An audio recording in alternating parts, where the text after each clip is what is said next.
I'm going to call council to order on Wednesday, June 30th, 2021 at 4:32 p.m. And before we get started, I would just like to acknowledge that today I am calling in from the traditional and unceded territories of the Coast Salish peoples, which includes the Musqueam, Squamish, Tsleil-Waututh, Coquitlam, and Katzie nations. I also want to recognize that these are the lands by which I am calling in from.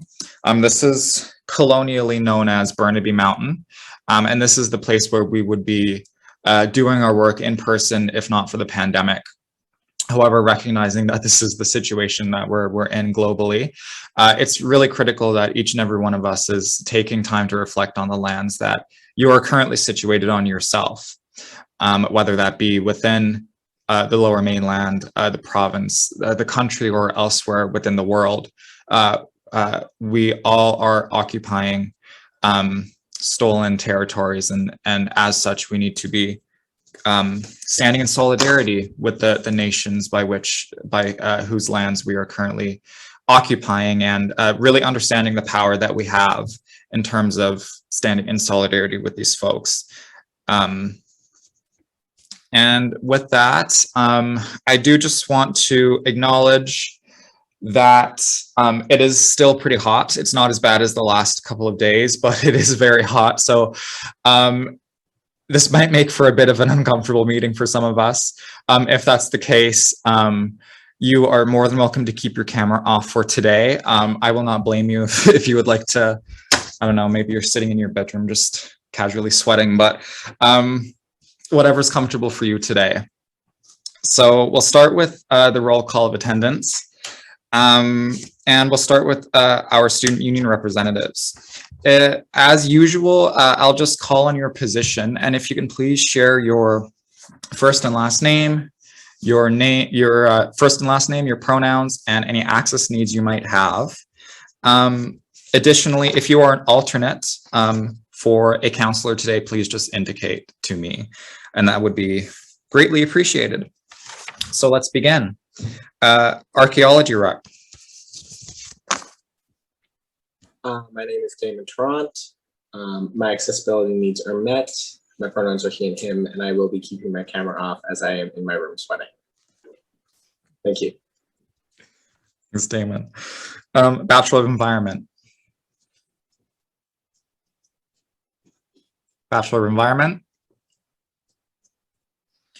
Behavioral Neuroscience. Hi everyone, my name is Arti Srinivasan, pronouns she, her, and hers, and all my access needs are met. Thank you. Biology. Hello everyone, my name is Nicholas Bonilla. My pronouns are he, him, his, and all my accessibility needs have been met. BPK. Hello everyone, my name is Kashish Mehta. My pronouns are she, her, hers, and all my access needs are met, except I'll be keeping my camera off. Chemistry. Chemistry. Cognitive science. Cognitive science. Communications. Hello everyone, my name is Ashwin Barosha. My pronouns are he, him, his, and all my access needs are met. Computing science. Hello, my name is Ryan. My pronouns are he, him, his. All my needs are met. Criminology. Hi, Charlotte Taylor Bear, she, her, hers. In terms of access needs, my Zoom has been really glitchy today, so I logged in on my phone. Hopefully that'll make it better. I don't know if it's a laptop issue, but I might be in and out. Sorry about that. No worries. Data science.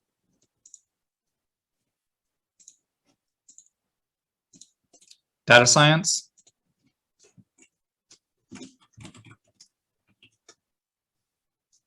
Economics.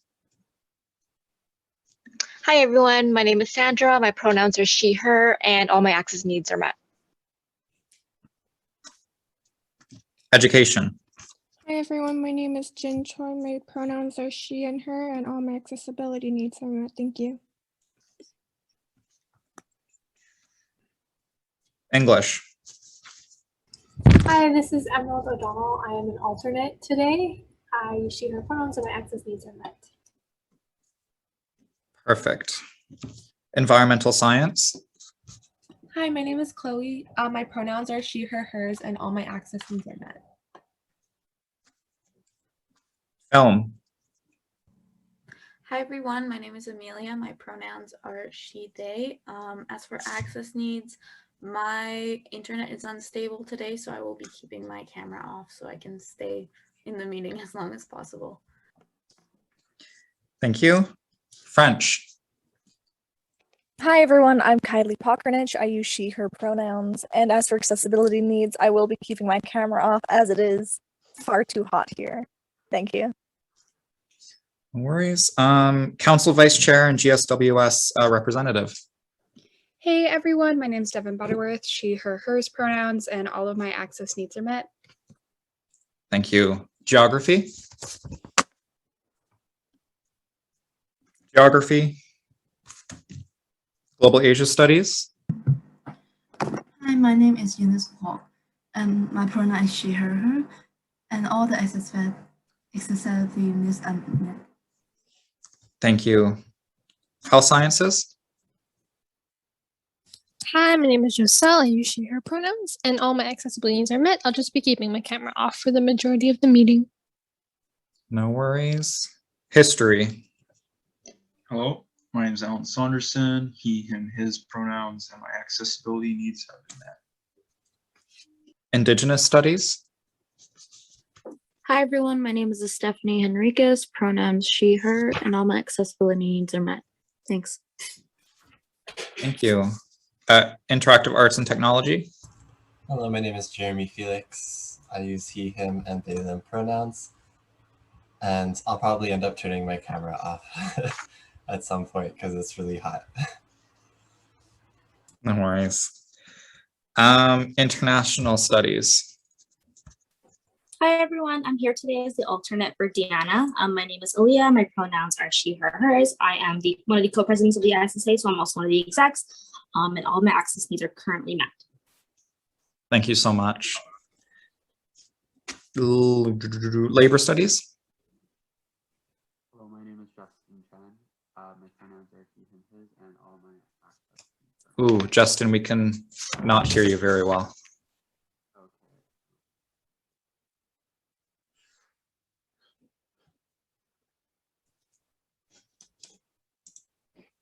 Okay, cool. Justin, we'll type it out. I'll circle back to you and read it out loud once you've typed it out. Mathematics.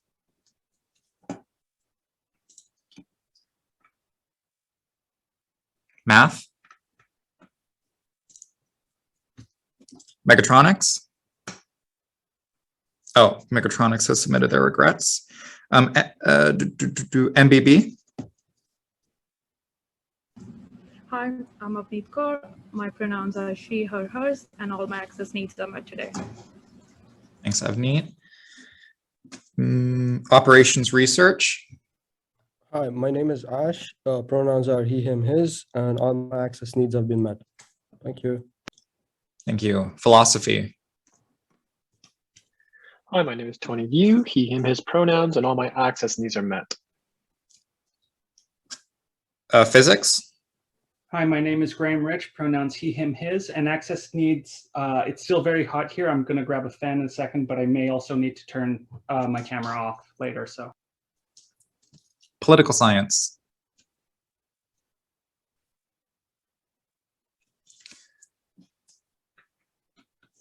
Okay. Political science, are you here? Ooh.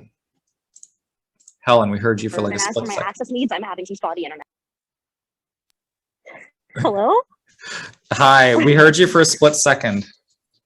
Okay, if you can't hear me, then I'll just type my thing later on in the chat, but my phone is she, hers, and I have some spotty internet today. So as for my access needs, I just have really bad internet. Okay, cool. Thank you, Helen. And I'm also seeing some in the chat, so I'm just going to read that out now. Justin, Labor Studies has said, my name is Justin, my pronouns are he, him, his. My mic is not working that good today, but otherwise my access needs are met. And Gwen, Chemistry, has said, hi everyone, I'm the chemistry rep. My pronouns are she, her, hers, and all my access needs are met. Sorry for being late. No worries. Where was I? Psychology. Hi everyone, I'm Elisa Victorino. My pronouns are she, her, hers. I'm an alternative for Tiffany and I'll be keeping my camera off today. All right, thank you. Next is Science Undergrad Society. Hello everyone, my name is Zaid Lari. My pronouns are he, him, his, and my accessibility needs are currently met. Thank you, Zaid. Society of Arts and Social Sciences. Hi everyone, my name is Akam. My pronouns are she, her, hers. As for access needs, I actually just got back from my road test, so I'm joined in from my phone right now, but I'll be joining in really shortly from my laptop. But other than that, I'm doing okay. Thank you. Thank you, Akam. I hope you did well on your road test. I won't ask you what the result was in a public meeting, but I hope it went well. Sociology and Anthropology. Hi, I am Kayla, she, her, her pronouns, and all my access need is met. Thank you. Statistics.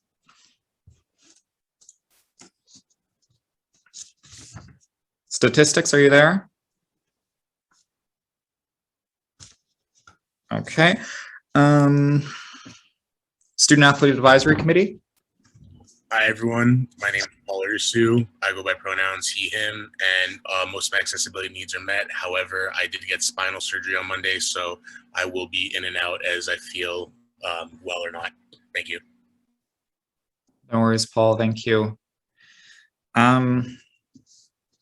Sustainable Energy Engineering Student Society.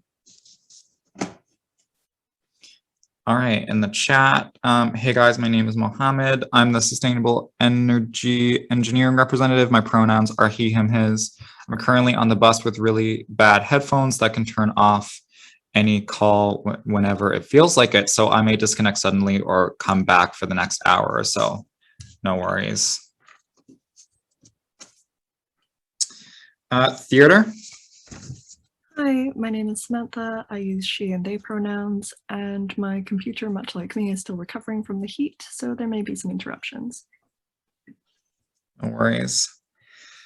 World literature. Hi, my name is Sara Aristides, pronouns she, her, hers, and all my access needs are met. Thank you. Great. Any student union representatives that I missed or that trickled in late? Hi, can I do the Sure. I'm the counselor for SASA, Statistics and Actuarial Science. The previous meeting that I had ran longer than expected. My pronouns are she, her, hers, and all my access needs are met, but I do have to leave at around 7:15 today because I have another meeting coming up. But yeah, other than that, all my accessibility needs are met. Perfect. Thank you. No worries. Thank you. Any other student union representatives that I missed? Yeah, hi, I'm Software Systems. My name is Shashank Pandalapati, pronouns are he, him, his. My accessibility needs, if I suddenly mute while talking, it's my niece crying in the background, so I apologize in advance. Apart from that, we're good. Thank you. No worries. Any other student union reps? Hi, I'm the rep for engineering science. I'm Sarah Racedine. My pronouns are she, her, hers, and all my accessibility needs have been met. Thank you. Thank you, Sarah. Anyone else? Okay, perfect. Now we'll move into constituency group representatives and start with Disability and Neurodiversity Alliance. So we're up from DNA here tonight. Okay, FNSA, First Nations Student Association. Is there a rep from FNSA here tonight? International Student Advocates. Hello, everyone. My name is Fiza Parsian. Pronouns are she, her, hers. My access needs are met, but I will be keeping my camera off because I have a terrible headache. And my alternate is here, Kirtana Menon. Perfect. Kirtana, would you like to do name, pronouns, access needs as well? Yeah, thanks, Gabe. Hi, everyone. My name is Kirtana. My pronouns are she, her, hers. All of my access needs have been met.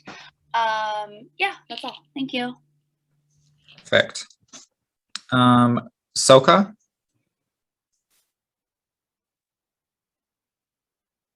Is there a rep from Soka here tonight? Okay, Women's Center? Hi, my name is Nisha. My pronouns are she, her, hers.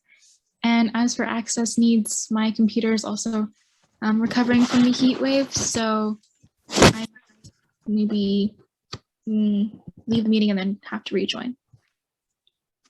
No worries. Okay, we're getting there, guys. We need to do the executive committee now. We'll start with myself, the president. Hi, everyone. My name is Gabe Leosis. My pronouns are he, him, his.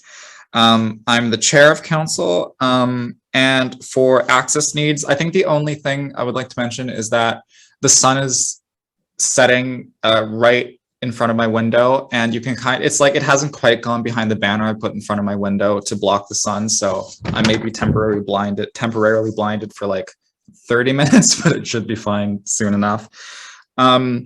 Additionally, I may have to step away just for like a bio break, but in that instance, I'll just pass off the chair to Devin, and of course, Devin, I'll let you know if I need that.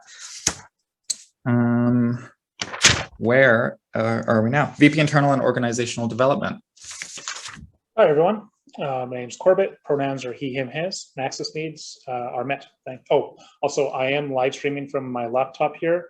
So I'm mostly working on my phone, which is a lot smaller. So if I'm a little bit scattered, it's because I'm trying to bring things up on my older phone. Thanks. Thanks, Corbett. VP Finance and Services. Hi, everyone. My name is Almas Fangura. All my access needs are met. Thank you. No worries. Thank you, Almas. VP University and Academic Affairs. Hey everyone, my name is Serena. My pronouns are she, they. For access needs, sometimes my internet is unstable, but other than that, my access needs are met. Thanks, Serena. VP External and Community Affairs. Okay, it's Matt. My pronouns are he, him, his. My accessibility needs. It's pretty hot in here, so I'm gonna keep my camera off for a bit because my computer is overheating, and then when it's okay, I'll turn it back on. Thanks, Matt. VP Equity and Sustainability has sent in her regrets for today's meeting. Sorry about that. VP Events and Student Affairs. Sorry, that was me. I pressed it by accident. My name is Jess. My pronouns are she, her, hers, and all my access needs are met, except my laptop is also burning, so I might have to like do something later. No worries, Jess. Thank you. And we'll move on to society staff. Operations organizer. Hi, everyone. My name is Aisha. My pronouns are she, her, hers. My access needs are met. Thanks, Aisha. Board organizer. Hi, everyone. My name is Ella. My pronouns are she, her, and hers, and all of my access needs are met. Thank you, Ella. Administrative assistant. Hi, my name is Christina. My pronouns are she, her, hers, and all my access needs are met. Thank you, Christina. Do we have any other society staff with us on the call tonight? Okay, so with that, I'm just going to do one last check-in. Have I missed anyone? Any members of council? You missed me. Hi, I'm Ben. My pronouns are he, him, his, and I'm acting as the alternate for math for today. Perfect. Thank you very much. Just write that down. Anyone else? Wonderful. Okay, so we'll move into item number 4, section number 4 on the agenda, which is consent agenda. And I'll read 4 points. 4.1, the motion reads, be it resolved to adopt the consent agenda by unanimous consent. We have 4 motions under the consent agenda today. Matters arising from the minutes for both council and a number of committees, ratification of regrets, and a motion to receive and file a letter of agreement for Disability and Neurodiversity Alliance and the SFSS. Are there any objections to any of the motions under the consent agenda? And just as I guess to mention, I made a slight tweak when making the agenda. Usually the adoption of the agenda is one of the motions under the consent agenda. However, I realize that we almost always object to it because we need to add things to the agenda. So I've actually just taken that out of the consent agenda from now on. It is now a regular standing item on the agenda. So we'll move into doing that afterwards. But I hope that actually saves us time in the long run. Anyway, I'm seeing no objections to anything under the consent agenda, so we'll consider it the consent agenda rather carried by unanimous consent. And we'll move into item number 5, section number 5, starting with 5.1. And I'll read the question now. Be it resolved to adopt the agenda as presented. Do I have a mover for this motion? Matt. Matt moves the motion. Is there a seconder? Jeremy seconds. Jeremy seconds. Thank you.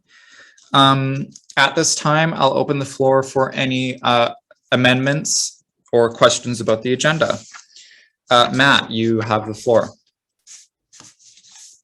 Yes, I would like to amend the agenda to move item 8.3 under new business titled Indian Residential School Survivors and Commitment to Reconciliation to item 8.1. So just make it's like the last motion, just moving it to be the first motion.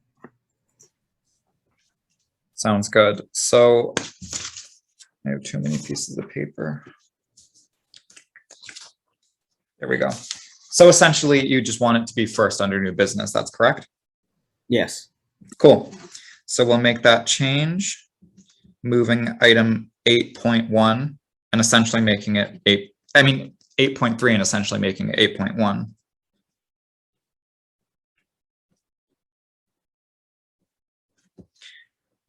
Serena? I wanted to amend the agenda to include a presentation from SFU 350 titled a Climate Emergency Declaration, and also a discussion item titled, I have to find it, sorry.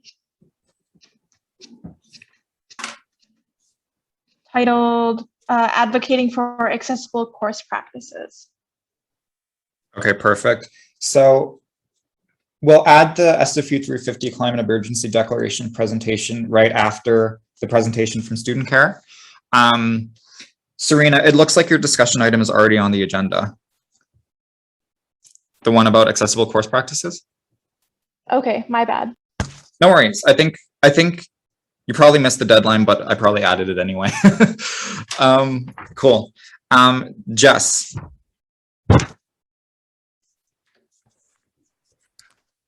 I would like to add a discussion item called Cancel Canada Day campaign. And I also want to add a motion titled Simon Fraser Student Society bracket SFSS bracket supports hashtag Cancel Canada Day. I will put the motion in the chat. Thank you, Jess. Jess, I have a question. Is there a particular reason for adding a motion and discussion item? Yes, for the discussion item, I just want to inform everyone of the email I sent last night about the needs and expectations of how to follow through with this campaign to be posted on social media within the next few days. Okay, cool.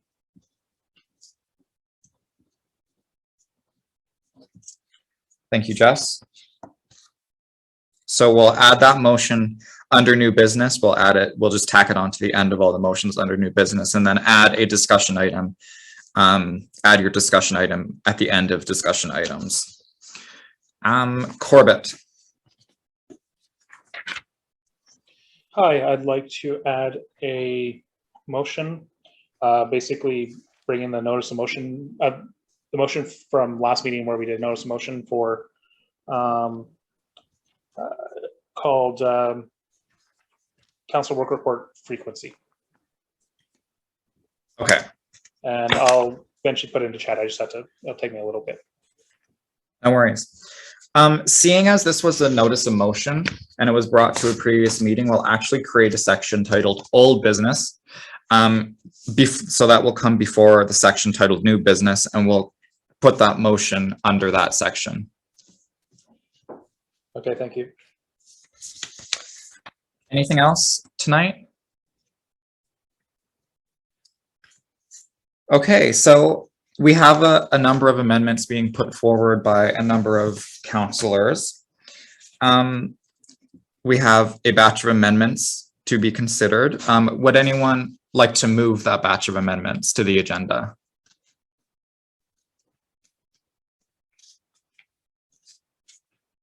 Economics. I think I heard economics. Was I right? Yes. Okay, cool. So Sandra moves. Is there a seconder? Jess. Jess seconds. Thank you. Any discussion? Any discussion on the amendments to the agenda? Okay, seeing none, we'll put the amendment to the main motion to a vote. All those in favor seeking unanimous consent on the motion. If you would like to vote against or abstain, please use the Zoom raise hand feature to do so. I'm seeing no objections, so the amendment to the main motion is carried unanimously. And we'll move back to the main motion, which at this time now reads, be it resolved to adopt the agenda as amended. Any last considerations to be made as it pertains to the agenda? Okay, seeing none, we'll put the main motion to a vote now. All those in favor seeking unanimous consent. This is carried unanimously, seeing no objections. And we have one last motion before our presentation. Sorry, Bahara. We have regrets, and we have 2 regrets to consider.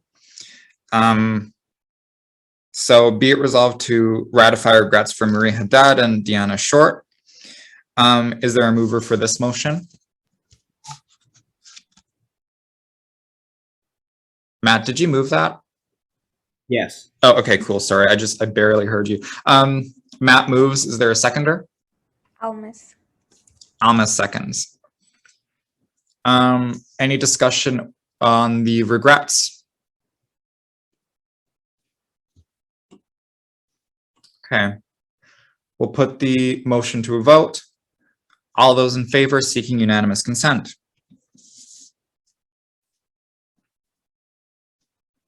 This motion is carried unanimously. Okay, that's it for housekeeping. We'll move into presentations. We're at 6.1. SFSS's Health and Dental Plan Orientation Student Care. And this was submitted by our VP Internal Organizational Development, Corbett Gildersleeve. However, we do have Bahar here, who I believe will be doing the presentation for us tonight. So Bahar, you have the floor whenever you're ready. Thank you so much, Gabe. Would you mind? Oh, and I have presenting abilities. That is amazing. Thank you. I love it when I don't have to ask. That's fantastic. My name is Bahar Joker. I'm a program manager with Student Care, and I am joined today by my colleague, Sophia Hack, Director of Partnerships and Development, who will be joining me in giving this presentation. I do apologize, folks. I regrettably need to step out at what will be 5:30. But I think our presentation will definitely be wrapped up at that point. We'll be trickling into Q&A, which Sophia will be taking over for me. So without further ado, we're just going to dive right in. The goal of our presentation today is just to give you a high-level overview of who is Student Care and some of the projects that we'll be working on together over the next 12 months, if you will. Some of you may have actually heard a very similar iteration of this presentation back in November if you were also on the board. So I do apologize. Some stuff might be a little repetitive, but it's always helpful to know these the fun facts about the Extended Health and Dental Plan. So really quickly, who is Student Care. We have the privilege of serving over 1 million students across Canada after we essentially launched as a student startup back in 1996. We are now Canada's largest provider of extended health and dental plan services for student associations. Really, we are strictly focused on the student experience. This is like the entirety of our universe. We were founded from the student movement and have now continued that work 26 odd years later. Our true DNA really stems from student leadership. So our founder and CEO was a former student executive at McGill Student Association. Myself and Sophia have both served as executives respectively at our former alma mater, the UBC Alma Mater Society. And as you can see, a number of our colleagues across the country also have deep-rooted experiences in student governance. One of the founding principles of our company is that you can absolutely teach somebody insurance, but it's really, really difficult to explain what is a student association. I bet a lot of your friends and family don't fully understand the work it is that you do and all the hard, long, laborious hours that you spend committed to this organization. But it goes without saying that it definitely serves a lot of students, and there's a lot of important services that you folks manage, including the extended health and dental plan. So our roles and responsibilities are very much twofold. I like to compare it to an iceberg. So kind of the tip of the iceberg, the work that we present to board and the work that we do very closely with the executive is very much our consulting work and our brokerage work. So that is essentially managing the high level strategy around the extended health and dental plan. So that's everything from benefit decisions, policy setting, fee setting, premium negotiations and revisions of serving, which we'll talk about in a little bit. And then at the below the iceberg, below the tip, is everything else. And that's the third-party administration of the services that we provide for you folks, which includes everything from data management, member service management, which is our in-house call center, which is actually distinguished and different from the insurance company. We are not the insurance company, as well as all of the other kind of supports that go into managing a service that serves over 20,000 students on your campus. So the key takeaway being that at its core, the work that we do for you is managing the student health and dental plan experience. A quick note on reporting and surveys. So this is actually something that we present regularly to the executive, and a lot of the data that we present also comes back to the board for decision-making purposes. But one thing that I'll note is that we actually conducted a survey of your membership back in late spring. And really this is a routine kind of service that we provide all of our members that usually takes place every 2 years. And just getting a touch point and a temperature check on how your members are engaging with their plan, their cost sensitivities, their priorities. And that's just really data that we use to make informed decisions when it comes to your extended health and dental plan. So jumping really quickly into plan fundamentals. So right off the bat, and I know this might be a little bit repetitive for you folks, and really in a lot of instances, nobody's like, oh, why do we have an extended health and dental plan? But sometimes that question comes up, and sometimes you have students who will ask you, like, why do I have to pay for this? Why is this automatically billed on my extended health and dental plan? And why did we have a referendum in the first place? And the reason and the rationale for having a group policy instead of putting people out to go and purchase a private insurance plan for themselves as an individual is that a group policy saves individuals an exponential amount of money. We're really using the economies of scale and really using your pool as a whole to get a significantly reduced cost for these host of benefits that you have available to you. In addition to that, when individuals go out to market to buy a personal plan, a lot of the times it's really unfortunate, but it's just one of the mechanisms of underwriting is that insurers will discriminate kind of based on age, biological sex, and pre-existing conditions. So depending on how old you are and if you have any pre-existing conditions, and if you identify as female, you will likely be paying more for your benefits than not, and or your pre-existing conditions might not be covered. So really this is for the benefit of the collective, and it serves your members pretty exorbitantly in terms of how much they get from the plan. So a couple quick facts. The plan has been administered by Student Care since 2008. We were actually around when the original referendum was posed. Fun fact, I actually learned this from Sophia today. This was one of the first projects that she was she was hired, and this was the first thing that she kind of got pushed into when she started with the company. And maybe on another day, maybe, on campus, if we're meeting over some coffee or something, you can ask her about like why there was a Segway involved. Apparently Segways were a thing back then. Beyond that, we know that the service is one of the largest services that the SFSS provides its membership. So we had just over 20,000 students enrolled on the extended health and dental plan. And that's not including obviously the students who would have opted out of the extended health and dental plan and or enrolled dependents onto the extended health and dental plan, which is a benefit that's available to them as well. Beyond that, we have about $4 million in claims paid out to SFU students each year. This is SFSS members, I should say specifically. And so that's $4 million that would not have been paid back to the community if the plan didn't exist. So those are benefits and services that students either wouldn't have accessed, or if they were accessing it, they were paying for it out of pocket. And then lastly, the plan is overseen in its entirety by the SFSS. Again, we report to the SFSS. This is a service that is managed in its entirety by the SFSS. It's not a service that's provided by the university. It is something that you folks really take full ownership of. And with that, I'm going to pass it over to my colleague, Sophia, to walk us through plan design. Thank you so much, Bahar. So when we talk about the health and dental plan, there's a couple of terms that are thrown around. The first is the plan fee.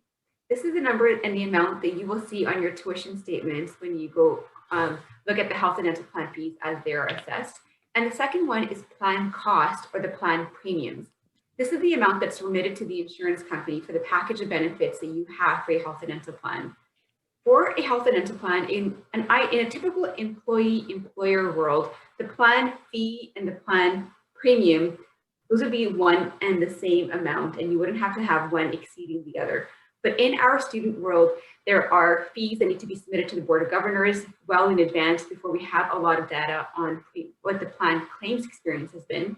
And so there is a discrepancy between those two. And when you look at this little circle, it'll show you what makes up your plan cost. And the big blue circle portion of that circle is claims experience. In other words, student utilization, which drives up to 90% of the plan cost is comprised of student utilization. The remaining 10% consists of plan administration services, which includes things like travel coverage, which is a separately priced out benefit so that those claims do not impact your global cost of your plan, as well as taxes, and that equals about 10% of the plan cost. On the next slide, you'll see that there are a number of different ways for us to see that breakdown. Bahar, I can get you to just click over to the next slide. And this will show you there are a number of different models that exist in the world of health insurance on how to manage the plan. This is a lot of additional detail, but relevant for this group, given the kind of decision that you'll be needing to make in the coming year. When the plan was first set up back in 2008, the plan was set up to be a fully insured plan model, and you can see up top that was the lowest risk model that you could take for a health and dental plan. In 2018, which is the most recent RFQ that we had done for your health and dental plan, the SFSS moved to a refund accounting plan model, which is on the medium risk level, but at the time made a lot of sense for the SFSS because you had been experiencing several years of plan claim stability. And when your plan claims are stable, that's a good time to be looking at a refund accounting plan model. On the next slide, we'll get to dive into what does a refund accounting plan model look like. First, rewind. In a fully insured plan, these first two things, the green box and the orange box, those are really the only two numbers that you need to worry about. You set your plan fee. Often this is set and determined by referendum, and you have not a lot of ability to change that without going to referendum. So this usually stays fairly consistent year over year.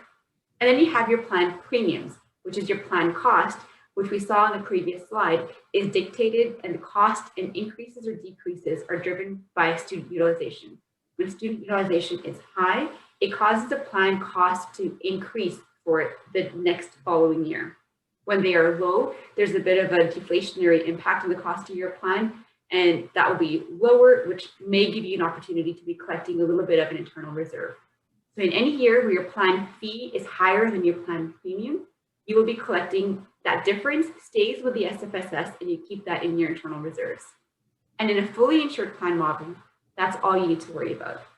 In a refund accounting plan model, which is what your SFSS plan currently is, there's a few more steps to kind of complete the financial accounting process and check dot all the I's and cross all the T's for your health and dental plan numbers. At the end of the policy year, which for you runs from September 1st until August 31st, we sit down probably in late fall, early winter, and do a little bit of an accounting exercise where we look back and see of all the premiums that were paid in, let's compare them to the claims that were made onto the student plan.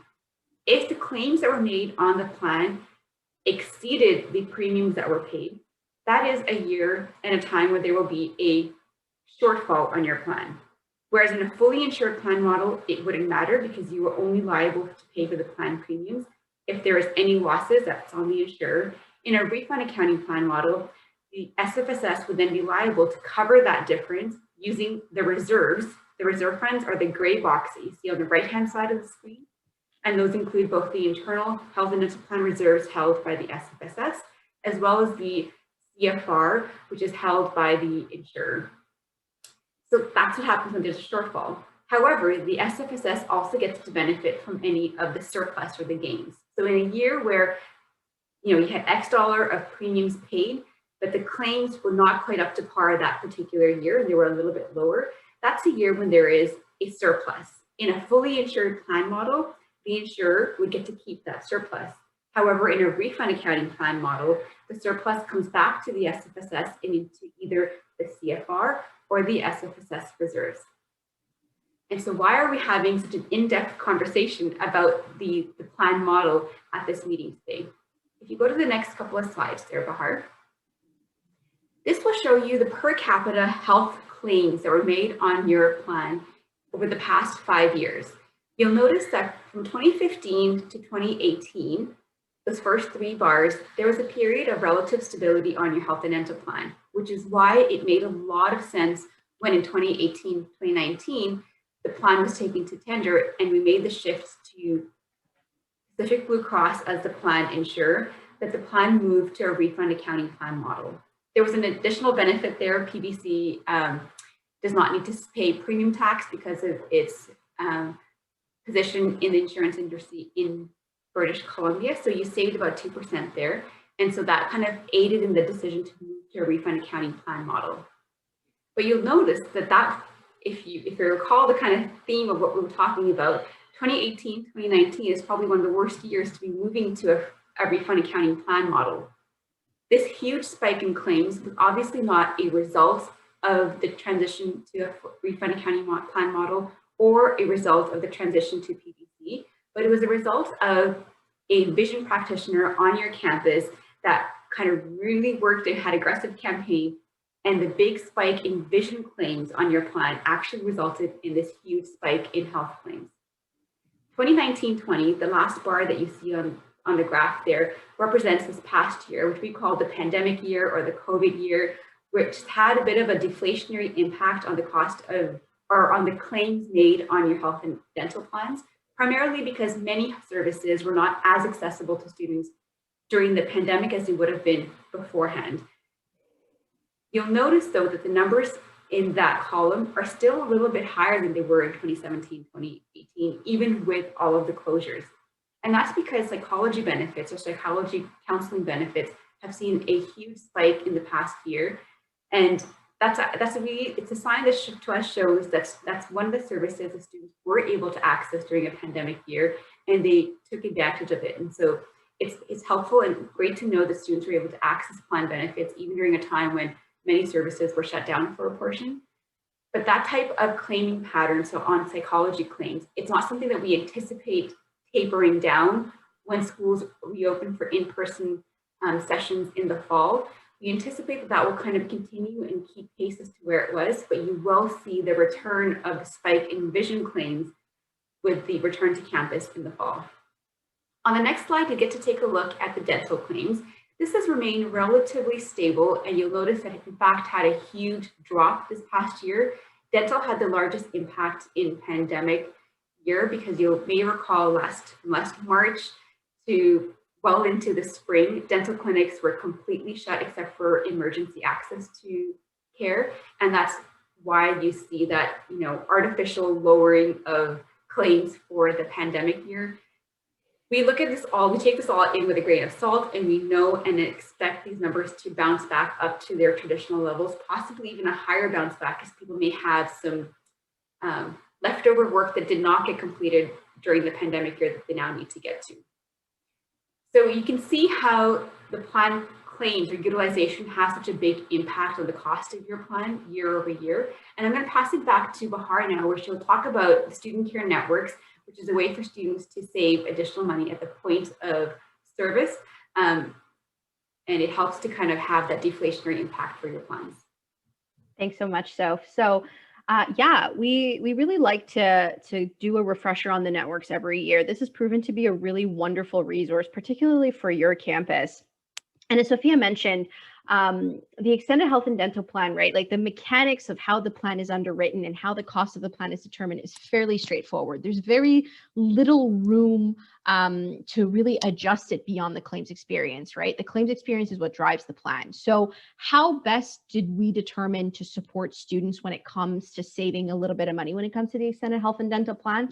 Well, way back when Student Care was originally founded, we thought it was very cheeky to go ahead and actually call ourselves studentcare.net/works, because networks was a really fundamental principle in our service delivery. And what the networks are essentially is that we have developed a network of practitioners across the country that provide our members with savings on the services that they're receiving. So this is just kind of an overarching list of practitioners that provide our members with discounts, and each practitioner kind of, the list of practitioners provide varying discounts depending on your region and your locale, and each city kind of has a different list. Being in Metro Vancouver, we really get to benefit from the fact that we're in a larger city. There's a lot more competition, and we started building the networks, 20 odd years ago in Vancouver. So it's a very healthy, robust list of practitioners. Case in point, the dental practitioner on campus is actually on the networks as well, which is a really key saving feature. Dental is actually a really clean way to demonstrate how the networks work. So on the SFSS extended health and dental plan, on the enhanced portion of the plan, students have access to 80% coverage. They can use that coverage anywhere where there is a licensed practitioner who can provide dental services to them for their preventative care. So that's, a checkup, cleaning, scaling, etc. If they go to one of our dental practitioners, i.e. the clinic that's on campus, they can save 20% in the province of British Columbia. And Calgary, for example, it's a little bit higher just because their costs of dental services are exorbitantly high. So at 20%, that brings your coverage levels to 100%. These are not artificial savings. So it's not like the practitioners are bumping up their prices and then just lowering it by 20%. The practitioners are being held to a fee standard and a fee guide. So not only do the students save that a little bit of extra money, but the plan also results in steady and kind of clean claims experience because of more predictable practitioner costs, which is kind of like a win-win on both ends. That being said, we always encourage students to learn about the networks. It's entirely up to them. So no student is ever forced to use a network practitioner, but if they choose to, obviously there's a little bit of money to be saved. And with that, we're going to hop over to kind of board engagement and some of the things that we'll be discussing kind of over the next little bit, particularly in 2021-2022 academic year. So right off the bat, the board is kind of the major final decider and the checks and balance on the extended health and dental plan, and really helps coordinate the big picture ticket items. So you folks don't really, participate in the day-to-day kind of management of like claims and stuff like that. It's really like high-level policy stuff. And with that, we wanted to take a couple minutes to touch on some of the key projects that were completed in the previous year. I think we were able to do some really wonderful work together, just considering how difficult of a year it really was for your members. So we were able to introduce a new travel service that actually provides coverage to students despite the pandemic, which is kind of awesome. In addition to that, we were able to introduce an international student opt-out process. So for international students who were not able to return to Canada, they were able to opt out during the regular change of coverage period, providing proof that they're an international student. And then we also have an exceptional opt-out period for students who weren't able to make, wanted to defer the decision, because if you opt out, you're not able to re-enroll onto the extended health and dental plan. So we have a deferred opt-out period that's taking place in July, starting July 5th to July 19th. And this is just, one of the ways that we were able to kind of give back to the community. And then lastly, this was a really long-standing project that the SFSS has been working on. So you folks finally introduced the psychoeducational assessments. We look forward to kind of monitoring the service and helping you folks promote the program. But essentially, it's allowing folks to be able to submit claims for psychoeducational assessments, which they were not previously able to do. And we're working with reserve funds that are available to kind of subsidize it on a case-by-case situation. So some of the key projects that we need to work on together for the coming year. In July, kind of leading into August, we'll be reviewing the plan model. So as Sophia mentioned, we have different models and plan design. I think one of the conversations that we need to have based on your claims experience and kind of where the plan is tapering is what is the most kind of appropriate way forward for the SFSS. And this also works in conjunction with the fact that depending on kind of what plan model you use, there is the potential to conduct an RFQ. An RFQ is the request for proposal, like we mentioned. So this is the process by which Student Care takes your plan to tender and solicits quotes from a number of insurance companies, provided that you folks need to go to referendum, as is noted here for spring 2022, to peg the plan to some sort of inflationary index, because right now it's not. We could potentially leverage the RFQ to buy you some time to be able to conduct that referendum and to be able to manage your plan fee setting kind of based on where we see appetite for students in terms of being able to pass a referendum. So all that being said, there's kind of 3 key ticket items that we see playing out over the next couple of months, and we'll be quite busy working with the executive, and hopefully we'll be reporting back to you folks kind of in late fall, early winter. And then a couple of additional things that we wanted to bring to your attention. So over the last little bit, Student Care has been working on some special projects. We had the pleasure of presenting these to the executives and council members who were able to join us at our stakeholder conference that took place about a month ago. But really, we have been working on some special projects around legal services for students, as well as further supports around mental health. And we are also exploring telehealth kind of in the midst of COVID and coming out of COVID. So with that being said, we'll be presenting these ideas to the executive, and naturally, if there was ever appetite, we'd be happy to present to council as well. With that, I'm going to open it up to questions and discussion if there are any thoughts from folks.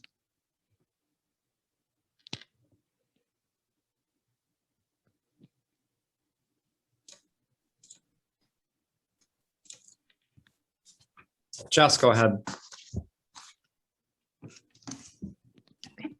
Hello.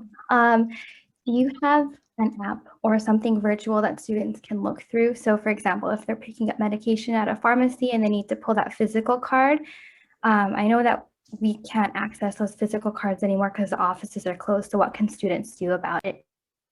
That's a great question, Jess. So we actually have a mobile application, the Student Care mobile app, and students can download it. It is an application for submitting your claim. So if you have a paper claim from a practitioner that doesn't do direct billing, in addition to that, the mobile app actually has the Pay Direct card built into it. So the digital number that you need to provide your pharmacist or your dentist, along with the space where it says you have to give them your student number, that number you can just kind of tell them verbally. And so all that's kind of built into the Student Care mobile app. Additionally, you are able to download, for folks who don't have a mobile app or whatever the case may be, you can actually download a digital copy of the Pay Direct card from our website as well. So it's just really easily, like once you go into the SFSS webpage or microsite, I should say, on the right-hand side in the blue column in the download center, it says Pay Direct card, and there's also a plan brochure as well. So both of those are really helpful resources for students to be able to learn about plan coverage and also just to have a quick access to the Pay Direct card. That's how I access it personally. It's a really easy way to grab the card when you need it. Thank you. So, and Sophia's plugged it into the chat as well. Awesome.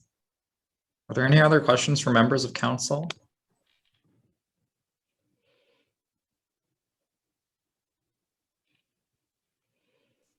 Sarah? Yeah, I was wondering if you could give us contact information, just in case someone has any questions. Where would they go and ask those questions? Absolutely. I'm happy to plug my questions into, I'll put my contact information in the chat here. Additionally, you're always welcome to direct your questions to Gabe, to Almas, to Corbett. We work very closely together, or any members of the executive. We meet with the executive fairly regularly, and they can bring forward your questions when we connect, but you're always welcome to email us directly as well. Thank you so much. Warren, you have a question? Hello, everyone. My question was, do we have workshops or kind of resources that are directly fed to students to know more about the resources and entrance opportunity kind of that students have? Because I feel like it's something not everyone, I guess, want to learn about or even are aware of. And how can we make sure that students know that they have all these like health insurance coverage? Sure, that's so a they can really leverage it? awesome question. So under normal circumstances, prior to COVID, we have our on-campus office, which we're really excited to be in the new sub building, and we really hope to occupy that space and be with you folks in person really shortly. So we find that the on-campus office actually serves as a really wonderful kind of marketing tool as well, because students do actively visit that office and they see it and it's very visible. Beyond that, we're very active on campus and participating in clubs days and really joining you folks where appropriate to come and be physically present at your mental health events, at your wellness events, and to be there kind of at these key spaces when you're kind of, having these conversations around health and wellness. During the COVID year, we were really actively involved, particularly with international student services and like new student orientation. So we did a lot of Zoom engagement. We were involved with clubs days virtually. So we'll continue to do that obviously in September, and we'll adapt and really kind of connect with you folks as we kind of see the plans play out over the summer months. But one thing that I always love to pose to council is to say that if you folks ever have any events that you think would be appropriate for us to participate, please let us know. I mean, we can absolutely try our best to connect where we see fit, but you folks are on the ground, you know what your members and delegations need. And so we're always happy to come on and have these conversations with your members, even if it's just like a tabling event for an afternoon, whatever the case may be.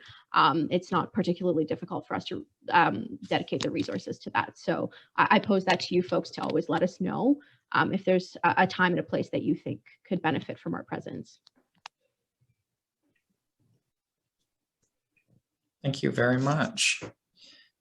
Okay, I know you have to leave at 5:30, Bahara, so if there's like one or two more questions. No worries, we're good. We definitely have like five or 10 more minutes if need be, so we're good. Okay, cool. If there are no other questions, and I'll definitely leave room for more. Again, you folks have my contact information. You can always direct your questions to the executive if something kind of comes to mind after the fact as well. Perfect. Yeah, thank you, Bahara and Sophia for coming in. This was, no matter how many times I hear this presentation, I always find that I'm learning new information. And it's just good to hear it over and over again. So thank you so much. Absolutely. You're very kind. Thank you so much, everyone. Seeing you folks shortly. We hope you have a great rest of your meeting, and thank you so much for allotting the time for us to be here. I know it's going to be a long meeting for you folks, so we won't take up any more of your time, but again, we look forward to connecting with you over the coming year. So thanks very much, everyone. Thank you. Thank you. Okay. So we have another presentation, and it is from SFU 350 titled Climate Emergency Declaration. And so I'll pass it off to SFU 350 folks to go ahead with the presentation. Hi, everyone. Thanks, Gabe. Hey, everyone, my name is Wei Chen. My pronouns are he, him, his. And yeah, I'm currently today presenting as SFU 350 member as well, together with Sarah here. Sarah, want to introduce yourself? Hi, thank you. Yeah, my name is Sarah. I use she, her, hers pronouns. All my access needs are met today. Excited to give this presentation. Yeah, I'm excited to see a lot of familiar faces. But yeah, good to be back. Yeah, I'll just share your screen here and Sarah will start off the presentation.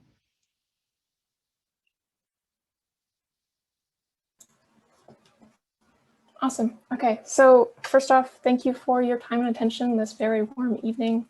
I am Sarah. This is going to be a short presentation on SFU 350 as well as our climate emergency declaration campaign.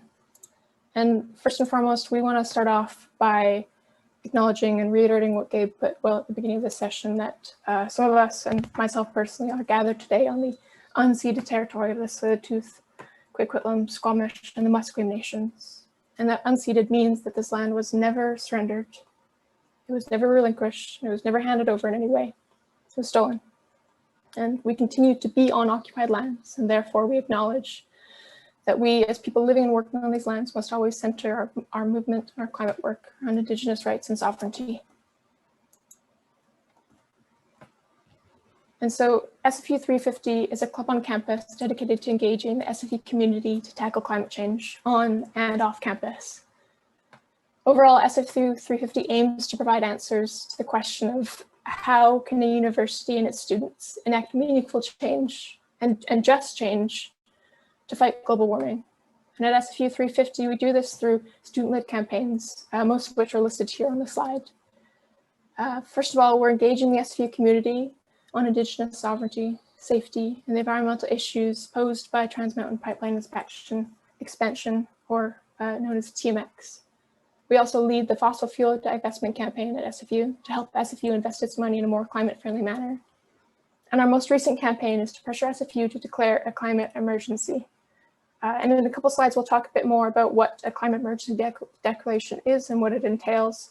We just want to start by talking a bit more about our other campaigns, because their work is included in the demands of the climate emergency. And so divestment and reinvestment.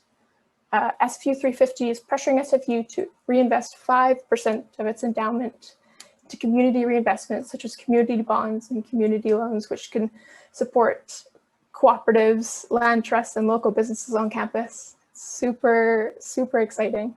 And we want to pressure SFU to divest the endowment of companies that extract, process, and transport fossil fuels by 2025. And so the other campaign is Justice No Pipeline. In the past, we've organized rallies and walkouts, solidarity rallies, solidarity walkouts. We've hosted talks with individuals who have strengthened dialogue on campus.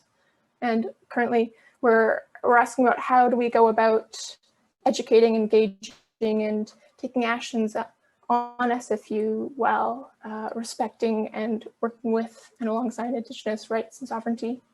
We're also currently working with Dogwood SFU and the Simon Fraser Student Society for Students Against TMX.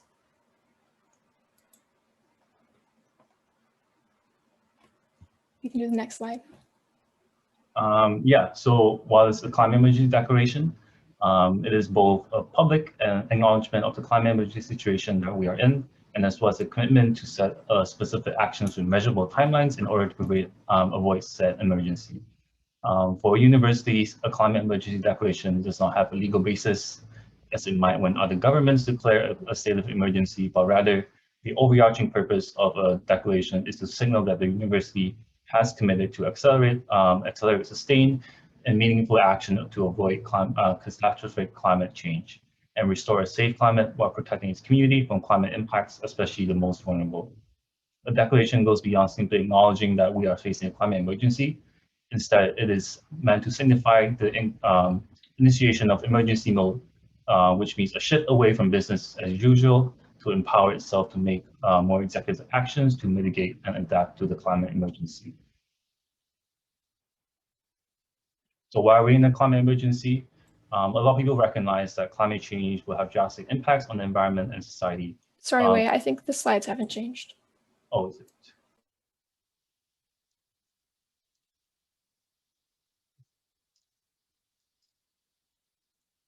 Is it working now? Perfect, yeah. Yeah, so a lot of people recognize that climate change will have drastic impacts on the environment and society, but people need to be aware of just how much of a threat it is and how short of a time frame we have for action. As you can see over the weekend, the heat wave with record-breaking temperatures, and it's only going to get worse and worse every year. In 2019, scientists around the world amplified their call to actions by declaring clearly and unequivocally that our planet is facing climate emergency. Without immediate and drastic actions to reduce greenhouse gas emissions, our planet's climate could reach tipping points caused by large-scale reinforcing feedbacks, which will make global warming irreversible in human timescales. This will destroy economic stability, global trade, threaten global agriculture production, and collapse of global fisheries. The safest option for humanity is to avoid this catastrophic scenario, is to limit warming to 1.5 degrees Celsius, which means that, simply put, in order to avoid devastating and potential irreversible outcomes, we have to cut global emissions by half by 2030 and be a realistic path towards a carbon-free global economy at that point, aiming for net zero emissions by 2050. Governments and institutions in Canada have a much larger role to play than most countries because Canada is one of the highest emitters in the world per capita. We pollute the most, we benefit the most from that, and we have the greatest imperative for action. And so who has declared climate emergency already? Over 1,900 national and local jurisdictions in 30 countries have made climate emergency declarations, including 504 in Canada. And Canada itself has also declared a national climate emergency in 2019. For universities, while there are no comprehensive lists exist of all universities that have issued declarations, over 600 higher education institutions have signed the Sustainable Development Goals, also known as SDGs, Accord, including 15 Canadian university colleges, but this does not include SFU. However, we want SFU to go much further than simply signing an accord. Then, of course, there is the University of British Columbia, UBC, who declared climate emergency in December 2019, and has since then been recognized as a national and international leader in climate action. So why should SFU declare climate emergency? There are two main reasons. One is the recognition of the crisis, as mentioned before, as a declaration sends a strong leadership signal to businesses, organizations, institutions, local governments, and more importantly, higher levels of government about the seriousness of the climate crisis, encouraging climate actions beyond the university. The declaration states loud and clear that the declarer university is choosing to lead by example by responding to the emergency and thereby empowering the community and helping all of us treat the climate crisis as the existential emergency that it is. And secondly, it's a commitment to act, and this is important. It's not purely the declaration is not purely a symbolic act, but SFU must remain accountable to its constituents by following up the declaration with concrete actions. These are the 6 demands are in our letter. One is to decarbonize operations, to divest away from fossil fuels, to raise awareness and amplify issues surrounding climate change, such as reasserting opposition to the Trans Mountain Pipeline expansion project. The fourth is to establish a climate hub for students, similar to the one UBC has right now. Number 5 is to address the climate crisis in a climate justice lens. And number 6 is to educate, meaning mobilize more resources for actions-oriented climate change research and skills creations, increasing the delivery of environmental and sustainability education across curricula, campus, and community outreach programs. SFU has a responsibility to be honest with students and prepare them for a changing climate, because whatever jobs they seek after graduation will be fundamentally reshaped by increasing variable and extreme climate impacts. So with our letter campaign, we have kind of the 6 phase.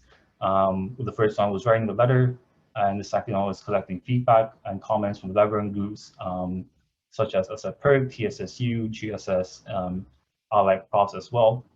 And phase 3 is to incorporate those feedback and making those final edits. And this is kind of where we're at right now with phase 3. And then phase 4 is to garner support before we launch the letter publicly. And this is why we're here with the motion today and also presenting to the SFSS. And phase 5 is for public launch and collecting of signatures. And phase 6 is to present to the Board of Governors for approval and demands planning. So who has the final say at SFU for declaration? It is the Board of Governors, who is the last decision-making body that decides whether to declare a climate emergency at SFU. We are planning to present a motion at the Board of Governors meeting on September 30th, choose submitting the motion through the undergraduate Board of Governors representative by September 8th, which is the agenda deadline. and to also give a presentation to the board. And currently for our campaign, we have 4 working groups. We have an outreach working groups, which is to form on and off campus partnerships, recruit students, and as well collect signatures for the letter. We also have our lobbying working group, which is going to be lobbying the board of governors, meeting with board of governors, and also present and plan for the day of action at the board of governors meeting. And then we have a social media and communication working group, which is going to be managing our Twitter, Facebook, Instagram, print materials, newsletter, blogs, website, op-eds, and as well as any news coverage on our campaign and declaration. And of course, for teaching and learning, which is aimed to holding workshops, community workshops, education workshops, infographics, or social media, just to educate the SFA community on why we need this declaration.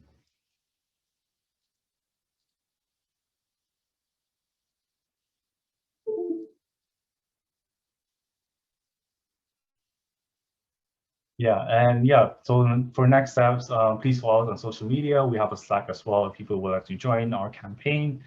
We meet weekly on Thursday from 5 to 6 p.m. And we also will be having working group meetings as well.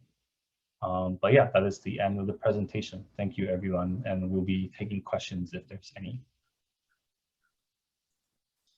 Thank you so much, Wei-Chen and Sarah, for the presentation. Yeah, if there are any questions, just put yourself on the speakers list.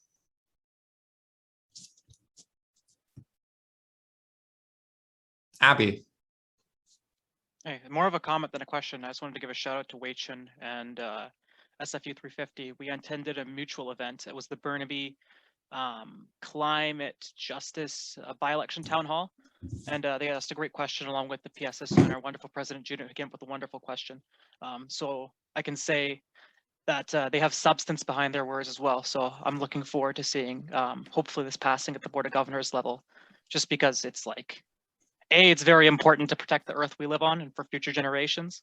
And B, I think implementing more climate justice creates job opportunities and green jobs, which are going to be more sustainable in the long term and can replace old fossil fuel jobs. And this is the first step in getting people to implement said green technology by making it a priority at the university level. Thank you, Abby. Amelia? Hello, I just wanted to thank you so much for the presentation. That was really informative. I don't know if I missed something, but I got a question from my student union, someone wondering if SFU 350 was doing any activism around the construction of the gondola. I know it's not like happening right now, but I was wondering if like anything was done to like look into the environmental impacts of that project. Yeah, we have supported Burnaby Mountain Gondola before as a club, and yeah, we have not really looked into or done much on around that other than supporting it. So yeah, we will get back to your email, and thanks for bringing that up. Yeah, but I believe SFSS also has posted resources on it as well, on the construction and how much like it'll save as well on in terms of like, you know, being electric and more environmentally friendly and more sustainable. I think that was done in the like initial stages of the proposal of the gondola. Thank you, Wei-Chen. And thank you for the question. Nisha. Yeah, I just wanted to thank you guys for the presentation. And I was wondering if you could talk a little bit more, maybe I missed something because my neighbor was mowing the lawn, but like about divestment. I saw that on the slide and I was wondering if you could like elaborate with a little bit more.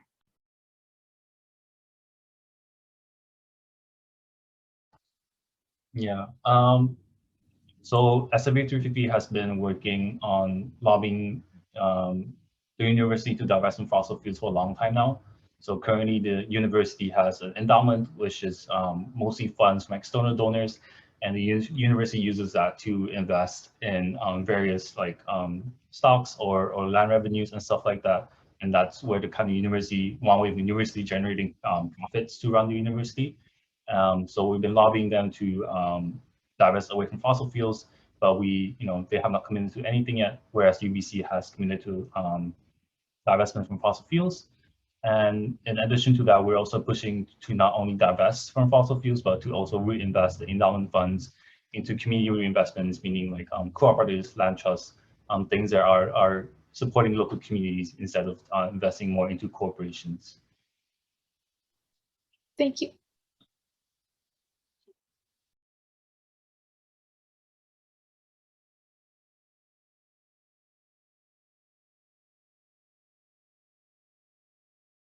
I was speaking and I was muted. Akam, you're on the speakers list.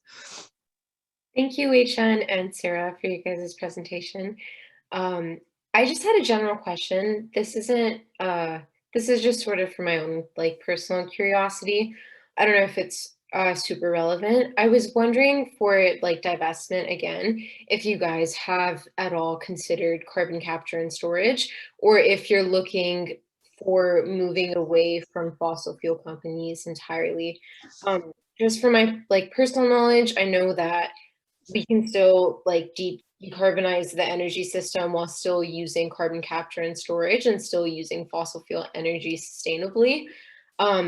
Is that something that you guys have looked at all, or is that something that you guys have considered?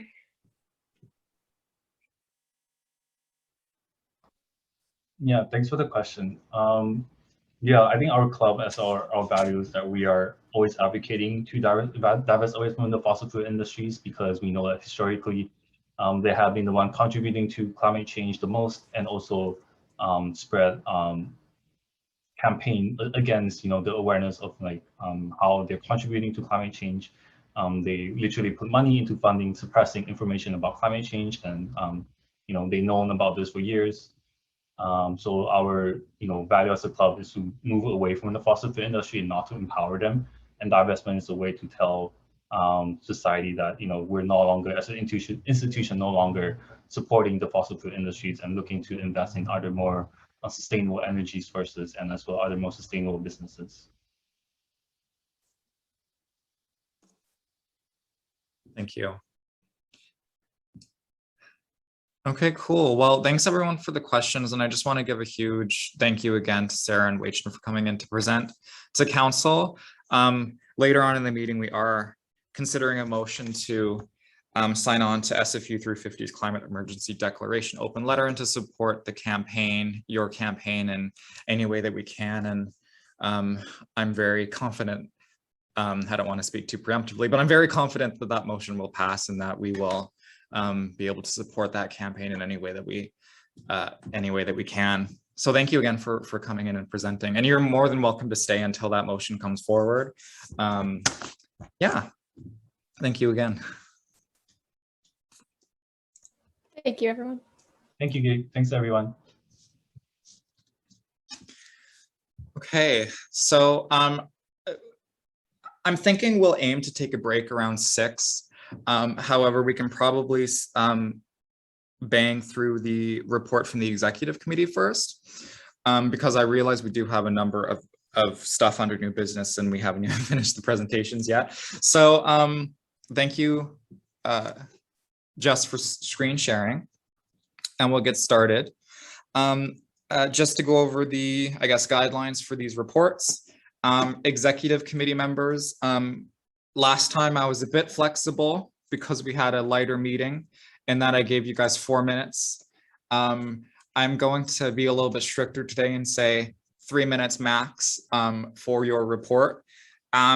If possible, try and go shorter, because I am afraid we're going to have a really long meeting, and I don't want people, yeah, it's hot and it's not very comfortable. So additionally, as chair of the executive committee, I will also be giving a bit of an overview of what happened at our last executive committee meeting, just so everyone is kind of up to date on what the executive committee has been, what motions we passed and what discussions we've been having. So I'll start there, and then we'll move into individual reports from executive officers. So here are a couple of the motions that we passed at the last executive committee meeting, which was on Tuesday, June 22nd. We passed a motion to appoint Kirtana as my associate vice president, or as it's called in the case of the president, associate to the president. I'm very excited to be working with Kirtana. Kirtana is here today as the international student advocates alternate. And yeah, very much looking forward to that. We passed a motion to establish some written guidelines on running hybrid in-person / Zoom meetings during COVID-19 and how that works. The executive committee actually had an in-person meeting last week, testing it with a hybrid setting where some people were attending virtually and some people were attending in person with COVID-19 guidelines in place. Furthermore, we passed a motion to clarify a scenario where an associate vice president is also a counselor and kind of what hours count toward which role and how work reports, how that influences work reports and what gets added to those reports. Furthermore, we passed a motion to extend the delegated authority that was given to the VP internal while the VP finance and services was on a leave of absence until I believe today, as the VP Finance was on a bit of a gradual return to work plan. So that was passed. We also passed a motion to appoint myself and Marie to the Out on Campus Coordinator Hiring Committee.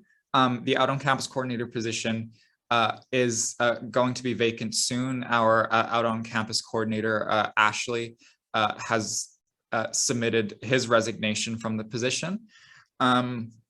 And so we wish Ashley all the best going forward into his new role. Furthermore, we also appointed Corbett and John Walsh, our building manager, to the Building Coordinator Hiring Committee. And these are new staff positions that we're creating in order to staff the student union building and make sure that the building is staffed in a way that can ensure effective management of the building. These are new staff positions, but I didn't mention that already.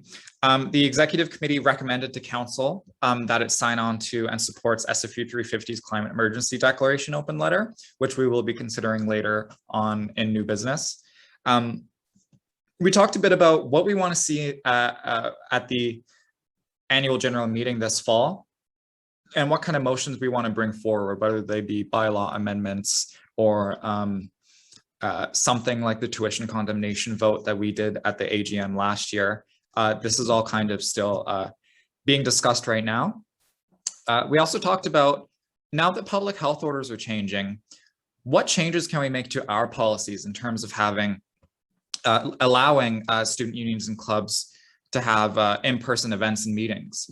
Right now, the stance is that no in-person events or anything is allowed by student unions or clubs, but as folks have probably been following the public health advice, it is changing quite rapidly. And now there's an opportunity to start having more in-person engagement and initiatives. So more discussion on that is to be had soon, but no decision has been made yet, is important to emphasize.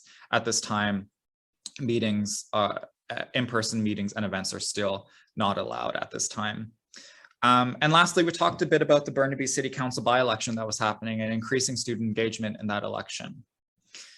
And that is a bit about that executive committee meeting. And just as information, as a piece of information for council and our members, we meet as an exec bi-weekly on Tuesdays, alternating on weeks, on weeks where there isn't council. So we had a meeting last Tuesday and we'll have another one. Our next meeting is on July 6th, 2021. And again, it is open to all undergraduate students to attend those meetings and listen in. And you get to listen to me speak for another 3 minutes, and then I'll pass it off to the next exec. And I'll start my 3-minute timer now. So as president, I get a crap ton of emails, but I'm surviving. Just for you guys to know, it's a fun fact. I think I get about, on average, 50 to 70 emails a day. And so I spend a lot of time sifting through all of those emails, but I'm surviving. In terms of specific things that I have been doing, I had an opportunity to attend both of the Surrey Director Town Hall for staff and students. The hiring process for this position is where the candidates for Surrey Director actually have to present in a town hall with students and staff and answer questions about what their vision is for if they were to be in the position. So I had an opportunity to go and ask questions about that. Serena, Marie, and I also continue to attend the Joint Operations Group, where we discussed a number of topics, including the ones listed here on the PowerPoint. I was on the Policy Research and Community Affairs Coordinator Hiring Committee alongside Corbett, and we have actually just wrapped up that hiring committee and have selected a final candidate. Beatty, our current research assistant with the SFSS, applied for the role and was the successful candidate, and she will be starting in her new role as PRCAC starting on Monday. So we're very excited about that. On Monday, I will be onboarding our new communications coordinator as well, as that staff position has been vacant and a hiring committee was struck and has completed their search as well. Furthermore, the executive committee had a meeting led by mainly Corbett, but I kind of helped a little bit in terms of training up our execs on how to be committee chairs.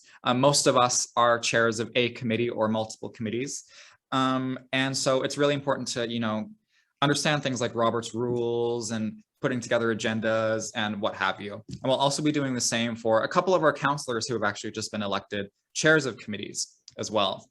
I had an opportunity to attend what's called the Student Reference Group.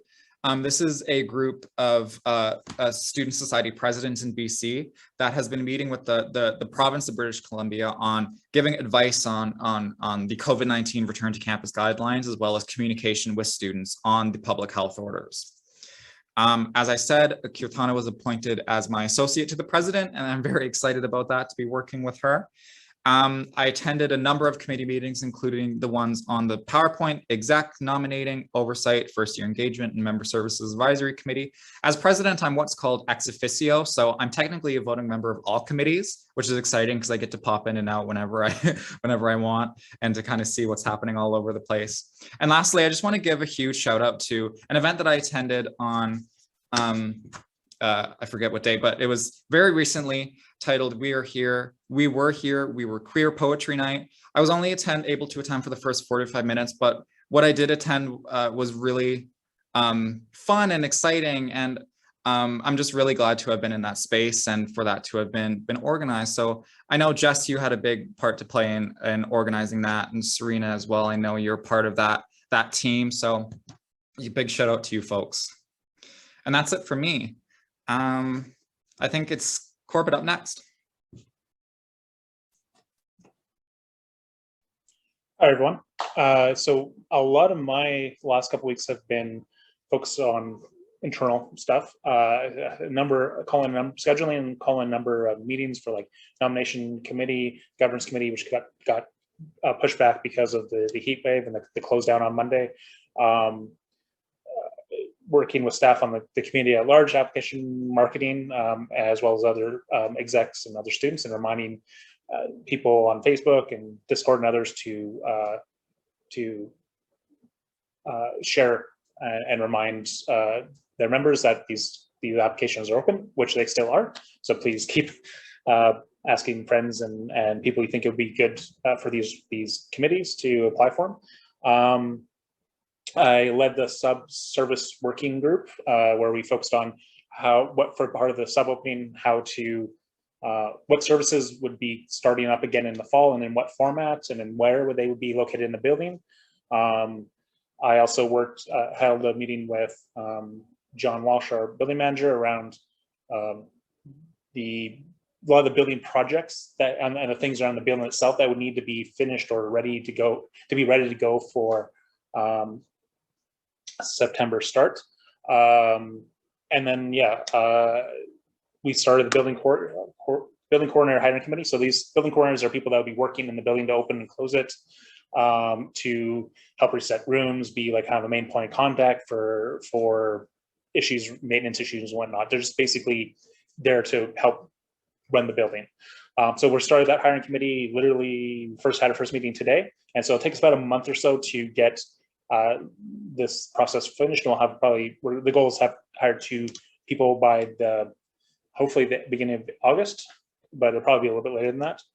And then, yeah, I just worked on a whole bunch of little admin tasks all throughout the last 2 weeks, like updating different trackers that I have, helping LMS transitioning back into her role, signing a lot of checks and count reconciliations, and just doing a lot of little odds and ends throughout the 2 weeks. Thanks. Thank you, Corbett. And next, VP Finance and Services.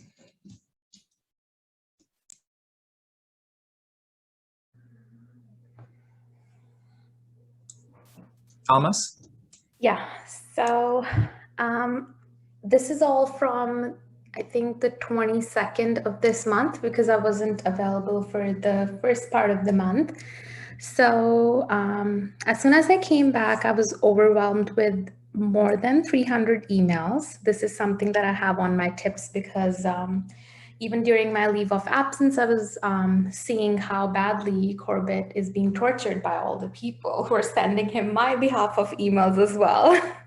And I'm still catching up of them, especially the external ones, because I'm not sure how things have been functioning. So me and Corbett, we've been talking quite a lot about this. There are some people who did not know I was on my leave of absence, so they've continuously been sending me emails. They did not get replies, so they've resorted to emailing him. So a lot of that has been happening.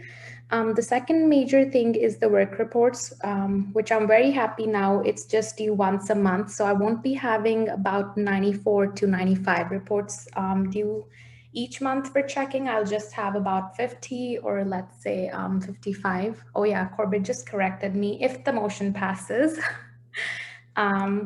So I've been going over the May work reports, which includes double checking if the events that counselors have put into the report is actually something that falls into the area of counselors. What they're trying to do, or it's just events which do not fit into the area of the what the counselor is supposed to do. Secondly, we do not have a submission form as of now to track the time of submission, and it's been really hard for me to wait till 12 in the night and individually see if each person has submitted their report before the deadline. So that's something I'm currently working on. I've also been emailing some counselors who have either missed their reports consecutively twice. There have been others who have been elected later in the month, so they did not submit their work reports for the first half. And I have received some work reports from June, that is for the first half, but I'm still going to be reviewing them because I'm still catching up on a lot of the work from the previous month. Next up, we have the finance and administration tasks. So Corbett has been very helpful to sign the checks and to take a look at all the different kinds of approvals. But since I will be held accountable if things go wrong, I still have to double check everything. So that's what I've been doing, seeing if the received and spent funds are under the proper departments in the budget, overseeing all the different payrolls and bank statements and the checks that were signed by Corbett. And we're also going to be presenting the annual budget on which Corbett and our finance assistants have been working, but I've also been up on that, making some final changes or giving any input that I feel is necessary. We had our meeting with Student Care. I think they gave you a whole presentation, so I won't be going into a lot of details. But basically, they've given us two different approaches to how we can head on. And they've also presented us with a survey of how the money is being spent because of COVID, how it has been on a decline, but we're hoping to see a lot of claims as students head back to school in fall, especially because of the clinic on campus. Third one is our FASC, which is the Finance and Administrative Services Committee. So I will be chairing this committee, very new to this, have never chaired a committee in the past. So I've been reviewing a couple of reports from the previous meetings. I've also been planning how it will be this year. I tend to have at least one meeting each month. That's what I'm aiming for, but also depends on when all these other people who've signed up for the committee can meet. So Gabe was very helpful in sending out a when to meet for all the different people. Thank you, Gabe. And I feel like we have Thursday mornings, which is sort of working out for everyone. The second thing is the nature of meetings. So we will be discussing the external audit that has recently happened. And we will also be, for the very first meeting, I'm planning to go over everything that has happened in the past year. So more of a review. Just some other stuff, the executive committee meeting, which we've gone in a lot of detail, I think a couple of minutes ago, and then meeting up with Corbett and Gabe to discuss my transition. Looks like there's not much work, but when you start going down, there's too much work, so much catching up going on. I was also a part of the EDI coordinating hiring webinar, and then as Gabe mentioned, we all went to this really good event hosted by Jess, helped by Serena, the We Were Here, We Were Queer poetry event. And that's it for the 9 days that I've been back. Thank you. Thank you, Almas.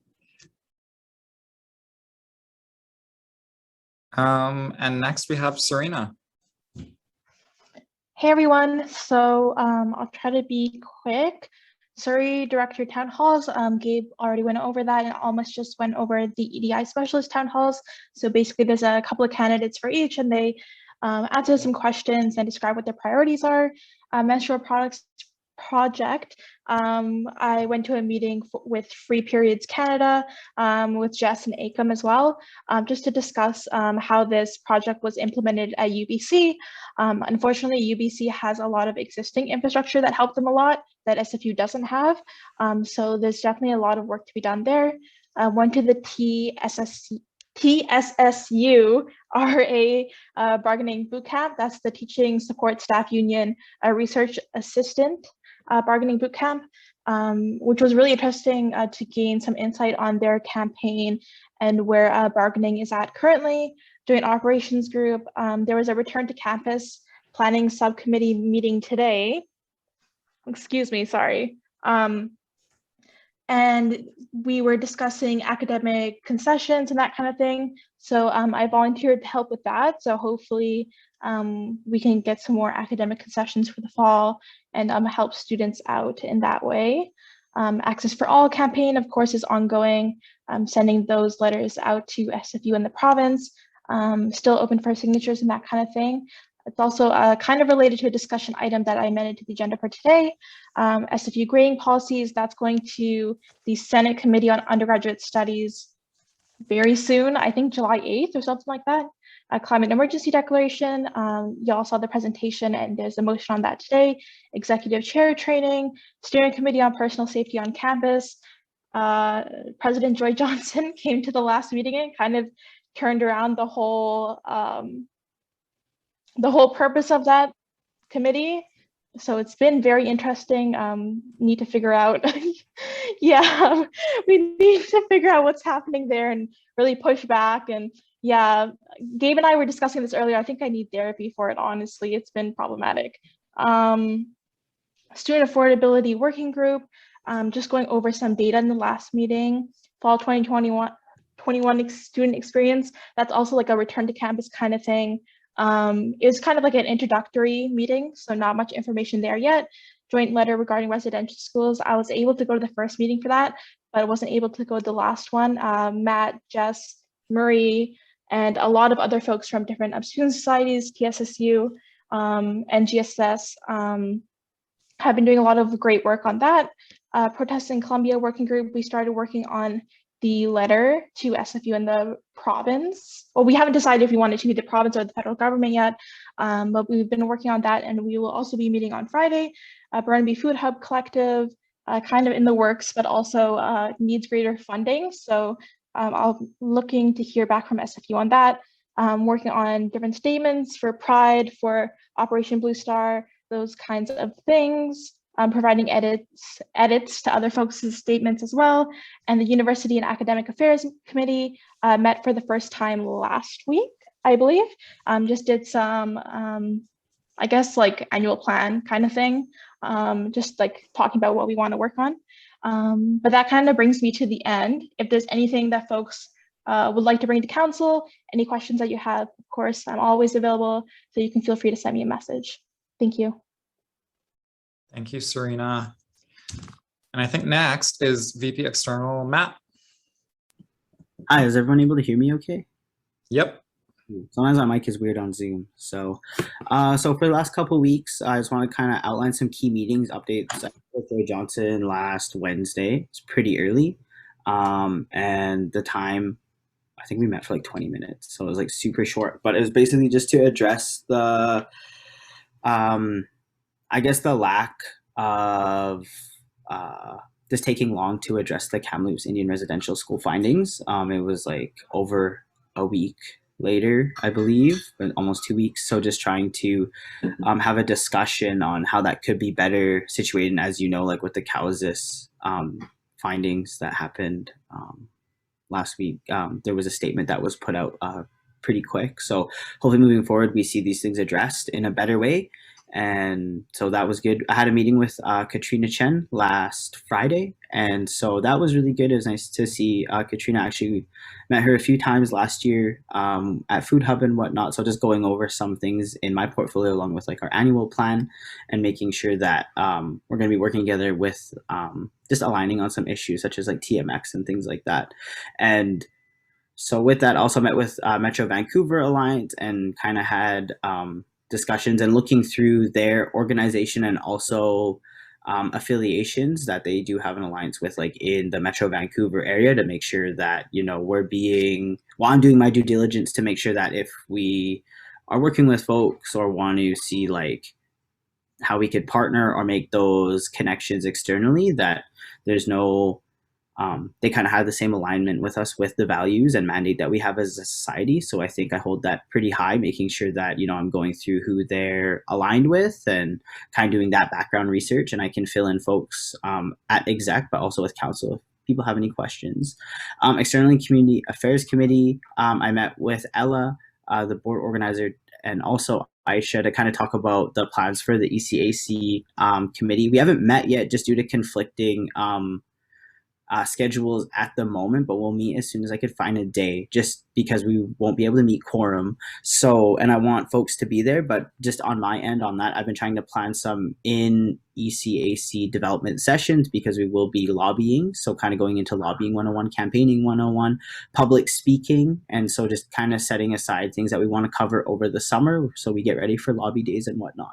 Also attended the First Peoples Gathering House Stakeholders Committee, which I'm a part of. So just getting updates on the Gathering House at SFU and also just recommendations from students and how we kind of want to see that place built on campus and moving forward in reconciliation efforts at SFU. So internal aspects, still working on the campaigns and mobilization coordinator hiring committee, is having to schedule meetings and interview meetings. And then so hopefully that should be wrapped up in the next few weeks.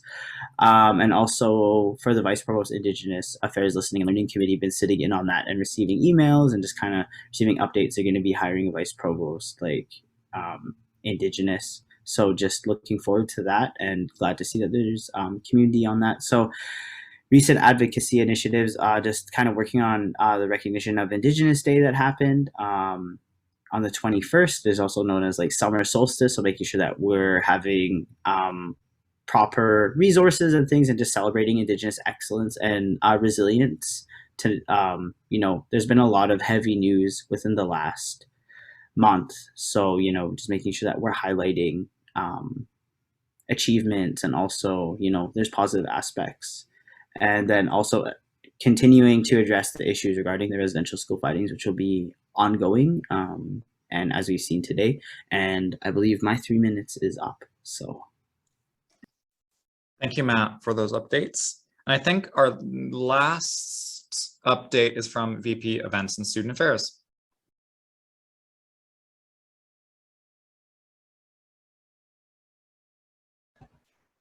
Sorry, my computer is lagging. So for staff hiring, we finalized our communications coordinator candidate, and then Gabe is going to help onboard them. I'm going to meet with the Women's Center Assistant Hiring Committee to look over the applicants as a collective and do our shortlist. For sub-working groups, we talked about PHO guidelines, the current staff and exec safety plan, a plan for counselors to use the building, if any, hopefully in the near future. We also have a student group COVID safety plan as well. And then we're also considering in-person events and meetings for clubs and student unions. We had our first executive committee, so I'll just state what was relevant to my portfolio because I believe that Gabe mentioned most of them. We talked about student union club events, PHO orders, and then in-person events and meetings and how we're going to do that as well. For SFU relations, I met with some folks from student engagement and retention as an update of how we both plan to open up our spaces and host welcome back activities. So we were kind of bouncing ideas off of each other, more like, what were you doing? What was I doing? And how are we going to come back in the fall?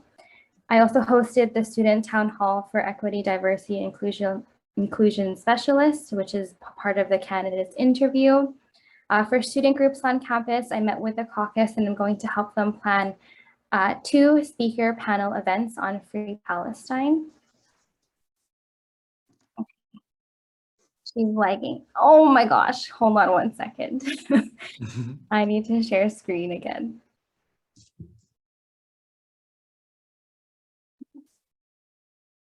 Council, we had a dev session, and then for today, I wrote my first briefing note and first big motion for Cancel Canada Day and starting that campaign. For committees, I chaired my first meeting for Member Services Advisory Committee. Thank you to Tony for being vice chair for that committee, and thank you to Gabe and Corbett for helping me chair that. Robert's rules is tough. It's really different when you're doing it versus you're just sitting there listening to Gabe wonderfully do it. We sadly had to postpone the first events and student affairs committee due to the heat wave. For projects, working on with Serena and ACOM for the menstrual products initiative. And then Corbett and I are still working with Aisha for the equity audit within our member services and staff and how this would relate to our student services too. For events, we collaborated with SFUs. We were here, we were queer on a poetry night and a zine launch, and they did such an incredible job. Thank you again to the poets and to the singers who presented, and I put the link of their zine in the chat. The Understanding Land Acknowledgements event is postponed. Special shout outs to our staff who much labor behind the scenes and for catching things that I miss and for teaching me things every single day. And to ACOM, who has been attending and supporting various meetings and helping with so many ongoing projects. Cool, thank you, Jess. And at this time, that concludes the report from the executive committee. And I think now is a good time. We have one more report. However, I think now is a good time to take a 10-minute break. And then after 10 minutes, we will reconvene and go through the next report. And then we'll finally get to the motions of the day. So let's all return at 6:30. So I will be reconvening council. It is 6:30 p.m. And we still have one more report under a report from committees, and that is a report from the Student Union Building Opening Working Group. So Jess, are you able to reshare your screen again with those slides? Oh, no worries.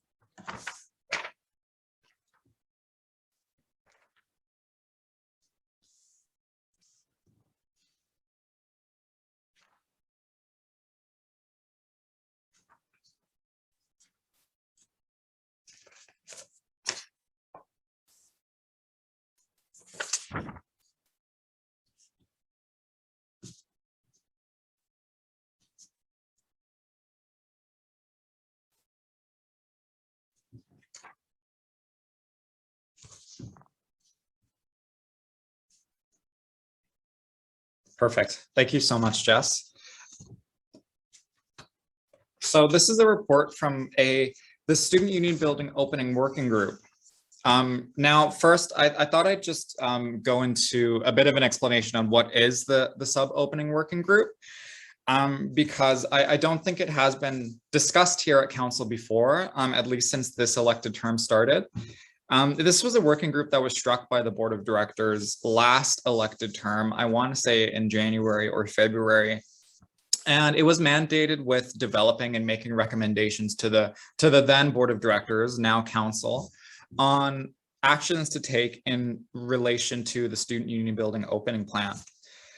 This group is composed of multiple executive committee members, as well as staff of ours, SFSS staff, about an equal representation, I want to say. And this group has met several times now and continues to work hard as September quite rapidly is approaching.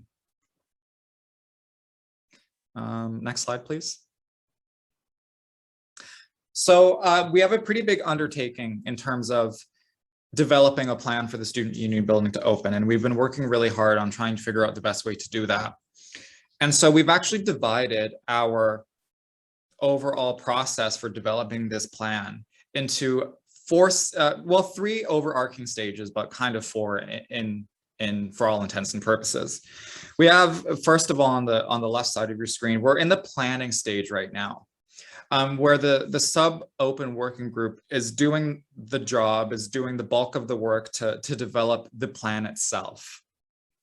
Once the group develops the plan, that plan will move into what is called the consultation phase. And I just want to say, when it comes to the fall return to campus, the university, SFU, has done a pretty crappy job in consulting with marginalized communities. And, we obviously recognize that the fall return is going to have a significantly larger impact on these communities. And so we want to be the opposite of that. We have, we recognize the value in consultation, in that we need to make sure that any plan that we have in place for opening the student union building is inclusive of everyone's access needs, and any insensitivities that we may need to address in terms of how can we make the opening plan as inclusive as possible. So that includes some key groups, such as our own committees, BIPOC, Equity and Sustainability, and Accessibility Committee, as well as constituency groups, including SOCA, FNSA, and DNA. After that, it will move to the approval stage, which is kind of broken up into two parts. Before any sort of plan related to the student union building opening can come to council, it first needs to go to the Joint Health and Safety Committee, which is a committee composed jointly of representatives from the employer, so us as council, myself as president, and Aisha as operations organizer represent the employer on this committee. And then there are union representatives elected from the shop floor to represent the bargaining unit on the JHSC, as the acronym goes. Once it's gone through JHSC, we've received feedback and it kind of gets the green light, then we can bring it to council for final approval. Next slide, please. So as I mentioned, we're in the planning stage right now, but very evidently the opening of an entire building is not as simple as you might think. So we've actually taken the working group and we've divided ourselves up into, as you can see here, about 8 different mini groups or different categories. We've been calling them subgroups, but subgroups and the sub-open, it's just confusing terminology. So I've kind of shifted toward mini groups. Each of these mini groups is focusing on a different component of the opening of the building. So you can see here we have a group is focusing on how we're going to provide services and in what form. Another group is looking at in what way can we move into the consultation phase in a good way. There are what communication plan are we going to have in place to actually let our members know that, hey, our building is going to be open soon. This is the information you need to know. And then of course there's COVID-19 safety, which of course is informed by the rapidly changing public health orders. So these mini groups have been meeting for the last 2 to 3 weeks and are actually reporting back to the main sub-opening working group on Friday, where each mini group will have an opportunity to present what it has brainstormed. And we will use that information to create the broader plan, as I have discussed. And then hopefully, I'm hoping that after Friday's meeting, we can move into the consultation phase. Is there yeah, so this is basically just a visualization of, we have the multiple mini groups at the bottom there. They report to the main sub-open working group. And by the end of this process, council will be the one to approve of things like when the building's actually going to open, what safety plans need to be put in place, and a number of other varieties that will come to council as recommendations from the working group.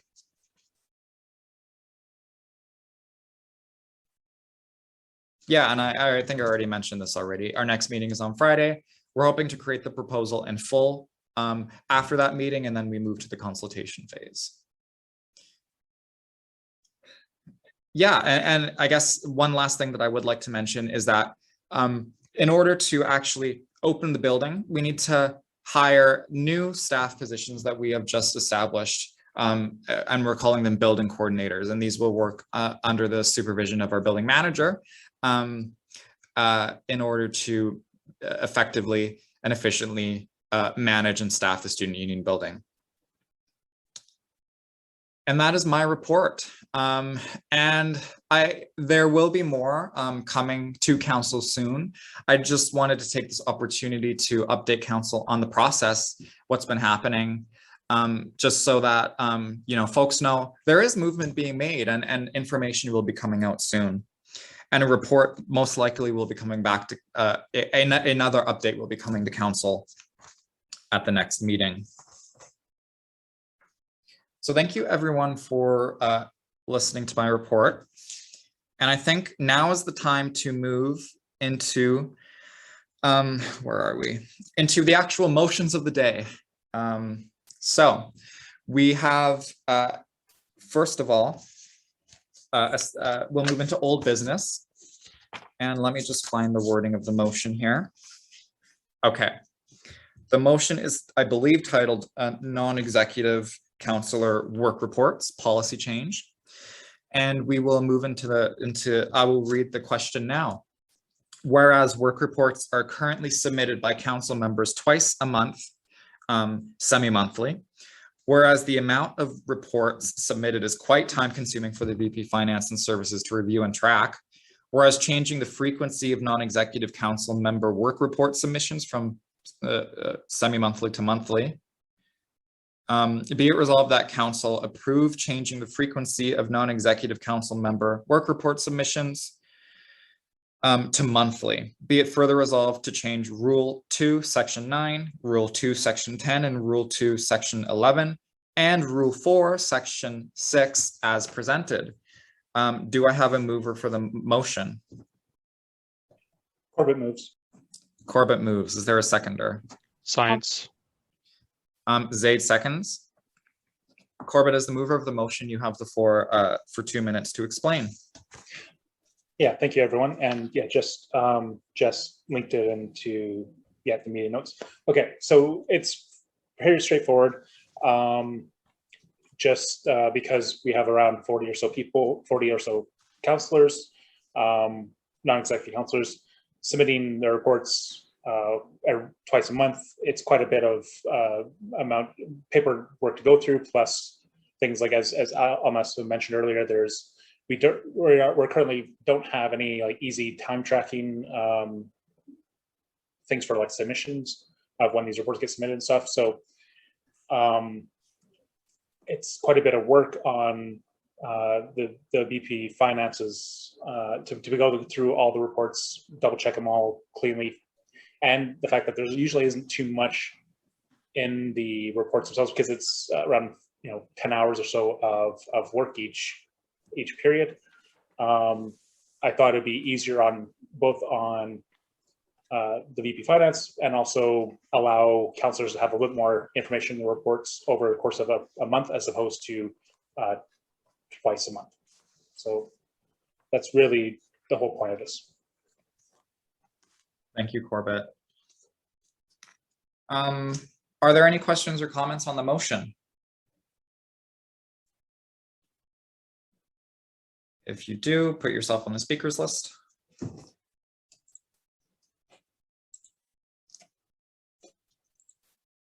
Is everybody comfortable with the change, with the proposed change?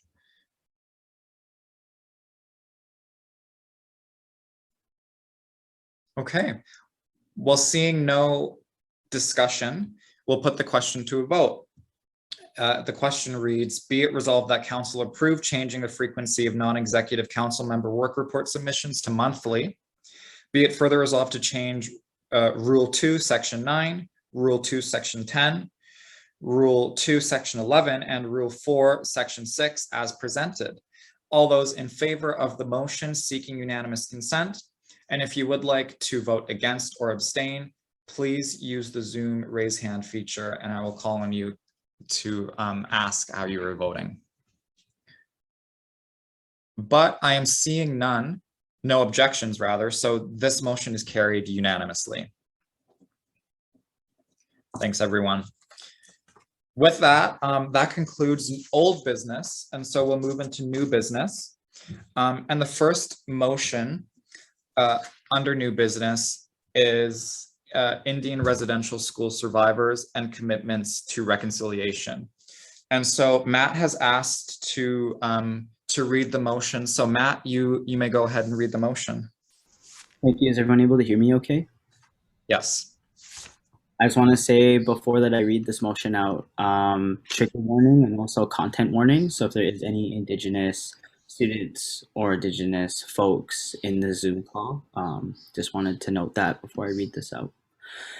So the motion states, Indian residential school survivors and commitments to reconciliation. Whereas on May 27th, 2021, the Kamloops Tesikwekmek leadership released an official statement regarding the findings of 215 unmarked graves on the grounds of Kamloops Indian Residential School. Whereas on June 24th, 2021, Kawasis First Nation Chief Cadmus Delorme announced in a press conference that 751 unmarked graves were found on the grounds of the former Marieville Indian Residential School in Saskatchewan. Whereas it is roughly estimated that there are currently over 1,300 unmarked graves across so-called Canada, and it is estimated that the number will continue to grow in the coming months and years. Whereas the recent news of these unmarked graves of Indigenous children who attend Indian residential schools are currently impacting our Indigenous communities across Turtle Island, mentally, physically, emotionally, and spiritually. Whereas the Simon Fraser Student Society is committed to pushing back against colonial practices that still impact Indigenous students in post-secondary institutions, and is committed to supporting Indigenous students to learn in a safe and supportive environment within SFU, be it resolved that the 2021-2022 SFSS Council continue to stand in solidarity with Indigenous students and communities during these times of grief. Be it further resolved that the SFSS Council task the 2021-2022 Black and Indigenous People of Color Committee, as well as include Indigenous community members in drafting internal SFSS calls to action in response to the Truth and Reconciliation Commission to further mandate and support reconciliation efforts to address the systemic issues that are embedded in all colonial institutions. Be it resolved that the Council continue to support and amplify calls to action from Indigenous communities in all capacities, including letters of support, sharing resources, donations, and taking individual action to educate ourselves on these ongoing issues. Be it further resolved that the SFSS Council donate $6,000 to the Indian Residential School Survivors Society from the appropriate line item to be determined from VP Finance and Services to further support those who have been negatively impacted by the Indian residential school system that was imposed by the so-called Canadian government. Be it further resolved that the SFSS continue to advocate and push back on acts of genocide and colonialism that has impacted Indigenous people since contact. This includes, but not limited to, the condemnation of the so-called Canadian government denying acts of genocide against Indigenous peoples of Turtle Island, calling on the so-called Canadian government to stop fighting cases that are brought against the government by Indian residential school survivors, amplifying Indigenous students and organizers' calls in our lobbying and advocacy efforts, and other such actions. Thank you, Matt, for reading the motion. Matt, would you like to move the motion? Yes, I'd like to move. Matt moves the motion. Is there a seconder for the motion? Devin second. Devin seconds. And Matt, as the mover of the motion, if you'd like to have the floor, first, you have an opportunity to speak to the motion. Okay, thank you.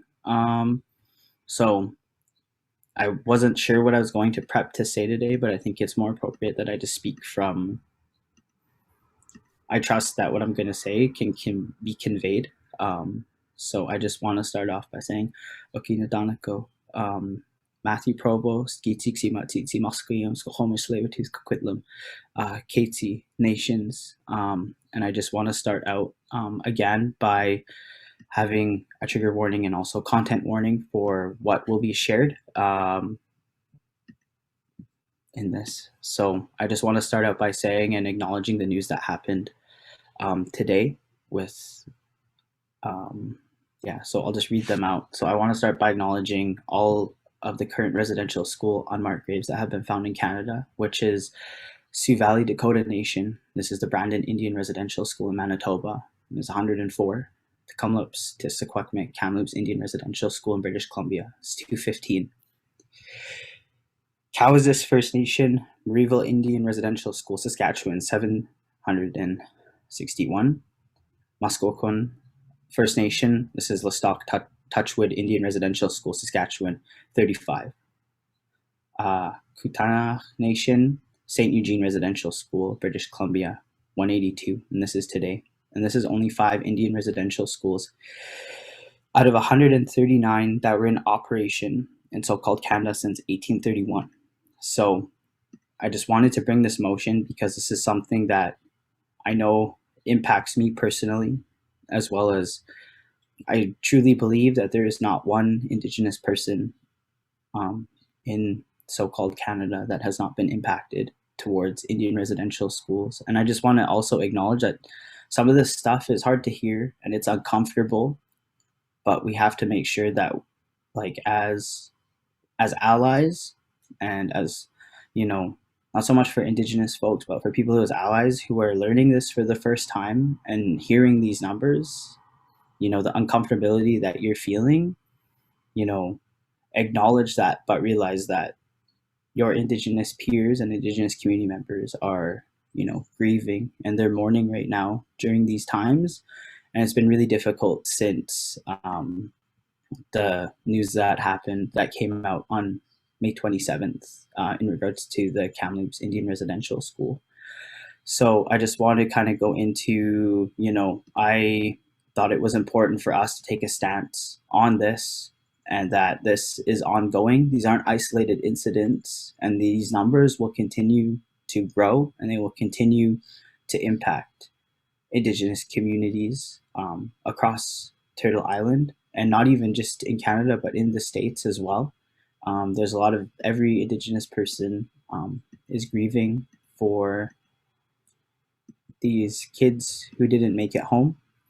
And I hope that folks took the time to read the briefing note. But as we know, the residential school system was mandated and also premeditated acts of genocide and forced assimilation against Indigenous people and our children.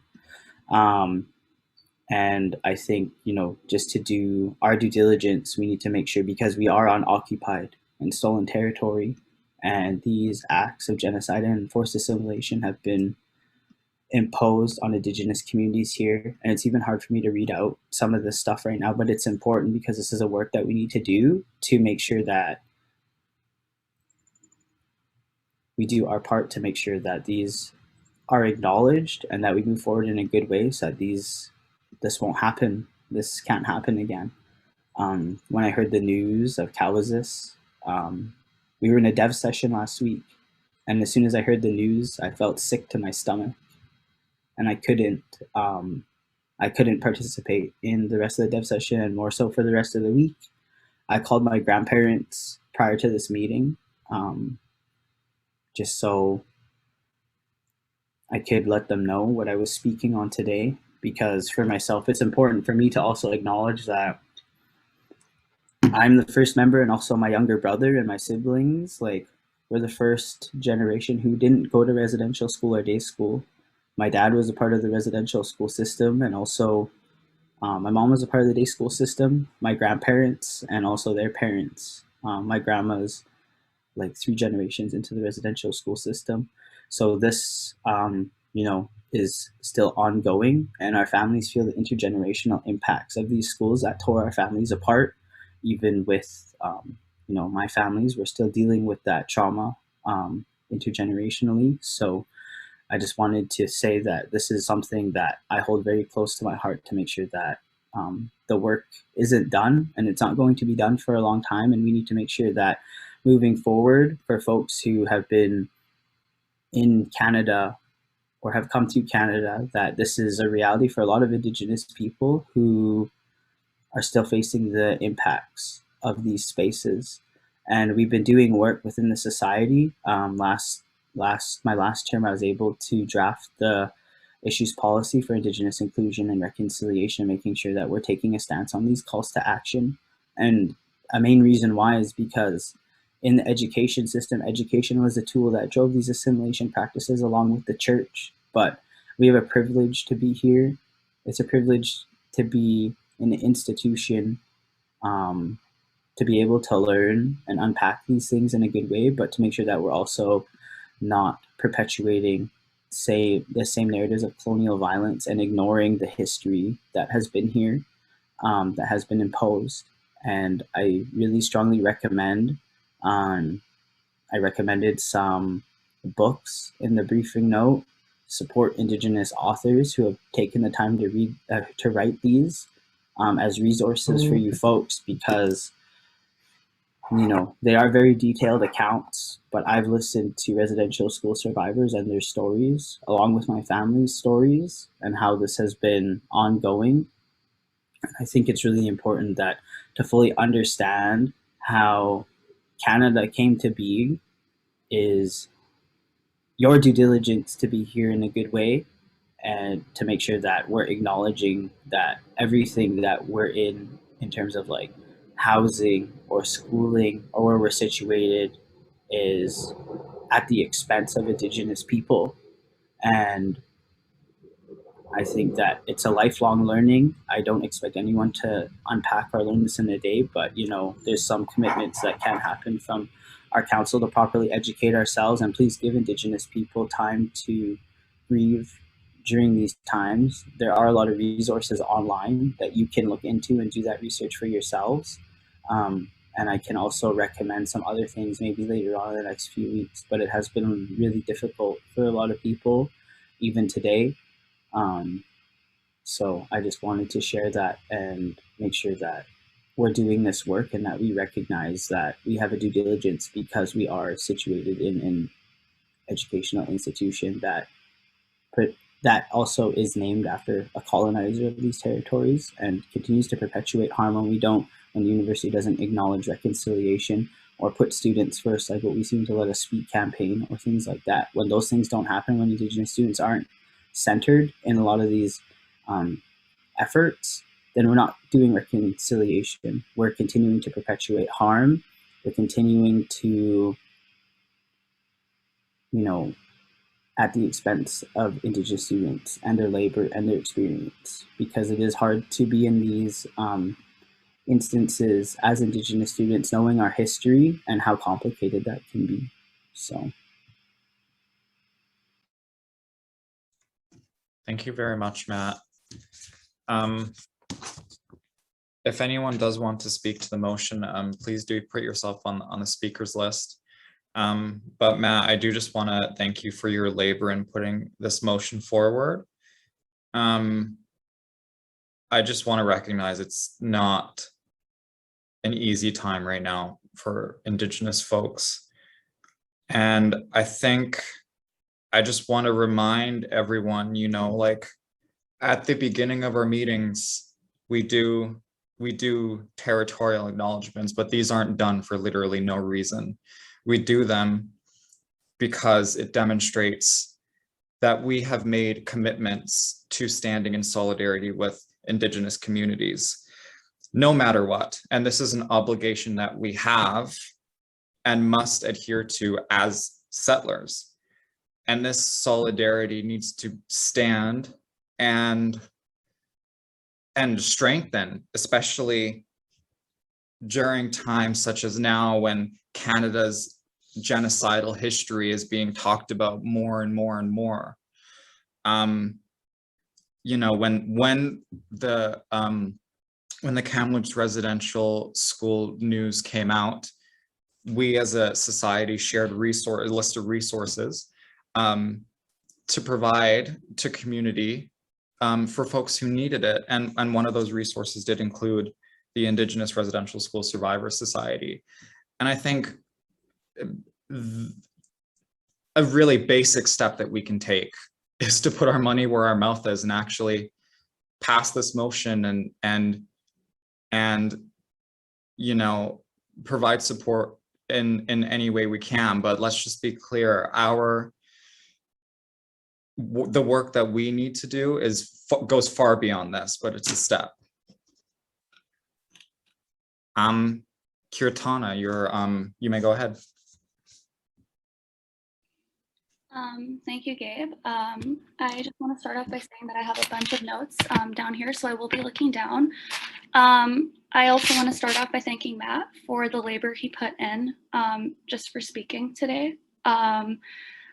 I'm going to take you guys through a kind of timeline of events. A couple days ago, I posted something on my Instagram story about canceling Canada Day, to which a friend of mine from my home country who isn't in Canada responded saying, "You are so ungrateful. You have left, you know, this shithole and you've gone abroad and you're having a better life over there. And this is what you do. You're canceling the day of the country that has done so much for you." And I kind of took a step back and I really thought about that message, and I kind of put myself in the headspace of where I was when I first came to Canada, which was fall of 2019. And I remember coming to university, we had our onboarding session and everyone was talking about like the culture, and a certain topic about Indigenous people in Canada came up. And I was actually very confused about what was being discussed simply because I had no idea about Canada's history and about the darker parts of, or the dark parts of Canada's history. And that in itself is the problem. As there's so many students who come and settle in this country, like myself, international students, that don't really know anything. And if SFU is so committed to solidarity, I urge and I really hope we can in the future pass a motion to make a class compulsory for all incoming freshmen international students on the history of Canada, on Indigenous students, on the suffering of all these students, because we are supposed to stand in solidarity, and by not doing this, we are perpetuating harm.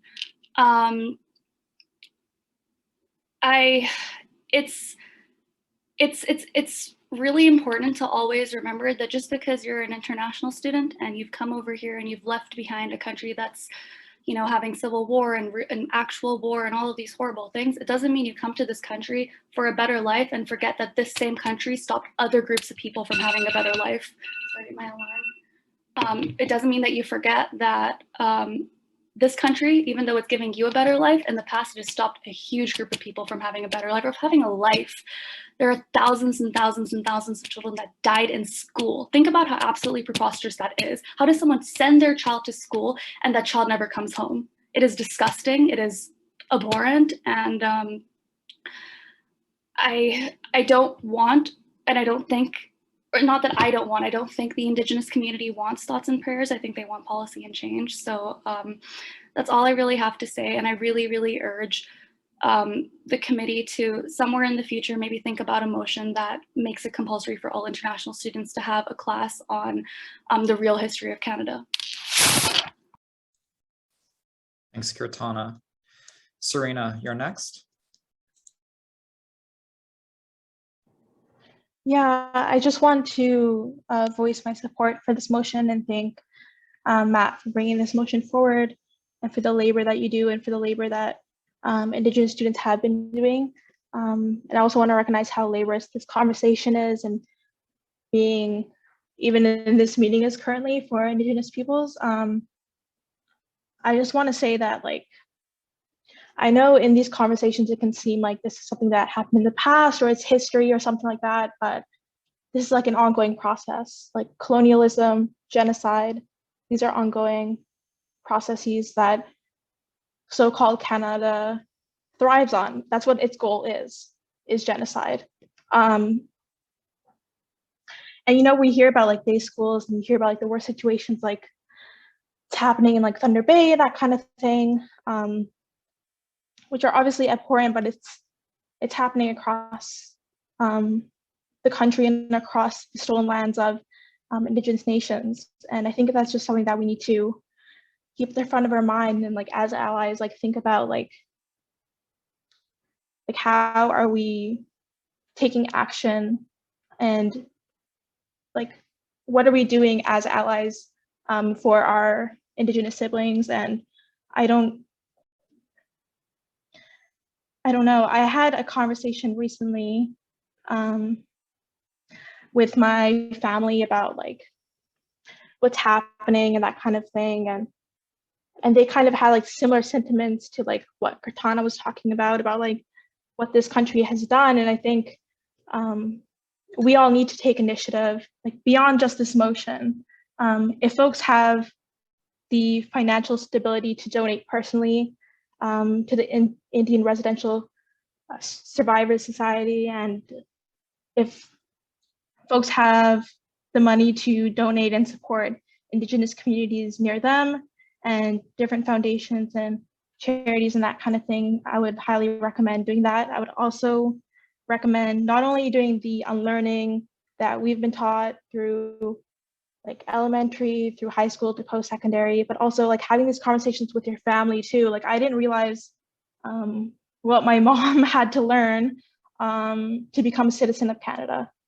Like what they taught her and what they're teaching folks is that you should be grateful for this opportunity you have, but they don't tell you that the settler colonialism that tore apart your country is happening here right now. And they're kind of just like making, I know like as like children of like immigrants, it's something that, we're supposed to be grateful for, but I think it's something that we need to unlearn and bring to like the forefront of our conversations. Sorry, my battery's about to die, but yeah, it's just, I would recommend people to have like those difficult conversations and do the work on your own too. We shouldn't have these conversations just because Matt brought it forward. We should have these conversations all the time. But yeah, I guess that's all I'll say for now. Thank you. Thank you very much, Serena. Almas? Yeah, I'd start by saying that my heart goes out to, support all the families whose children were gone too soon. And it's really important that we acknowledge and empathize with the Indigenous communities which were affected by these news. I'm really hopeful that we can all join hands to amplify the voices of Indigenous peoples and stand in solidarity with them. So please look out for all the Indigenous folks that you might know and provide support in any way you can. I'm an international student as well, and as Kirtana mentioned, I never knew about this gray area in the Canadian history until I took an Indigenous Studies class. And given my background in science and toxicology, I would have probably never learned any of this.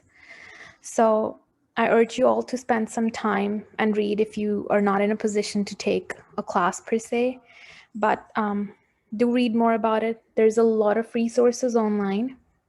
And I believe the first step to being an ally is to be well informed about what has happened in the past and what is still happening to some Indigenous communities. Thank you. Thank you, Almas. Jess, you're next on the speakers list. Yeah, thank you. I just want to say thank you to Matt for creating this motion. And I also want to highlight the labor of Matt, who has always been putting up these motions and these statements as well. And the First Nations Student Association and the Indigenous staff at Indigenous Student Center, the elders and Indigenous professors who always continue to put in the work to advocate for their communities, despite what's going on. They still show up to meetings, they still host events, they still host spaces for their own communities, even though they're grieving And we have to highlight their labor for that. They always continue to put in the work to advocate for their communities and for continuously teaching allies who are not Indigenous about so-called Canada's history. They put in so much labor on being in various communities and working groups and writing statements that at times can be harmful to them, but they still show up for their community. And as I hope that with SFSS and as counselors and in the positions we hold, that we move forward and always putting forth Indigenous students' needs and all of the work that we do. Statements, letter writing, consultation, all of that. I also want to remind folks that when you share something on social media regarding residential schools, to always put trigger warnings or content warnings, because that can be harmful for our Indigenous community members, especially on Instagram stories. So just be mindful of that as well. It's really good to share your resources, but just do that. Very good. Other things that we want to highlight as an exec that we are releasing is just to share the resources that we have on your networks, check up on your Indigenous friends and community, educate yourself on the current events relating to Indigenous peoples and the ongoing genocide and colonialism. There is a rally tomorrow held by Idle No More at the Vancouver Art Gallery at 2 p.m. And just always amplify the voices and the labor that Indigenous folks do within our community. So thank you. Thank you. Thank you, Jess. Emeralde? Yes, I just wanted to add on to something Jess mentioned. Thank you, Jess, for bringing up kind of intentional and thoughtful kind of social media posting and activism. Another thing, because I think this conversation will talk about what we're doing within council, but there's a lot of conversations about what we can do as individuals moving forward in our own lives. And I think when moments like this happen, there's a lot of sharing of resources on our personal social medias and social activism posts. When you're doing that, I would, in addition to trigger warnings, I would also really encourage you, if you're noticing a certain post from an Instagram account or resources are being reshared within your social media networks over and over again, share that one if you want, but then also try to actively seek out resources that aren't being shared so that you're kind of adding to the conversation and providing more value as opposed to just making your one big echo chamber. That was all I just wanted to add on. Thank you. Nextly, Mohammed. Yeah, hi. Thank you, Matt, for all of that. That was sad yet beautiful to be able to talk about it, to be able to express those kinds of emotions and to express a sort of action that needs to be taken from your end within this organization, within council. I highly appreciate that and find that sort of beautiful to be able to help help in a way that people couldn't help minority people and people of Indigenous origins. I do want to emphasize, though, one specific thing, that going forward, this motion I don't think is going to fail in any way, shape, or form. I don't think any reasonable person would go against supporting people who are marginalized and oppressed for so long. But we need to also keep in mind going forward that as much as we talk about social media, as much as we talk about raising awareness and education, we are also a student union. We are also an organization with a lot of power behind us. We can make a lot of good change with the right action. And so what I'm trying to say here is we should look further past just education, further past just raising awareness and social media posts. We can focus on specific actions that can help marginalized people of any origins due to colonialism, and in this case, Indigenous peoples who have been suffering due to the residential schools and have suffered due to the residential schools. So yeah, I'd just like to point out that we need to focus more on effective actions and efficient actions, and we need to take our time and diligence, because it is our duty to our student body to be able to do that, to take our time, to be able to set effective measures that can actually help. Yeah, I'd just like to point that out. Thank you. Corbett, you're our next on the speakers list. Thank you. And like everyone else, thank you, Matt, for all the labor you put into this. I'm very much in support of this motion. I'm not just only in the continuing to provide education resources and awareness, but also I really look forward to the calls of action that are going to be developed by BIPOC, Indigenous students, and Indigenous community members that for what SFSS can do, either supporting others' calls of actions or making our own. Because as Mohammed said, we are a large organization. We can do quite a lot. We can have impact, and so like I said, I really look forward to seeing those calls to actions and supporting that working group or that group. If they need any information or any resources or anything I can help with, I'm happy to. Additionally, for like people have been talking about, individual resources for us to educate ourselves. Some of the things I've also would recommend, even in a small amount, is just start reading the Truth and Reconciliation report, like the summary and some of the testimonies. It literally, right in the first start, quotes John A. Macdonald, the first Prime Minister, with who created this, who passed the law that created the residential schools, the whole purpose of it, and it's abhorrent. It's nothing I ever learned about in school. I never even learned about. I learned bits and pieces of it later down the road when I started university, when I took History 102, and we really went through a lot of the myths of Canada, and especially around how fucked over First Nations people were, and in laws and like creating systematic systems that were intentionally designed to make it a failure, to cause these First Nations to fail. And that's and it's been over 100-something years of this. The residential school system, some of the last ones didn't close until what, the mid-90s, and so that's like well over 100 years of this. So like, I don't want to go too much further but it's just there's a lot of there's a lot of information out there. A lot of it is really hard to read, but it needs to be read. So thank you. Thank you, Corbett. I'll put out one last call for anyone who would like to speak to the motion. Right now, there isn't anyone on the speakers list.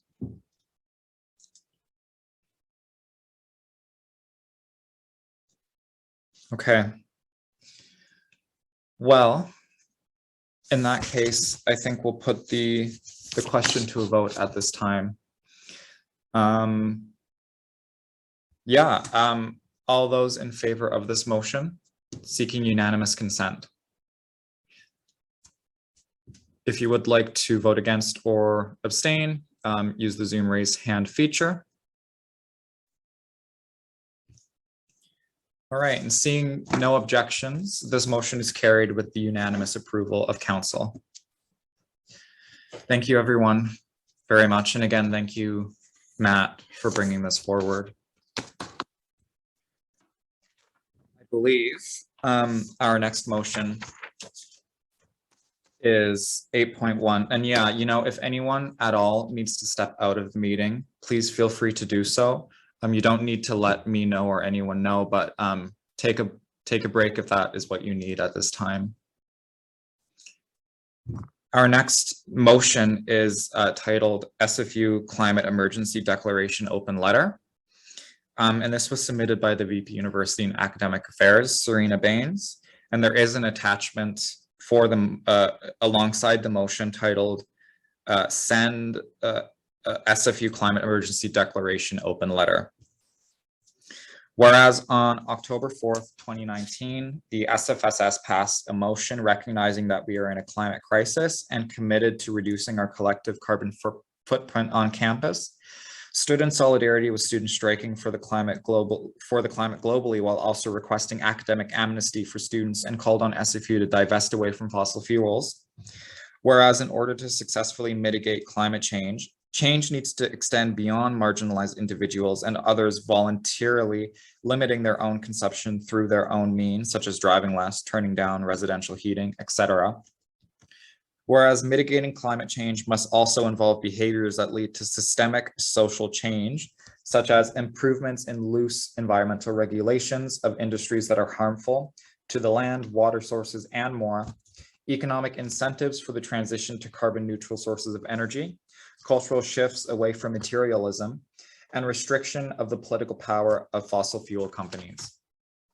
Whereas SFU as an anchor institution has a responsibility to look at its direct and indirect contributions to the climate crisis and has significant social and political influence locally and internationally. Whereas SFU has released a 2020 to 2025 sustainability plan that is woefully inadequate, and it does not encompass a climate emergency declaration, taking a stance on the Trans Mountain expansion project, promote divestment as opposed to carbon footprint reduction, ensure climate justice education mandatory for all students, ensure SFU does not receive funding from fossil fuel special interest groups, acknowledge carbon offsets as an unviable solution, demand action on Scope 3 emissions, encourage standing in solidarity with direct action for climate justice, and recommend solutions that center climate justice while also recognizing the ongoing harm the university perpetuates. Whereas Canada declared a national climate emergency in 2019, along with many student unions and climate justice student groups that have successfully lobbied universities and other institutions to declare climate emergency and to divest from fossil fuels thereafter, including the University of British Columbia, the University of Waterloo, and Concordia University. SFU has not. Whereas SFU declaring a climate emergency emphasizes the urgency for climate action and a proper and adequate stance to the scientifically proven climate emergency. Whereas SFU 350 is pushing SFU to declare a climate emergency with their climate emergency declaration open letter, along with concrete demands that go beyond the SFU 2020 to 2025 sustainability plan and addresses the systemic issues. Be it resolved that the SFSS Council endorses and signs onto SFU 350's climate emergency declaration open letter and commit to working in partnership with SFU 350 in their campaign by providing funding and organizing resources like new mode, workshop planning funding, and campaign supply costs, etc. Be it further resolved that councillors who vote in favor of the motion sign on to SFU 350's SFU Climate Emergency Declaration open letter as individual councillors and on behalf of their departmental student unions, constituency groups, student unions, and student groups. Be it further resolved that the VP Equity and Sustainability is delegated to organizing actions, working with students in collaboration with the executives and councillors who are interested. And lastly, be it further resolved that the SFSS affirms its commitments to action to address the climate crisis, including standing in solidarity with communities, standing against pipelines, environmentally harmful extractive resource projects such as logging of old growth forests, and to affirm its opposition to fossil fuel investments. Is there a mover for this motion? Serena. Serena moves the motion. Is there a seconder? Sarah. Sarah seconds. Serena, as the mover of the motion, you have the floor. Thanks, Gabe. I think Wei Chun and Sarah covered it pretty well in their presentation. But basically, this motion is to support their open letter advocating for SFU to declare a climate emergency. Their current sustainability plan is inadequate in that it doesn't include like a lot of Scope 3 emissions, also known as like indirect emissions. It also doesn't claim to take a stance on the Trans Mountain expansion project, and doesn't promote divestment and those kinds of things. So I think it would be great, and I would recommend for folks to vote in favor and sign on to their open letter ahead of it going public, just to garner as much support as possible for this motion and to hopefully pressure SFU to declare a climate emergency through the Board of Governors. If you have any questions or if you've read through the letter and you have any feedback, you can definitely let me know. And because I know SFU 350 has integrated some feedback already, so I'm sure they'd be open to that. But yeah, it's pretty self-explanatory since the motion is so long. Thank you, Serena. Thank you for bringing this forward. And I just want to thank Wei Chen and Sarah again earlier for the presentation. I will be voting in favor of this motion. And I'm rising in support and urging council to vote in favor of it as well. SFU claims to be taking action on the climate crisis, but we know that to be false. They refuse to take active opposition to stances such as the Trans Mountain Expansion Project, the Burnaby Mountain Tank Farm, fails to take Indigenous reconciliation seriously, fails to divest from fossil fuels, and the Board of Governors has yet to declare a climate emergency. These issues continue to impact marginalized communities the most and have real, tangible impacts that are being felt to this day and have been felt for years. These issues are unfortunately often politicized when they should not be politicized whatsoever. And by avoiding taking a stance, SFU is complicit in the climate crisis. And you know, all the evidence you need to demonstrate that the climate crisis is worsening is anyone who walked outside this weekend, anyone who doesn't have air conditioning and was forced to, you know, sit in their house in basically what felt like a sauna. 43-degree weather is not normal, guys. And anyone who hasn't made the link yet between the heat wave that just happened and the climate crisis needs to make those connections, because this is very, very real, and it is not being talked about in the news as much as it should be. I mean, it's deplorable, honestly. And so, yeah, I'm voting in favor of this motion. I urge everyone else to vote in favor of this motion too. And that's it for me. Next on the speakers list, we have Mohammed. Yeah, hello again. Yeah, I really like this motion. I'd just like to say that I am in support of it. We do really need to focus on climate change and its effects on Canada as a whole and the world as a whole. It's affecting people's lives. It's causing more global problems by the day, more economic problems. We've all heard and read at least something about how climate change is terrible. But I would like to ask a specific question of the writers of the motion regarding the funding aspect of this motion. So the motion indicates that there will be funding proposed to programs, and I believe I don't remember what the exact wording was, but it said programs and resources, I believe. Yeah. That specifically help with climate action and climate change. I wanted to ask if that includes university programs, because in that case, I believe there might be a little bit of a conflict of interest here in terms of myself and a few other counselors, like the Bachelor of Environments, for example.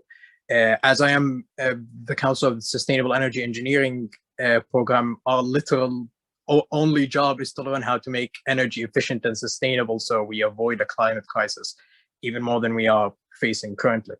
So how does that, so yeah, what's the considerations given that there are already programs, there are already initiatives within the university to teach students how to deal with the climate crisis, and in regards to that funding to see if there is a potential conflict of interest, and if there's not even a conflict of interest, would we even be considered for something, for a similar funding style?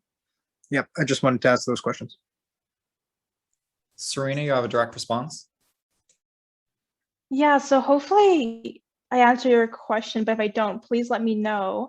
I believe the funding that's being referred to is SFU 350's community reinvestment movement, which basically advocates that 5% of SFU's endowments be reinvested into local climate solutions. And that includes, see, I'm just trying to read it again here. That includes reinvestment into our communities, neighborhoods, families, and advance racial, economic, environmental, and social justice in alignment with plans for a green and just economic recovery from COVID-19. I think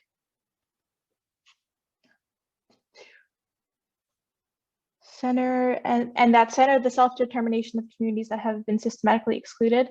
I think that because this would benefit the greater community as a whole and not one specific person, it's not exactly a conflict of interest. At least that's my understanding of conflict of interest. But I unfortunately don't have details on the community reinvestment, what exactly what initiatives that would go into.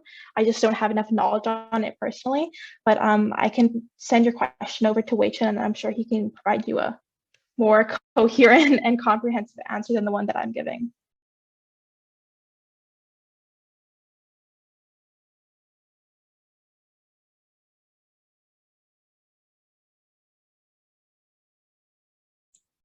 Is Wei Chen still here? Oh, okay, cool.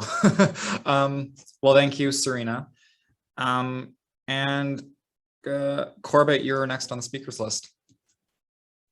Thank you. So yeah, I'm in favor of this motion.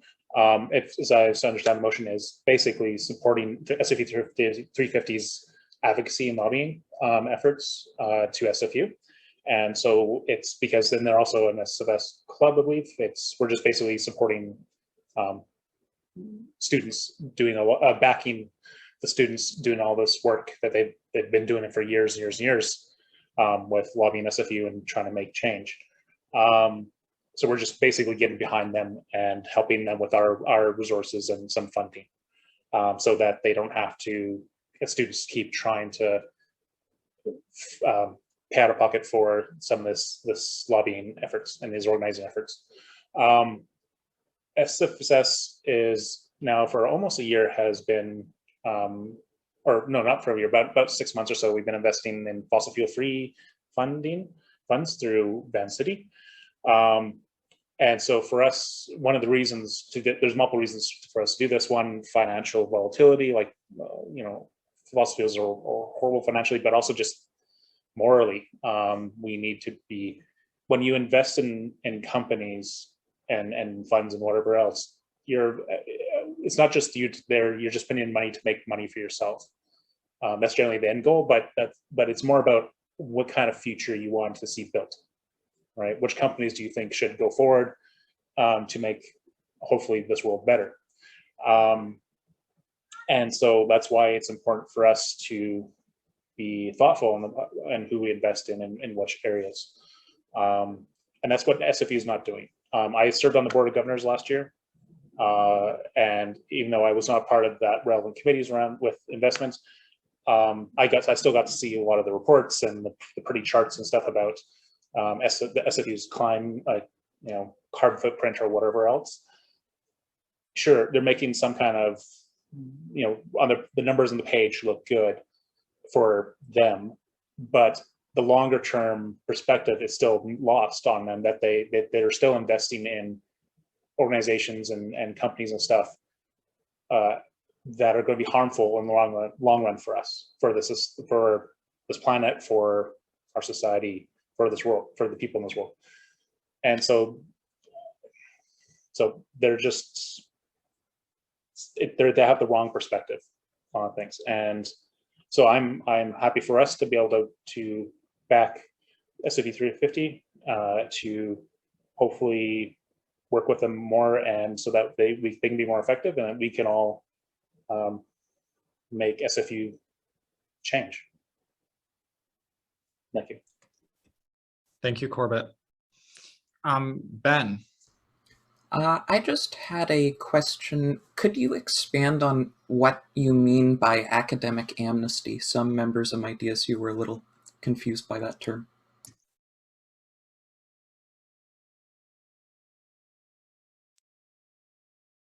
Serena?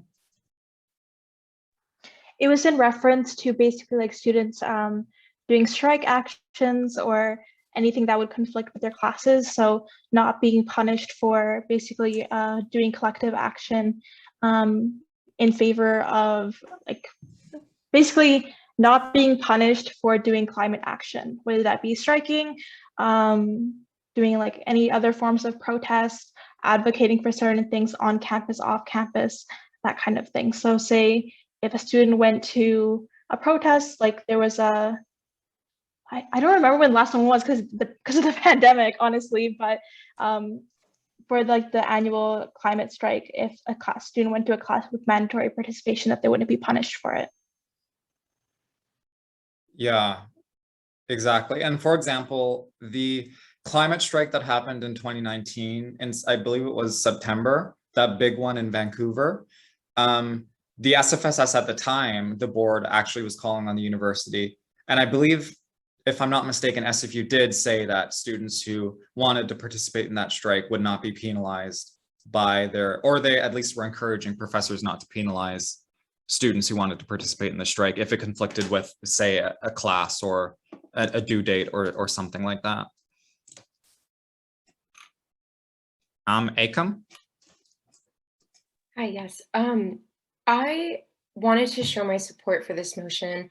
And I also wanted to share with the rest of the council that something that Wei Chun said in his presentation reminded me of something that I learned in one of my classes last semester. And it was in a book. This class was resource management. And it was that there are fossil fuel companies that have invested millions and millions and millions of dollars into think tanks with the sole purpose of convincing the general public that climate change isn't real. And for a really, really, really long time, public surveys showed that it was working, that a majority of the public genuinely believed that climate change wasn't real. And thankfully, a lot of the data actually shows that public opinion is starting to change. And in the past, it has changed a little bit.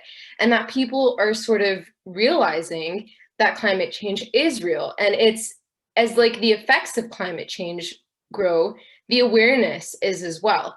But like this, I think this motion and universities coming together to declare a climate emergency is sort of a step towards battling some of those misconceptions regarding climate change and like battling the amount and effort and time and money that fossil fuel companies have put into trying to prove this misconception in order to sort of just make more money out of it. I think like Corbett said before. So I do really want to voice my support for this. And I think it's a good step towards not only raising public opinion and not only raising awareness regarding climate change, but also making sure we're taking steps, the necessary steps to sort of decarbonize our system and move towards sustainability. Thank you, Akam. Right now, the speakers list is exhausted, but I would like to put out another call for folks to speak to the motion if they would like to.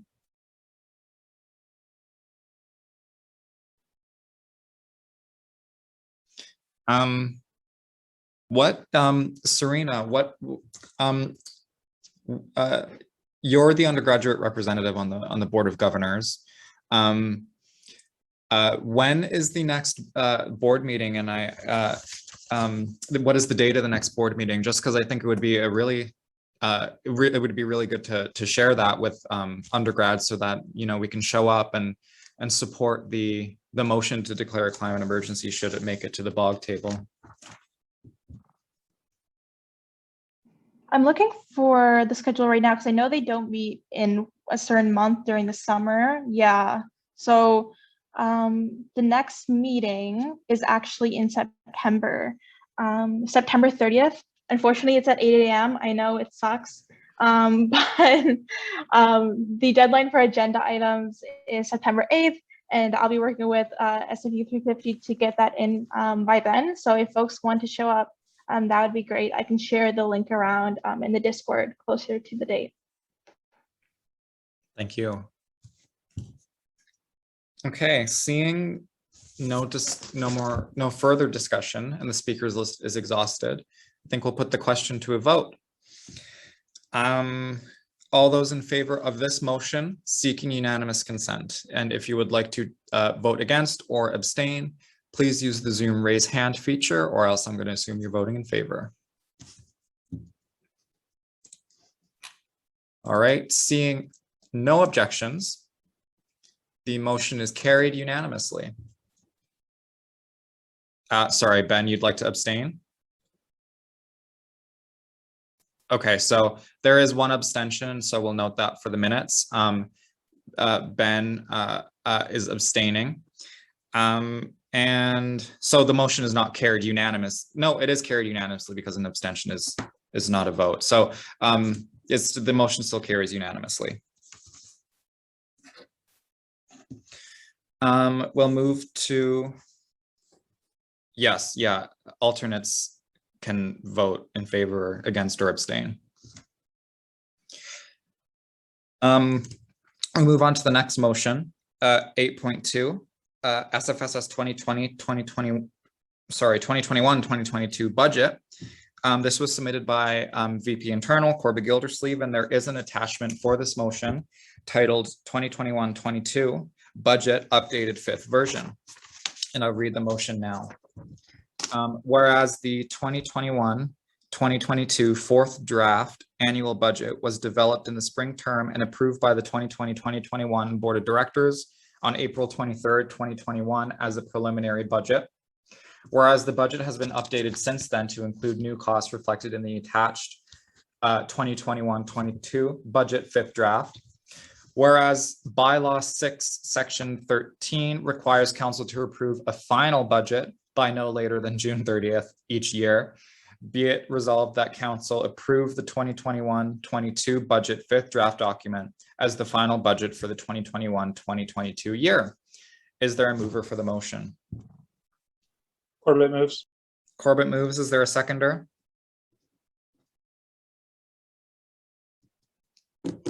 Is there a seconder? Sarah? Sarah seconds. Corbett is the mover of the motion. You have the floor. Thank you. So yes, I initially showed this budget, I believe, in an earlier council meeting. And there hasn't really been any changes since then, other than I think a few naming changes. For instance, instead of the Accessibility Center, it's now named the Disability and Neurodiversity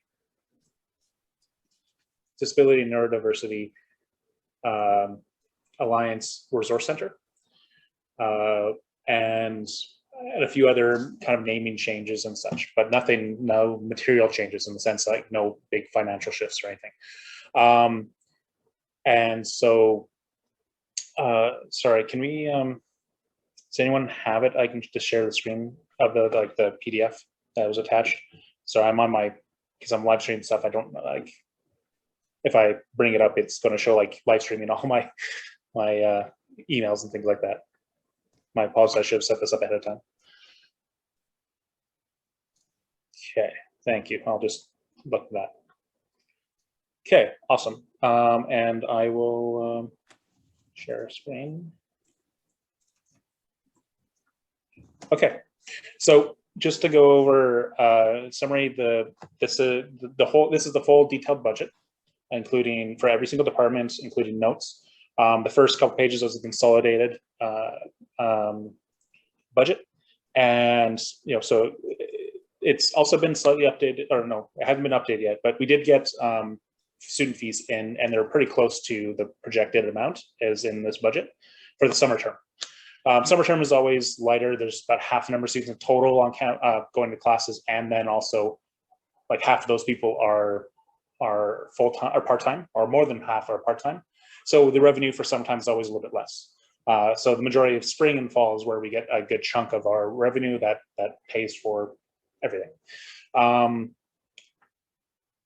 And so we have estimating around 3.2 million, or just under $3.2 million for revenue. Administrative costs have shifted a bit from previous years because, for instance, Campaigns Research and Policy Office now we've split the one role into two, so we have two full-time coordinators, which means additional costs, but also double the amount of work hours that we can get support for things like policy and research and community affairs, which is what's just hired, and then the campaign mobilization coordinator that's still in the hiring process, I believe. But we've also had a significant decrease in administrative costs because last year's board shrunk down from 7 administrators to 3, and also we've had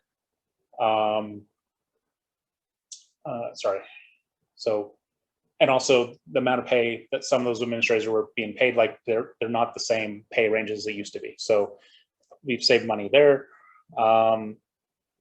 We've shifted over some of our insurance that was around the SFU. The student union building is now being paid for by Bill SFU, so it's saved us a little bit of money there, about $50,000 a year, which it helps a lot. Things like IT support and others that we've reduced quite a bit simply because we looked at what the historical costs and realized that we were over budgeting for that.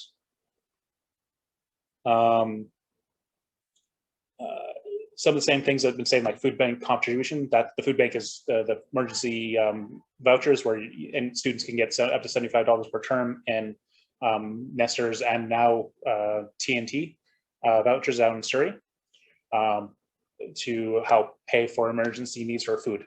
I've used it a few times when the paycheck was going a little thin, and when I was working outside the SFS.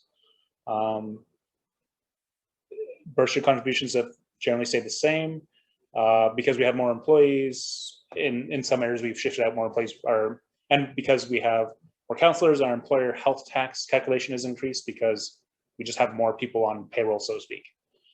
The shifting around of the council costs, we've shifted a lot more into it. One is a little bit more, about $100,000 more a year because of the living wage model that was approved at the end of last board term.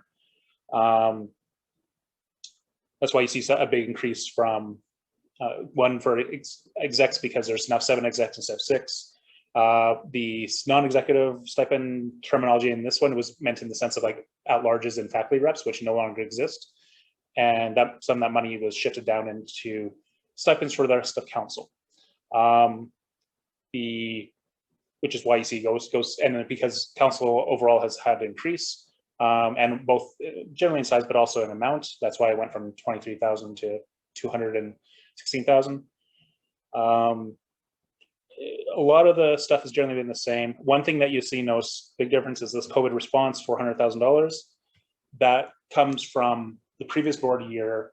We had surplus, and we put that into help supporting to provide a bursary, or rather emergency funding for supporting students in the end of summer for COVID costs. So students coming back from international students coming back, maybe needing to buy new equipment, transitioning back into a in-person role. Maybe they have to buy a laptop now versus instead for the last year they've been using, say, a home desktop, that kind of stuff to support.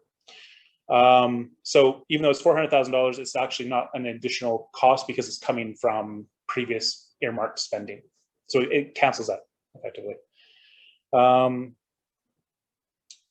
We shifted the all the committee costs of the committee budgets outside of before they were spread out in a whole bunch of different little departments, and I've shifted all back under to the board because each committee chair is responsible for their committee's budget, overseeing their budget.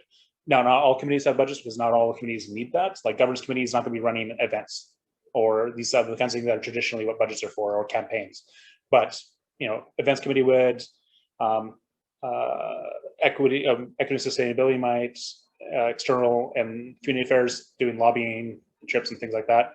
So that's where that funding comes from.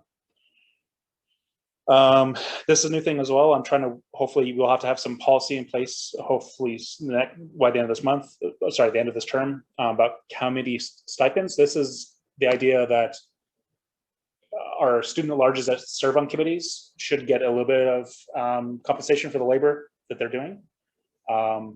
It's not a lot, but it's a start before, I think it's been, what's the word? It was generally budgeted out to be roughly around $35 per meeting, with an average of like 1 meeting per month. So we still need to develop a bit of policies around how that gets paid, how that gets tracked and such, but the money is set aside there for that, for when we actually get this implemented. These services and stuff, these are generally the costs of like the labor costs and the office costs, so like equipment, supplies, things like that. And they generally are pretty stable from year to year. Black Student Support Office is a brand new office, and so with the new coordinators, that's why it's this is a full year's worth of wages and benefits costs. Same with the Student Advocate Office and DNA Resource Center. DNA Resource Center also has both a coordinator and an assistant coordinator and assistant budgeted for. Whether that ends up being the case once the coordinator is hired down the road, we'll see if that money needs, if they still need an assistant on top of that, or if that money can be reallocated. So that'll be something FASC can look into in the future. Women's Center and on campus have stayed pretty stable for their budgets. Same Surrey campus a little bit less, I think, because I think a little bit less that we're expecting a little bit less work happening in the summer for needing the help for like assistance and stuff. FSA has now a full-time coordinator, so that's also where this additional increase comes from. Lacey started, I think, last year, about 6 months, or last September or so. So now there'll be a full year of labor wages and such. So what this means is like the expenditures kind of overall increased by about $500,000. However, 400 or so of that is, or 300 something of that is from surplus to support that the emergency COVID funding. So when you take that into account, we'll have a very small surplus. If we completely max out all our budgets, which rarely happens every year, we're still looking at having about a $30,000 surplus. So we're actually in pretty good shape. We basically have a balanced budget, which is a nice thing to have in a student society. And so you can look, if you want to look into, I hope you have looked into more detail on the budget, the different notes and how certain things are calculated, because it's actually very, very useful and very helpful, especially if you have, members wondering like how much money do we put in for grants, for student grants. Well, you can actually look it up. It's budgeted for $100,000 this year. How much for student faculty and student union core funds. There's only 4 of them, so they don't need as much. But you can actually look this number up and say, okay, this is how much has been totaled for the whole budget. If they want to know how it breaks down individually, I can help with that because I have a lot of those numbers. But this is because this will also get posted up online. Any member of our students can also look at, or any member, can also look at the budget and go through it and have questions, and which is, I think, really important for the transparency, accountability of our society, and us as a council being in charge of this organization to have students be able to do. So if you have any questions, any discussions or concerns, now is a great time to raise them. Thank you. Thank you, Corbett, for giving us a rundown of the budget. And if anyone does have any questions or comments, please put yourself on the speakers list.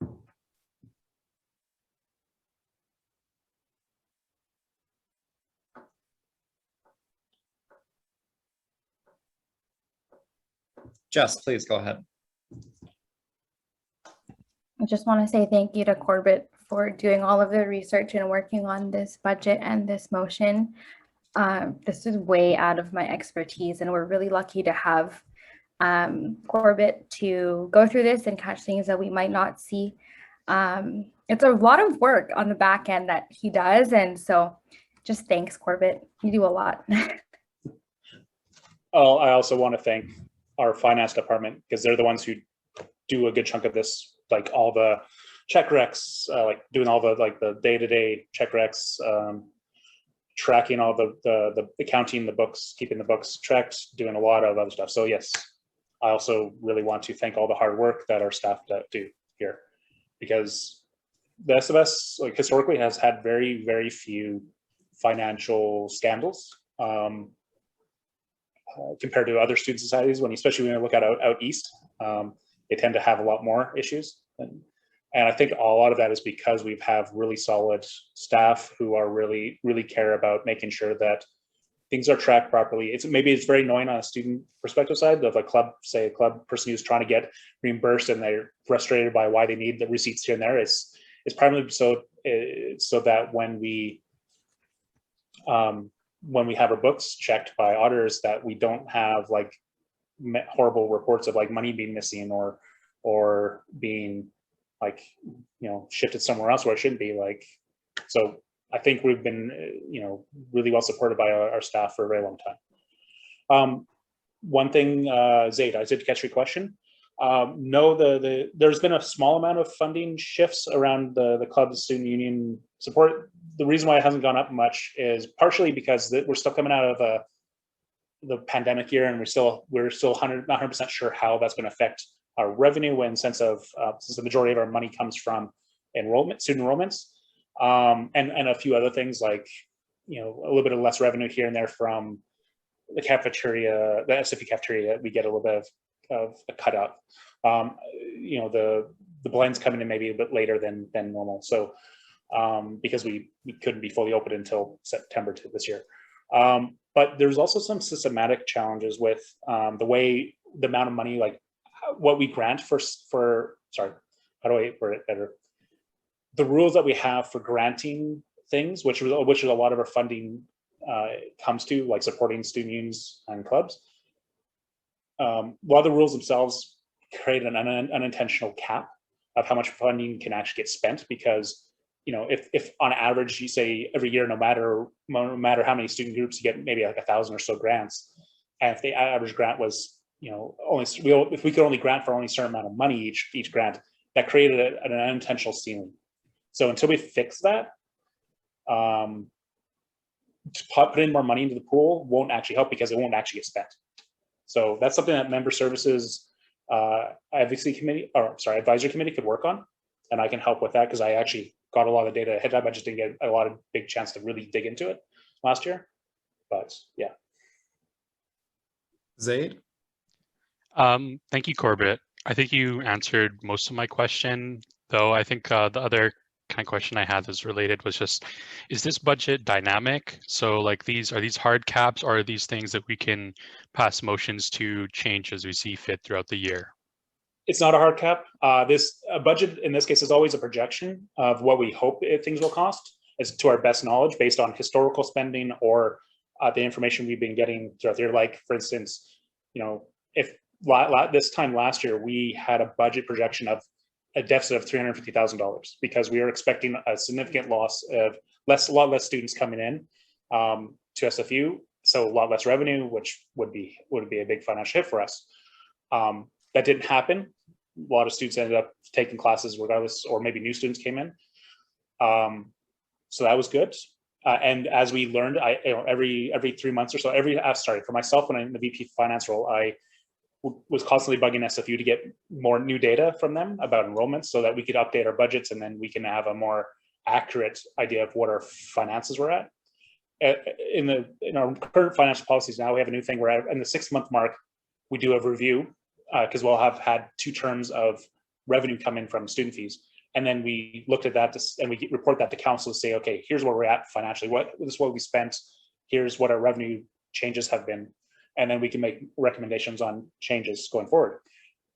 The Finance and Administrative Service Committee can do that can do what's called budget allocations.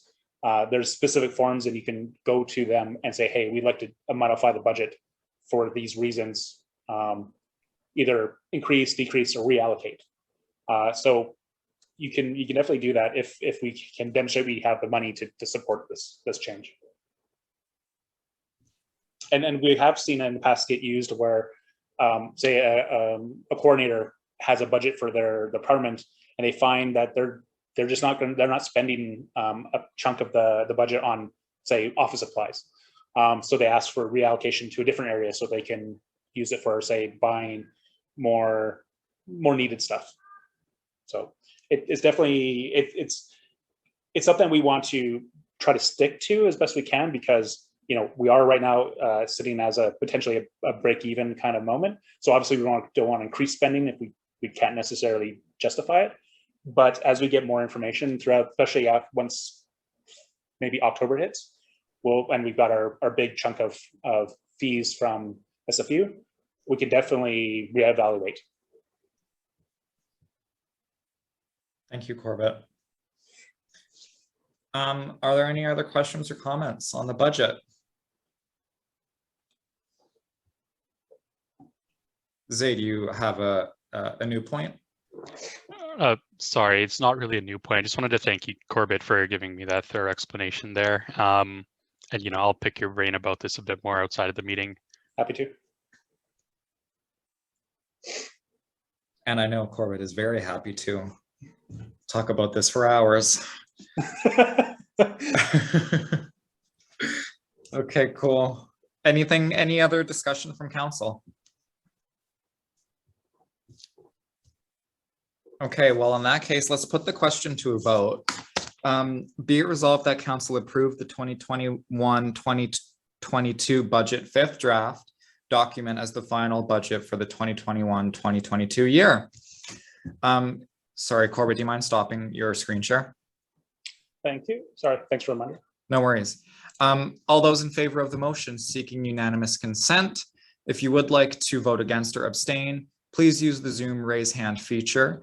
And in that event, I will call on you to ask you how you're casting your vote. Okay, well, seeing no one with a raised hand, the motion is carried with the unanimous approval of council. Okay, we have one more motion under new business, and then we'll see if we can get to our discussion items before 8:30. So let me just find the motion here.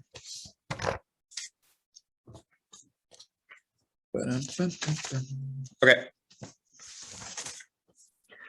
So the motion is titled Simon Fraser Student Society supports #Cancel Canada Day. There is a briefing note, an attachment to go alongside this motion titled Simon Fraser Student Society supports #Canada Day. And just before we move into the motion, I do want to give a trigger warning that this does include topics such as missing and murdered Indigenous women, colonialism, genocide, residential schools, and trauma. Please do what you need to take care of yourself during this time as we move into this discussion. And I'll read the motion now. Whereas Simon Fraser University and the Simon Fraser Student Society are currently situated on the unceded traditional territories of the Musqueam, Squamish, Tsleil-Waututh, Coquitlam, and Katzie nations, and we formally acknowledge that these nations have been here since time immemorial. Whereas Canada Day dismisses the history of colonialism, genocide, and forced assimilation that has and continues to harm Indigenous peoples living on Turtle Island since time immemorial, pardon me. Whereas the colonial state's anthem, known as the Canadian National Anthem, is a colonial patriotic, I don't know why I had such a hard time saying that word, patriotic song that may be triggering for Indigenous community members and does not honor Indigenous peoples and their sovereignty, language, ceremony, language, culture, and Indigenous ways of knowing. Whereas Canada Day covers up the racist, inequitable, and discriminatory laws and regulations that make it difficult for Indigenous, Black, and people of color, immigrants, non-English speakers, and other equity-seeking groups to have equitable treatment and supports within this country.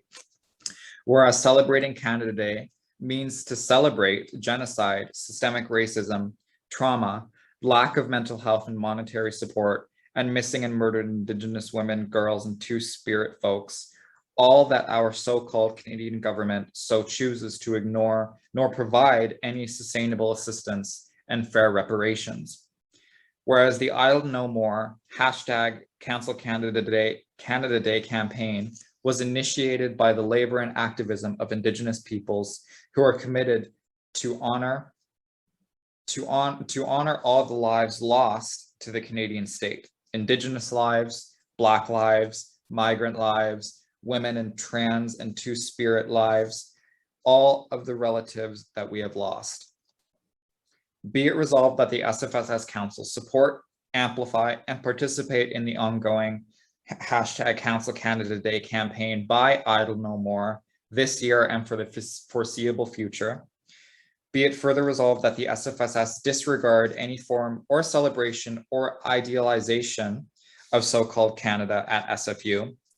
Be it further resolved that the SFSS #Cancel Canada Day campaign, where participating execs and non-executives submit a photo of themselves wearing an orange t-shirt attached with a short statement as to why they are not participating in Canada Day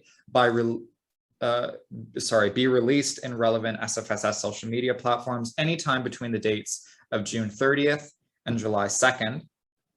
Be it further resolved that the SFSS Council hold the current SFU president, Joy Johnson, and future SFU presidents accountable to ensure that all, quote, SFU flags will stay lowered indefinitely to honor the lives and mourn the loss of these discoveries, end quote, and that we must oversee that these flags on the Surrey, Burnaby, and Vancouver campuses will never fly at full mast again. Be it further resolved that there will be a campaign striked and be led by the VP Events and Student Affairs, Jess Dela Cruz, with support from the VP Equity and Sustainability, alongside the Black, Indigenous, and People of Color Committee and Executive Committee, that ensures that the Canadian National Anthem will no longer be played or be sung by any staff, student, faculty member, alumni, or guest at all and any SFU events, ceremony, including but not limited to remote and in-person convocation ceremonies, nor through any form of recorded audio or video via speaker, and at any home or away sporting games where SFU athletics play, and that we encourage host nation members and Indigenous elders to come open up SFU events and ceremonies. And lastly, be it further resolved that the push towards SFU to replace the current flags with host nations flags fall under the same campaign as mentioned above. Do I have a mover for the motion? Just moves. Is there a seconder? Acom. Acom seconds. Thank you. And the floor is, excuse me, it's been a long meeting. Jess, you may have the floor as the mover of the motion. Is this where I also put amendments, or would that be after? It's up to you. If you'd rather explain the motion first and then put forward any amendments, or do the amendments first and then explain it after, whatever you prefer. Okay. I would like to speak to the motion first. I think I just want to echo what we discussed earlier in a previous motion that was passed regarding residential schools and the impact that genocide and forced assimilation that continues to harm Indigenous peoples where we were living. And I want to encourage folks to reconsider why they are celebrating Canada Day, because I don't think that we should be doing that right now or for the foreseeable future. I also have some comments from Audrey Heath from the First Nation Student Association, who wrote to me, "We don't necessarily think Canada Day should be canceled altogether, but the meaning of it should be changed Instead of just celebrating this romanticized version of Canada, people should take the time to educate themselves on the colonial history of Canada, and that there's so much more to it. And she doesn't exactly know how to have the words to explain it all, but those are just some of their thoughts with FNSA as well. I think that there's a lot to work on as an institution named after a colonizer, and like the work that we do must always center Indigenous folks. And these are just first steps that we can do to support and amplify all of the labor that they do within our community. And that is all I have to say. I also have amendments to make. Are you ready, Kate? There might be a few. I'm ready. Bring them forward. Okay. In the third whereas clause, I want to amend to strike the second language as it's repeated. Okay. After the second, be it further resolved, I would like to add another be it further resolved that was shared by Audrey. I put it in the chat. It reads, be it further resolved that the SFSS Council instead use, quote, Canada Day, quote, to reflect on, remember, honor, and support Indigenous peoples who have been affected by colonization, genocide, and forced assimilation. In particular, in relation to the residential school system and missing and murdered Indigenous women, girls, and Two-Spirit peoples.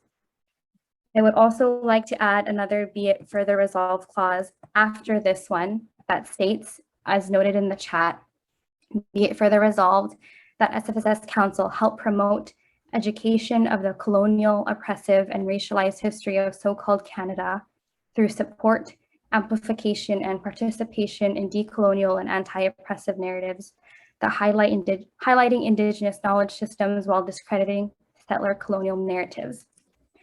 And then in the be it further resolved clause after that one, I would like to amend to strike the word executives and non-executives and replace it to, I will put it in the chat. So to strike executives and non-executives and replace it with SFSS membership and Indigenous community members. And I think that's all of the amendments that I would like to make.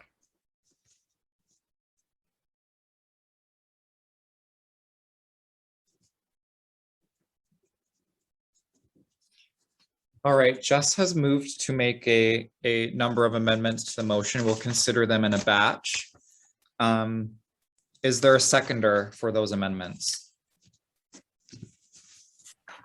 Sarah? I heard Sarah the loudest. So Sarah seconds. Jess, I don't know if you wanted to explain the amendments.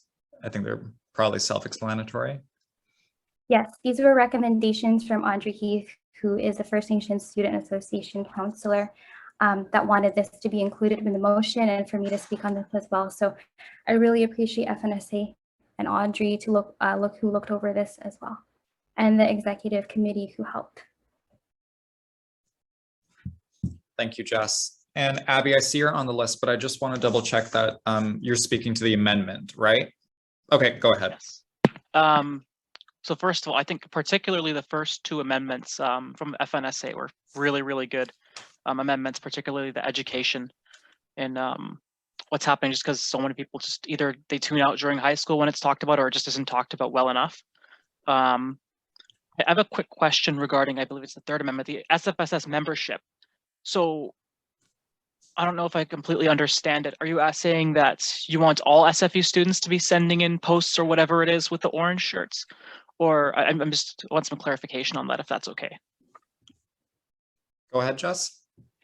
Thank you, Abby, for your question. To clarify, I wanted to change this because I've had some Indigenous community members who also wanted to participate in this campaign that were not executives and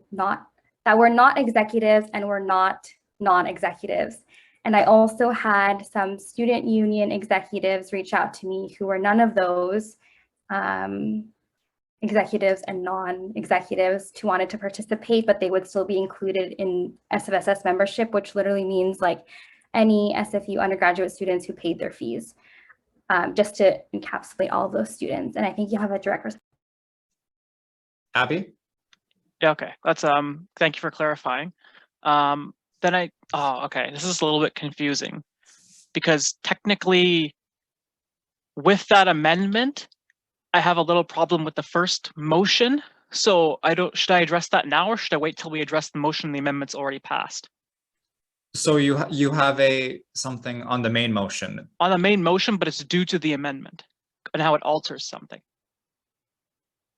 Go ahead. Okay, so in the wording here, it says that participating execs, not execs. It kind of phrases it like, not that it's mandatory, but that everyone has to do it.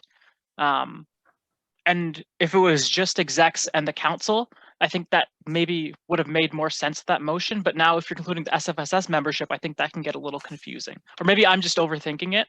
But yeah, Abby, I think the wording would read, we're participating SFSS membership and Indigenous community members. So from my point of view, I would interpret that as folks who are willing to participate. It's not mandatory. Oh, okay, perfect. Thank you.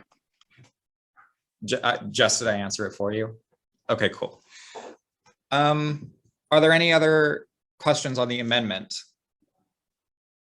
Amendments, plural. Okay, well, we'll put that to a vote. We'll put that batch of amendments to a vote. All those in favor seeking unanimous consent on the amendment to the main motion. If you would like to dissent or abstain, you may use the Zoom raise hand feature. Okay, I'm seeing no objections, so that's the amendment to the main motion is carried unanimously. And at this time, we can move back to the main motion and have discussion on it. So the floor is open to discussion. And Abby, I do have to give priority to counselors, but we will circle back to you. Tony, you are the first counselor on the speakers list. Yeah, thank you, Gabe. Yeah, so I just wanted some clarifications on the specific expectations of this motion, mainly at recommendations 4 and 5, specifically as to whether or not there's a belief if SFE would actually commit to such a proposal, given their track record in the past, as we are essentially asking the university to more or less denounce the so-called Canadian government. This gives me some worry as to how the optics of such a proposal will play out as it reflects the SFSS to the larger student body. I'm in favor of the initiative overall, and I believe council should show support and solidarity to the larger overall I don't know more #Cancel Canada Day campaign as outlined in the first 3 recommendations. But in terms of the remaining actionable recommendations, personally, and this might be the Marxist in me coming out, but I think a separate created campaign centered around further awareness and education within the SFU community that would go beyond sharing of resources on social media, and have this coupled with an ongoing fundraiser campaign for Indigenous communities could potentially be more preferable, as it works more pragmatically and provides a material benefit to these communities. Of course, we are already committed to donating the $6,000 to the Indian Residential School Survivors Society, but I don't think there to be a cap on fighting poverty and colonialism. With a capitalist economic framework, more monetary support is always in demand, especially for marginalized people. I don't have any suggestions for charities. I think it would be better for those with the lived experience and the knowledge to choose an appropriate organization, since it would seem SFU would only be inclined to commit to any sort of significant action given a large amount of student protest / backing. In my mind, an approach of fostering more quote unquote present body support / engagement from the student body, and not to fall back on the significance of our titles and positions as counselors would see a greater efficacy to enact change we all want to see, at least just for me. Jess, you have a direct response? So by optics, do you mean the logistics of how this might play out, or this committee might go, the campaign? Go ahead, Tony. Yeah, no, by optics, I mean in terms of just how this would be viewed from say the layman who isn't maybe not so in the know in terms of colonial and Indigenous issues surrounding the whole topic.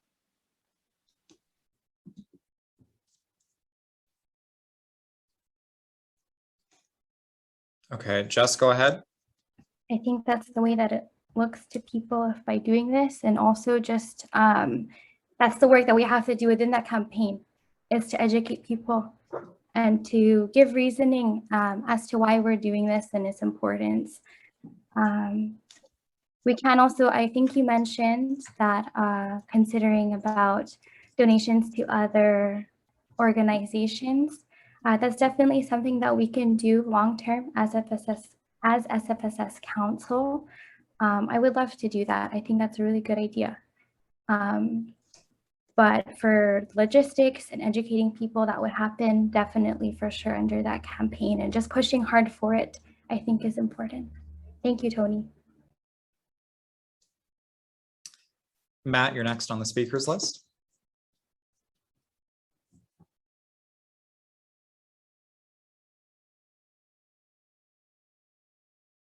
Matt, you're next on the speakers list. Okay, thank you. Yeah, I just want to speak in favor to this motion and the campaign, because for myself, like I don't remember the last time I actually celebrated like Canada Day, but I just want to kind of give some, I guess, context to why that this shows significance, especially if we're committed to reconciliation unapologetically. If we are considering, saying like this is what we're going to do, especially, and I understand like in terms like I do want to recognize that it is important for people to be here, and also for like international students and also like immigrant families who have been able to come here and like be able to build a life and have that support because of the colonial state. And like I want to really validate that experience as well, because everyone has like unique experiences in terms of like how they view themselves. And I know that this is new. I understand that this is new, and like I said, I'm always willing to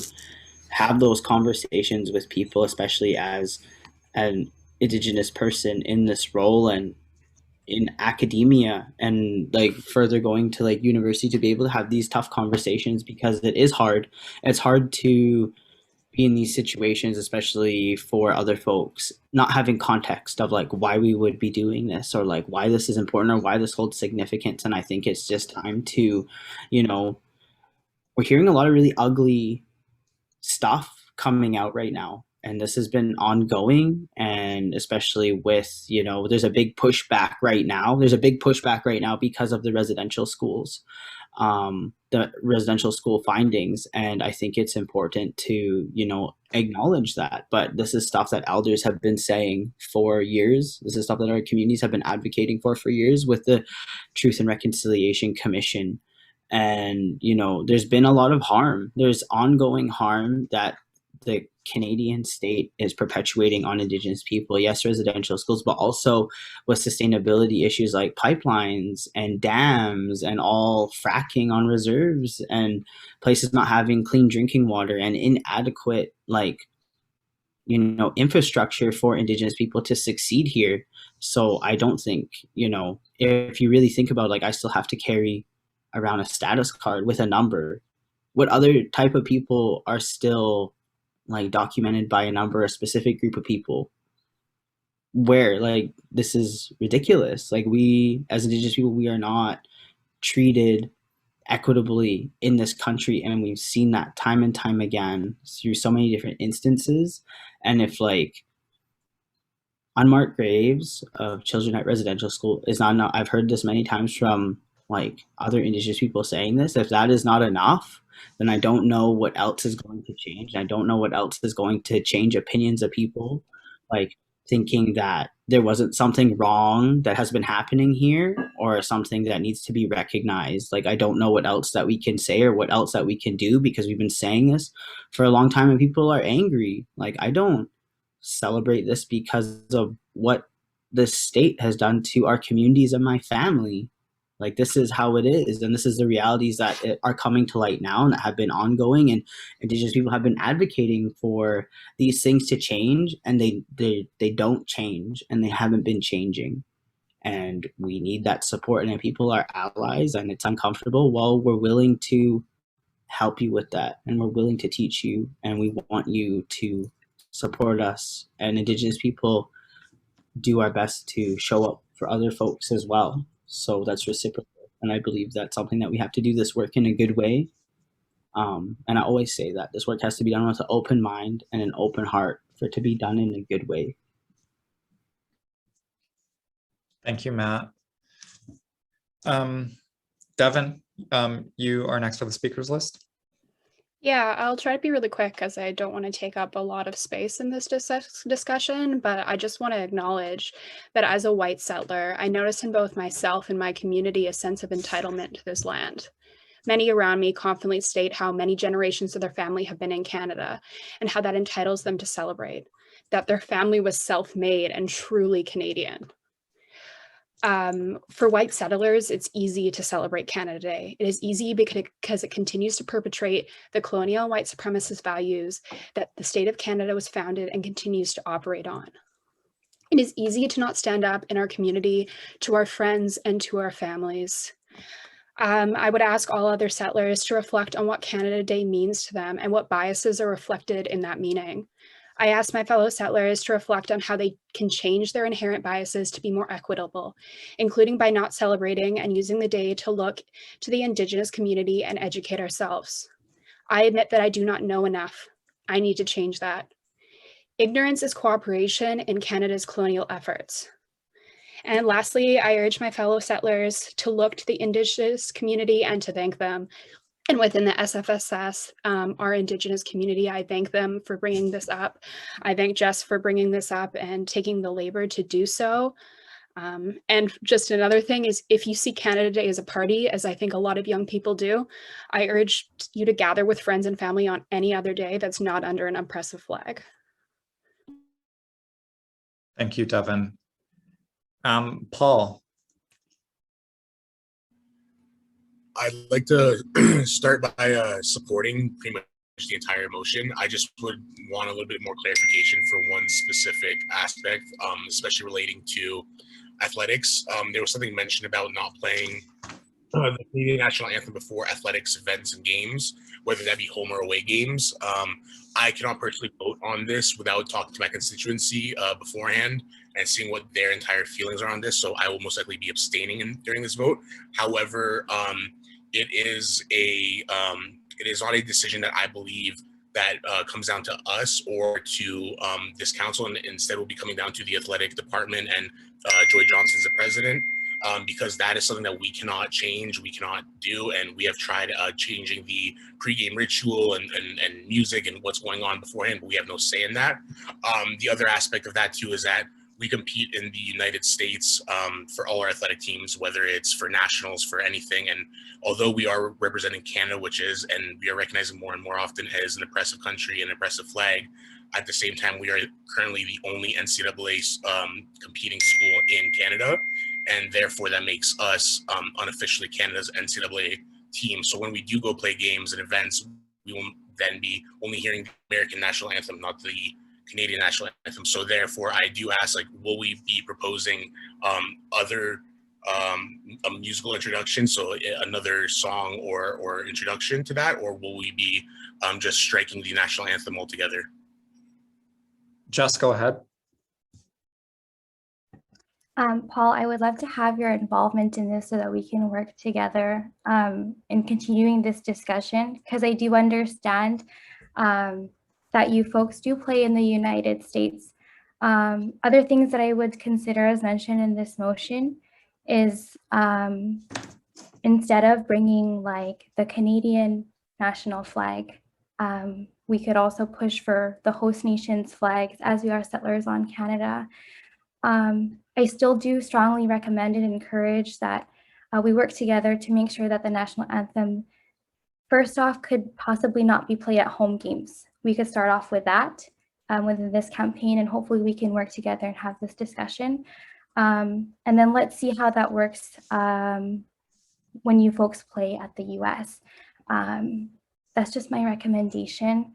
Please feel free to contact me because I know that process would be difficult in working with SFU Athletics and Recreation, and of course, Joy Johnson.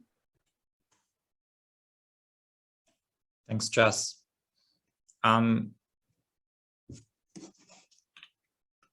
Serena. Yeah, I think it's kind of similar to what I said earlier, but I don't think, or first I'll start off with saying thank you, Jess and FNSA and all the other Indigenous folks that helped with this briefing note and bringing this motion forward. I am in favor of it, and I would encourage other folks to vote in favor of it as well. Obviously, just to echo what's already been said, I would advise against celebrating a state that is so obviously colonial, genocidal, a state that has caused and continues to cause harm to so many Indigenous folks so significantly. Instead of celebrating Canada Day or so-called Canada Day, I would recommend that folks take the time, since we don't have classes, or hopefully folks got the stat day off from work and that kind of thing, to take the day to learn more about the Indigenous lands that you're situated on, about our Indigenous community members, about anything that we can do to unlearn and support Indigenous community members. I think it would be good just to take that day and try to reclaim it. And as Jess mentioned, like to have, like, as Indigenous people have said, or I've seen online about like using this day as a way of like reading the truth and reconciliation calls to action and that kind of thing. Those are just my recommendations. I think that's how I'll be spending tomorrow as well. And of course, if folks could wear orange and would like to submit a statement about why they won't be celebrating, that would be great as well. Yeah, thank you.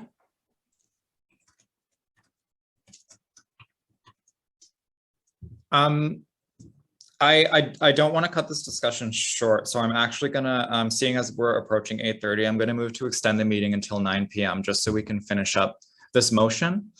Would anyone like to second that motion to extend the meeting? I say I can second it. Awesome. Kirtana seconds.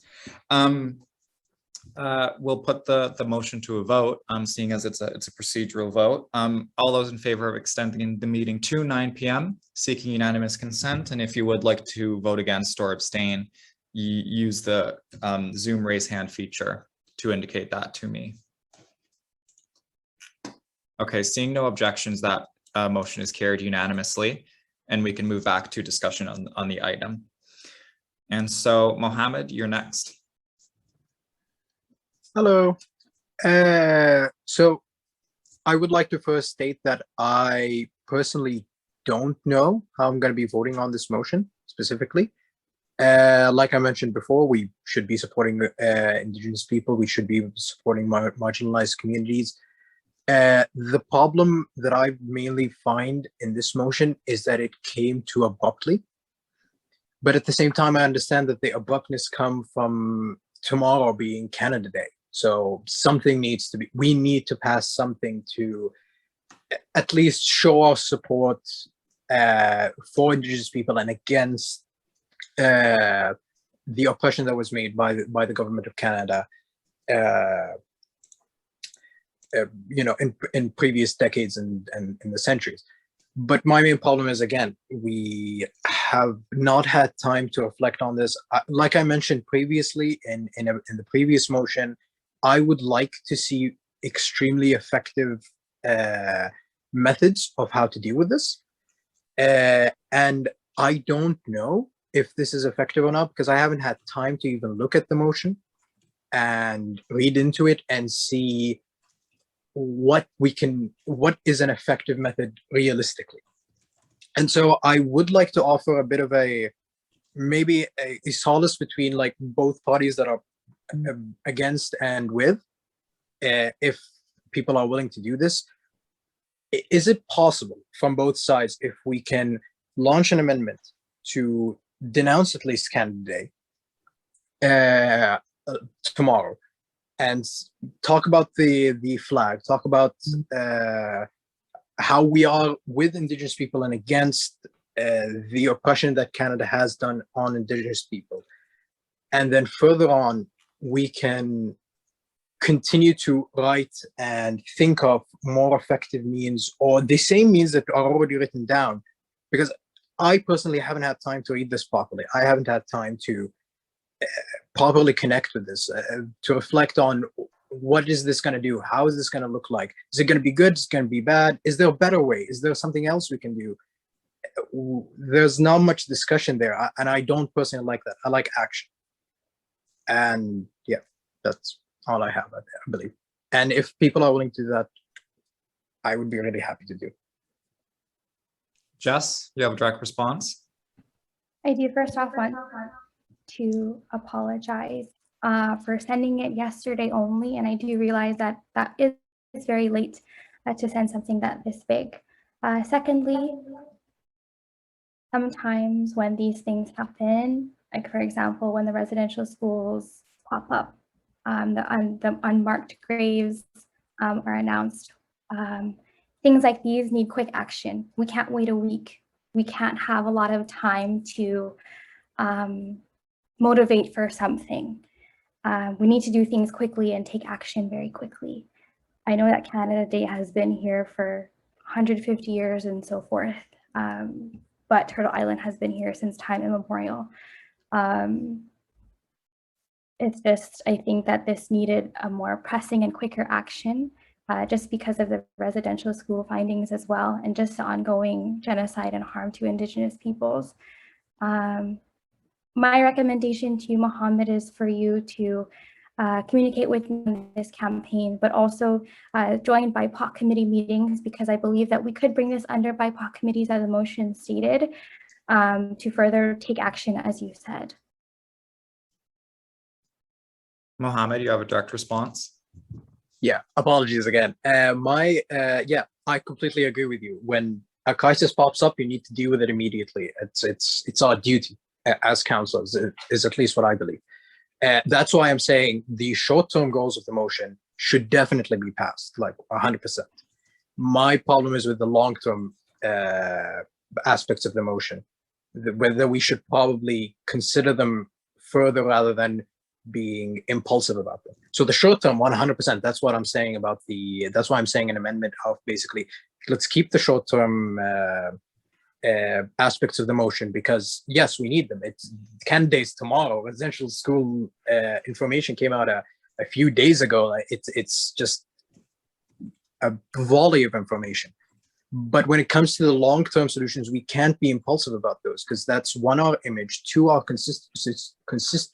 constituents, our student body, and three, that's like, I believe personally, it's my duty as a counselor to be as diligent as possible when it comes to the actions that we need to present and that we need to vote on. That's why I'm completely fine with the short-term stuff. And yes, you are entirely right. We need to vote on the short-term goals. We need to denounce something like Canada Day, which oppresses people. But when it comes to the long-term issues, we need to think about them more carefully, is all I'm saying. Matt, you have a direct response. Yeah, I just kind of want to clarify. There was actually another residential school that came up today, so this morning actually. And also to add to that, I just want to know, can you differentiate for me what you see as short-term goals and what you see as long-term goals? Because it kind of seems like ambiguous, like what you want in terms of like what you're okay with and like what you're not okay with, because to me that kind of seems like unclear. And I think it's good to take direct action in terms of you know, what we're trying to do. And this stuff is like, this conversation we're having isn't new. It's been ongoing, and you know, doing that due diligence as, you know, settler folks here, like that's everybody's due diligence to make sure that we're being on top of this stuff, because like this happens every year on Canada Day, and this is ongoing, and communities are advocating. If we're, you know, our Indigenous communities on stolen territory that we're currently occupying are asking for support on this, and that's what we're here to do. If we want to work towards that, you know, whether it's, you know, regardless of optics or anything like that, like I can't change what happened. I can't change how Indigenous people are treated. I can't change anything about unmarked graves. I can't change anything about MMIW because it's ongoing, and that's because of the Canadian state. And so I can't celebrate that. Mohammed, you can directly respond as that was directed at you. I would like to. I'm just trying to like specifically highlight for myself which parts that I was mentioning, just so I don't mess up.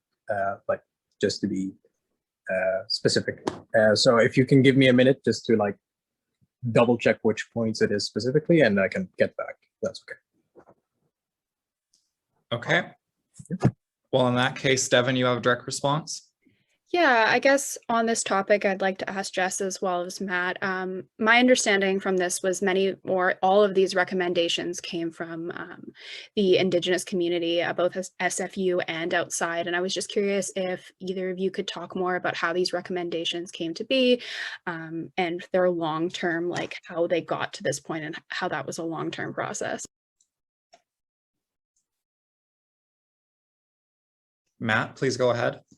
Yeah, so I'm just going through the motion now. I'm just trying to go through all the be it resolved clause. So like, support, amplify, cancel candidate. That's what Indigenous communities have been asking for. And then, we want to like strongly encourage and make sure that, disregard like the celebration of so-called Canada. And then even like with the support of the campaign, like that's kind of, but a lot of like this stuff, like even like with the flags, like I advocated for those flags to be lowered at half-mast, and like those flags went half-mast because I tweeted about it, and it took a day. And so like SFU's flags will stay lowered indefinitely. I don't see that as something that can't happen, because if there's we're gonna be seeing these unmarked graves happen for like years. There's 139 residential schools in Canada, so it's just like, why would we raise the flags when there's still unmarked graves that we don't know about? You know what I mean? Or at least until they've been able to go through all 39 residential schools in Canada, unless if you want something more specific like that, to say like until all of these schools have like gone like checked, like then the flags can be, I guess, raised again. Not that it even really matters. Like, and the thing is, it's not even about the flags. Like I could care less about the flag, it's more so that flag being lowered to half-mast shows to like Canadians or like folks here how important, because when we lower the flags at half-mast, we lower it for like Remembrance Day and things like that when significant loss has happened, and that's the only way for other folks to understand how significant this loss is. So I think if something needs to be amended in terms of that, like SFU's flags will stay lowered indefinitely until all 39 residential schools, like if that's something that seems more appropriate or something, like I'm, and then I'm going through some of these other things, like with the national anthem, like I would actually like to move to make an amendment just to strike out or away sporting games, or away, because we can't really do anything about away games. And if that makes sense, like, we can push to do things at home games and then move forward in that. Like, I think that makes more sense. But those are kind of like my comments, but yeah, I want to move that amendment. So. Okay, so Matt is moving to amend to strike the words "or away" from the second to last be it further resolved clause of the main motion. Is there a seconder? Sandra seconds. Sandra seconds.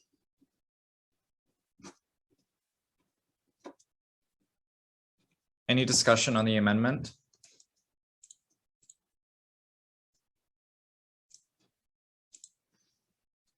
Okay, well, we'll put the amendment to the main motion to a vote then. All those in favor of the amendment to the main motion, so striking the words "or away," please, seeking unanimous consent on this motion, all those in favor. And again, if you would like to vote against or abstain, use the Zoom raise hand feature to indicate that to me.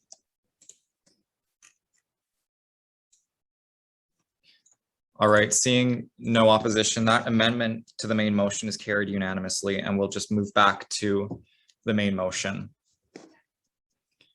Mohammed, what is that a direct response to? Oh, that was to what I mentioned previously, if that's okay. Possible. Go ahead, please. Okay, thank you. Yeah, as I was wanting to say, for example, I'm going to go on the recommendations because they basically pass on through the motion, almost word by word, if that's all right with everyone.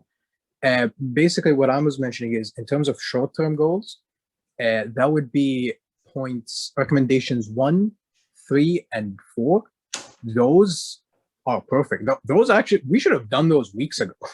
Like, I'm surprised we haven't done them yet, honestly. So, like, participating in the hashtag Cancel Canada Day, completely understand it. We should 100% follow it. I do not disagree in any way, shape, or form. To support and amplify and participate in the campaign, it's the exact same thing. We should probably be doing that. People were oppressed. We should be not. We shouldn't be disregarding that just willy-nilly. And as for holding Joy Johnson on her promises, yes, she's our president. We're supposed to hold her on all of her promises, every single one, and scrutinize her to the fullest of our capabilities, and do whatever we can to make sure that she does follow on those promises. So again, these shouldn't even be passed. They should have been passed a month ago. 100% agreed on those. My main problems are with recommendations 2 and 5.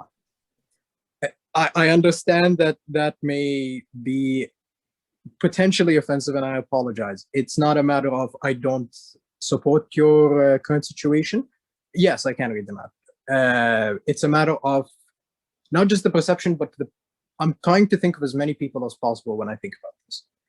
So the second point is disregard any form of celebration or idealization of so-called Canada at SFU. And point number 5 is strike a campaign led by VP Events and Student Affairs Jess De La Cruz, with support from the VP Equity and Sustainability alongside the Black, Indigenous, and People of Color BIPOC Committee alongside the Executive Committee, that ensures that the Canadian National Anthem will no longer be played or be sung by any staff, student, faculty member, alumni, or guests at all, and any SFU events, ceremonies included but not limited to in-person convocation ceremonies, I believe, because we removed air mode, nor through any form of recorded audio or video speaker, and at any home sporting games where SFU athletics play. And we encourage host nation members, I believe that's been striked out as well. I'm not 100% sure if that specific part was striked out through the amendment as well. But I will read it out anyways, and that we encourage host nation members and Indigenous elders to come open up SFU events and ceremonies. So I have 2 main problems with this. The first is with recommendation number 2, disregard any form of celebration or idealization of so-called Canada at SFU. So what that does is, yes, Canada has oppressed people. Canada has done wrong to your families and your ancestors, and that is entirely wrong. It is appalling to even consider that people are capable of does wrong. Yeah, you are correct. I'm not even gonna deny that. Has and is, yes, absolutely correct. I apologize and correct myself. But my problem is that it also does a lot of good to people. And not just, I'm not talking about non-marginalized people. It does a lot of good to marginalized people.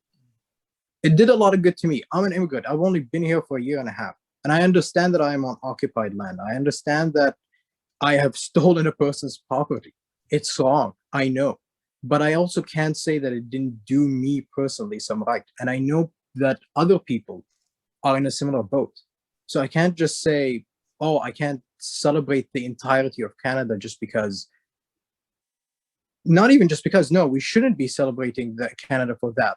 We shouldn't be celebrating them for the oppressions. But we should at least recognize that there is some good. There is some good, and we can move that towards something better. And as for suggestion number 5, my problem mainly is that we don't have the power to change that. So I don't know how that's going to work, but we can push it through. And I don't disagree. I just want to talk about it a little bit more. I just want to talk about these 2 points more. That's it. That's all I want to do.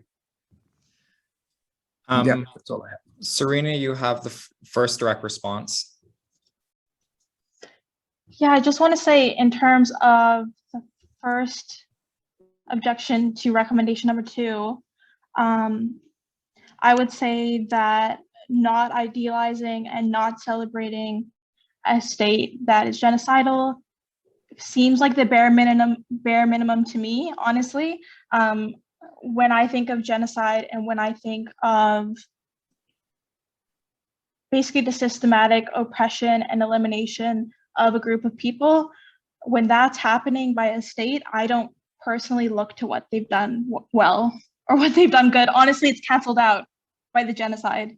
If I see personally what's happening to our community members, and it's not even like, oh, like your ancestors or your community members have been affected by this. This is our community. Like we, as allies, should be standing in solidarity with Indigenous peoples and saying that I see your harm and I'm going to do action to try to recognize and repair and continue action in the future to ensure that we're fighting that this harm be mitigated and not happen in the future. When I see a state like Canada, I don't see anything that's good. My family are immigrants. I don't see anything that's good, honestly. The settler colonialism that brought them here is the same thing that's happening here, and I don't stand for it. I don't care that they've been provided this opportunity through capitalism where they've had to work themselves down to the bone because they're brown people, and then I have to say that's something that's good, even though I'm trying to defend a colonial genocidal state. I'm sorry, that's just how I feel. In terms of we don't have power to change the SFU athletics thing, just because we may not perceive that we have the power to change something, I don't believe is a reason to not advocate for something. I personally believe that, for example, the SFU athletics name change is not necessarily something that we had power over, but folks organized, people like Marie and Black athletes organized, and that's how they got that done. In terms of giving this to BIPOC, I would expect us to organize and get this done as allies. Thank you.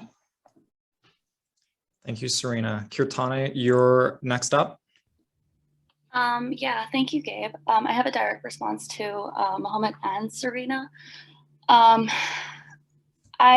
over here as the counselor for the International Student Advocates, and like a previous counselor said, I cannot say anything without consulting with the rest of my body and the people that I represent. And like Mohammed has said, that we hold a huge responsibility over here.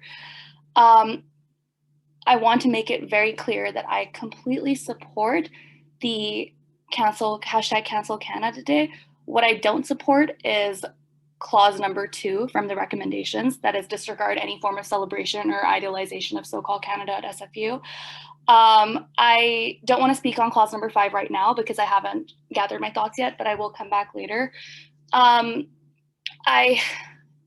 This is really hard, but like as an international student, I'm speaking for my community. I've only been here for 3 years. I cannot, like, I don't know how to say this. Like, I can't, like, the fact that I'm in university right now, the fact that I'm in Canada right now, I cannot celebrate my achievements without celebrating the fact that those achievements have brought me to Canada, if that makes any sense. It's a huge achievement for me. It's a huge achievement for a lot of international students. And I just want to echo what Mohammed said. And once again, I do deeply want to apologize because I know that this is an upsetting thing to say, but I speak on behalf of international students. I don't know, like, I realistically don't know how we can disregard any form of celebration or idealization of so-called Canada at SFU without it having harmful impacts, or not harmful impacts, but yeah, I don't know. I'm finding it really hard to say what I have to say. If possible, I will type it down later, but I'm just speaking on behalf of the international student community to not celebrate the fact that we've come so far into this country. It just doesn't seem fair. Thanks. Emeralde, you're up next. I saw that Matt had a direct response, and I'll rescind my direct response if Matt wants to speak to what Mohammed was saying, if Matt wants the floor. Oh no, you can go first and I can go after. That's okay. Thank you though, I appreciate it. Yeah, I just have to think back to what I was having direct responses to. So I think I maybe speak from a place. Okay, so my laptop froze right with my hands over my eyes. I look like the weeping angels, but I might be speaking from a place of luxury because ESU had our meeting today, so we had a chance to discuss this openly and how we would vote. But can people still hear me? Yep. Okay, thank God. But I do think that, so a couple of things I think supporting, say like the short-term goal of canceling Canada Day and not supporting the longer-term goals in air quotes of, say, like calling for the anthem not to be played, it shows that we care about this issue in the moment on Canada Day, but we're not in that same moment pressuring for active, like, non-support of Canada. I would encourage people to reflect on I think there's a natural place of defensiveness when it comes to kind of bringing up ideas of nationalism. And I would encourage people to reflect on where that's coming from. Like, is it a problem to just like, so we play the anthem and it has symbolic implications of supporting an incredibly harmful colonial state that maybe has healthcare or creates opportunities for people coming abroad, but also actively oppresses the people who have come abroad and continues to oppress Indigenous people. And all of that packed in with playing the anthem and all the harm that comes with the associations of that compared to not playing the anthem, like what harm does that do? It doesn't mean you can't say, oh, I worked so hard to come here and that's great. Like you can celebrate aspects of the things that you think are great in Canada without celebrating Canada as a state, I would say. And I think that, I don't know, I'm with everyone, but ESU had a chance to discuss this, so maybe I'm in a position of luxury, but that was my very messy direct response with my hands over my eyes, apparently. Matt, you're up next. Thank you. Yeah, so I kind of just want to address like what Mohammed and also Kitana was mentioning. Like, I don't want to disregard your experience. And I know that we all come from our own experiential like knowledge and that has impacted the way we view the world and the way we see things and also like our points of privilege, what brought you here. And I'm glad that you're here, I'm glad that you're able to be here and I'm glad that you have every opportunity to get an education the way you want and you have that. And I'm happy for you, genuinely. And, also for me. And I hope that's the same for my brother because it could have not been the same, in terms of like what we're talking about with the state. I could have not as easily been here just as anybody else. And I recognize my own privilege in that as an Indigenous person, as a colonized Indigenous person, I don't speak my own language. I speak a little bit of Tsipoas and the Blackfoot language. I live in Vancouver. I don't live in my traditional territory. I'm an uninvited guest on these territories. So, there's lots of things that, I'm unpacking and I'm unlearning as well. And there's things that, to ask folks, like, I'm not asking you not to celebrate your achievements. Our communities aren't asking you not to disregard your own achievements or like why you're here. But I think it's just a reflection of like, while you're here and whatever you bring here, whatever opportunities you bring here is like, that's what you do to support the community while you're here, because we have a collective responsibility to the land that we're on. We have a collective responsibility to the communities that we're around, Indigenous communities here. That's what I do here as an uninvited guest. I'm from Piikani Nation. Like, I'm Blackfoot. I'm not Squamish. I'm not Tsleil-Waututh. I'm not Musqueam. I'm not Coquitlam, and I'm not Katzie. But whatever I do, I make sure that, if we're gonna sing an anthem. I'd rather hear Chief Dan George's song at those games or at our convocations.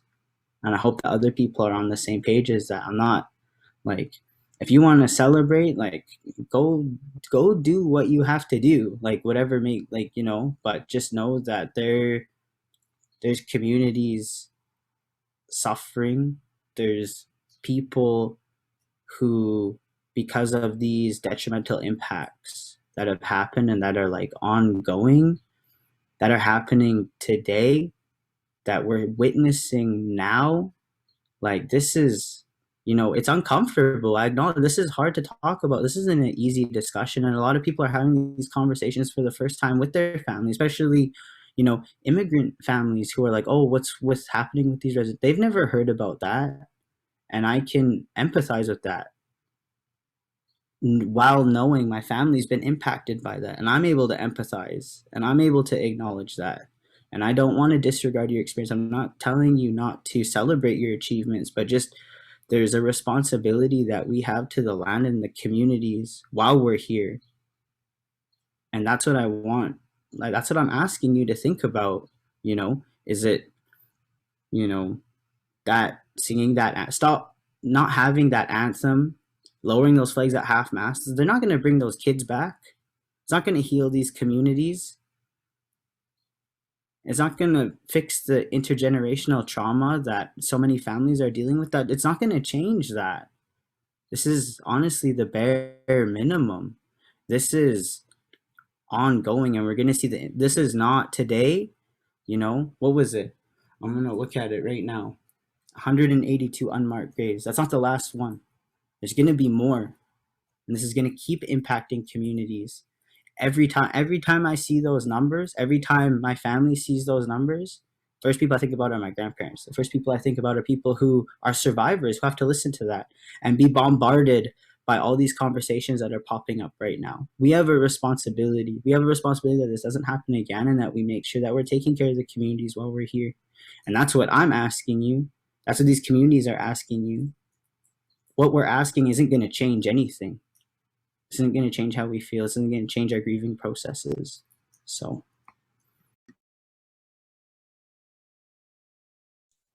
Akam?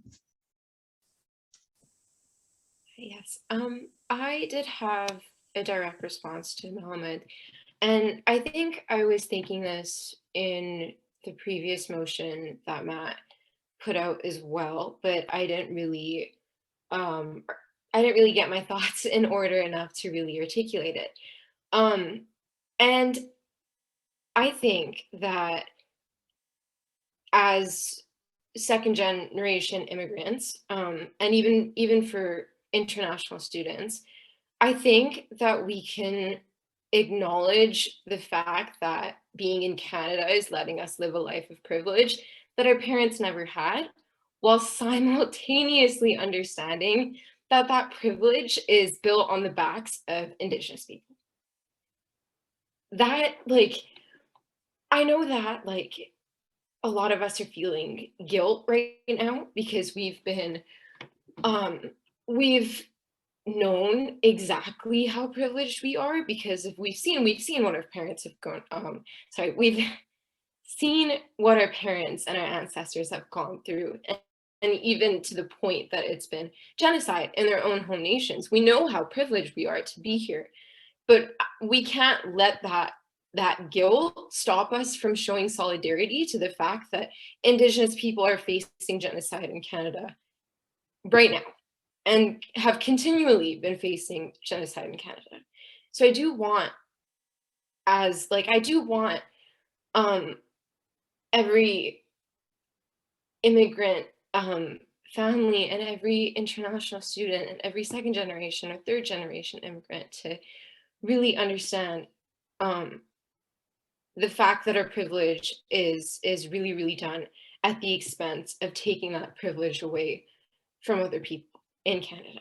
And I hope that can sort of, I'm not sure if I really put that into the best words, but I did want to put that out there as a direct response to Mohammed. Thank you very much, Akam. I would like to draw everyone's attention to the fact that in the chat, Jess has moved to call the question. And so I'll explain what this means in a minute, but it's a motion. It is a motion, so Jess is moving to call the question. Is there a seconder for this motion? Devin, second. Could you explain before we? Yeah, I'll explain right now. Calling the question essentially means voting on whether or not we as a body want to end debate and move immediately to voting on the motion. So essentially we're voting on whether or not to end debate. And per Robert's rules, it requires a 2/3 majority of members present to pass. And if it passes, we then move immediately to voting on the actual motion itself. And the motion to call the question is non-debatable, so we just move immediately to voting and whether or not we're calling the question. So we're basically voting right now on whether or not we want to end debate and move to a vote. So we'll do that now. All those in favor of calling the question, if you would like to dissent or abstain, please use the Zoom raise hand feature. And if you raise your hand, I'll just call on you individually and ask you how you're voting, and that'll be noted in the minutes. Okay. Ryan, how are you voting? Computing science dissents. So are you voting against or abstaining? Against. Against. Mohammed? Yeah, just to double check, this is against the motion and not the motion to call to question, correct? Yes. Yeah, I'm voting against. Alan? This is for extending or ending debate on the motion. Oh, I'd like to hear a few more perspectives, so I am against. Warren? Against also. Kirtana? I'm against. Sarah? Against as well. Emeralde? DSU abstains in case there's been a lot of people talking. I want to make sure every DSU has had the chance to say their perspective. Shashank? I'm against. Avneet? Against. Ashron? Against. Ben? Against. Zaid? Zaid? Zaid, are you there? Oh, can you guys hear me? Sorry, my hear you now. mic was muted. Yeah, it seems like there's more people who want to speak, so I'm against. Can everyone who's already voted please lower your hands? Tony? Against. Paul? Against. Arthi? Against. Kylie? Against. Jeremy? Against. Okay, one moment while I just tabulate the votes.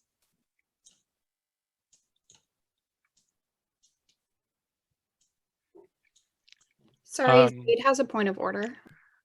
Zaid? Yeah, actually this isn't a point of order, it's more of a point of information here. I was just wondering why we were voting, I guess, in this particular way versus roll call, because we don't get to count the people who are not, who are absent right now, and maybe I guess abstaining or not actually voting, and they're basically constituting, or they're being counted as part of quorum or just the total vote. Yeah, it skews majority. Yeah, you're probably right, Zaid. We're gonna move through this quickly because we're running out of time, but we're gonna do a roll call vote. And so please be ready to unmute your mic. We're gonna move through this really fast. So archaeology. Yeah. Yes, no, or abstain? Yes. Bachelor of Environment.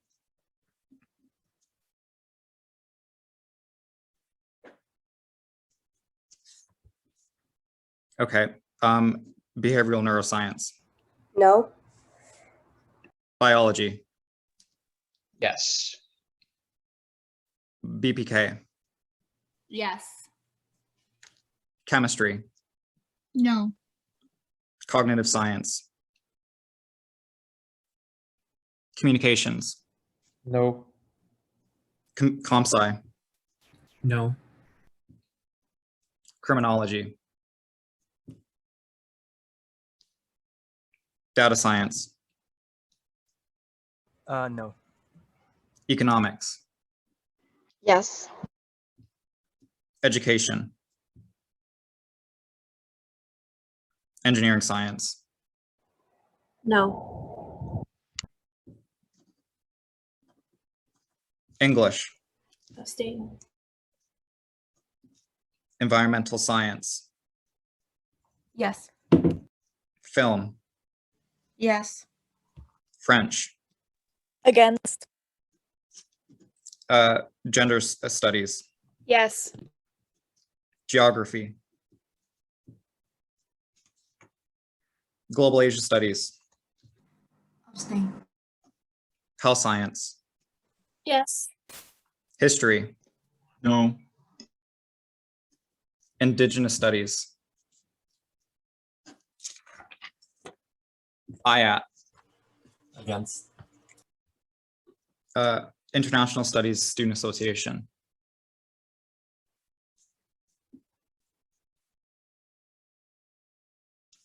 labor studies, Yeah. Math, Against. MBB, Against. operations research, Against. Phil, Against. physics, Against. poli-sci, Against. psychology, Yes. Science Undergrad Society, Against. SAS, Against. sociology,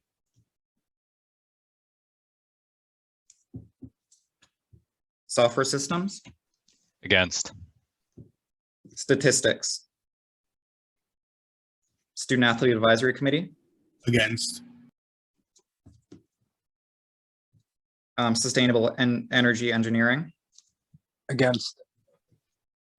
theater, Yes. world lit, Against. FNS, no, they're not here, international student advocates, Against.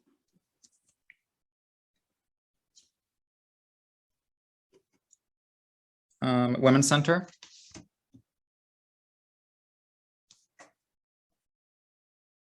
women's center, no, okay, executive committee, VP internal, 4. VP finance, Yes. VP university, Against. VP external, Against. VP equity,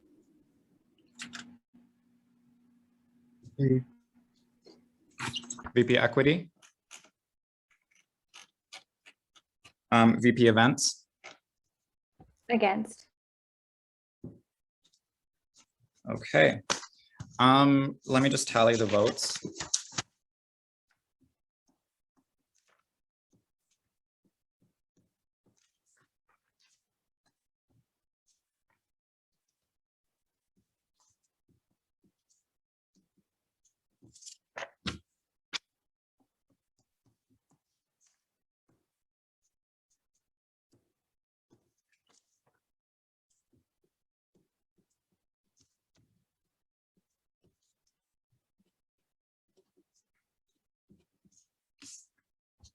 Okay, so there were 13 in favor, 17 against, and 2 abstentions. So the motion is not carried. And we'll move back to discussion on the motion. But before, Oh, I was just gonna ask if I could motion to limit each speaker to 2 minutes in the interest of time, and also to make sure that everyone gets the opportunity to speak. Also, if you feel like I've missed you, let me know. The list is a little bit of a mess. Sure, I'll enforce that 2-minute speaking limit. And I believe if we're going back to the speakers list from before, Paul is next up.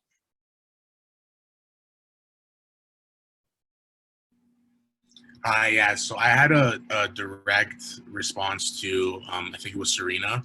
So she had brought up multiple things about the athletics side of things. And before I continue, like, I just want to say, like, I am totally in favor of the Cancel Canada Day, every other aspect of this. And I want to know what else athletics can do to help in reconciliation efforts and what we can add on to our festivities.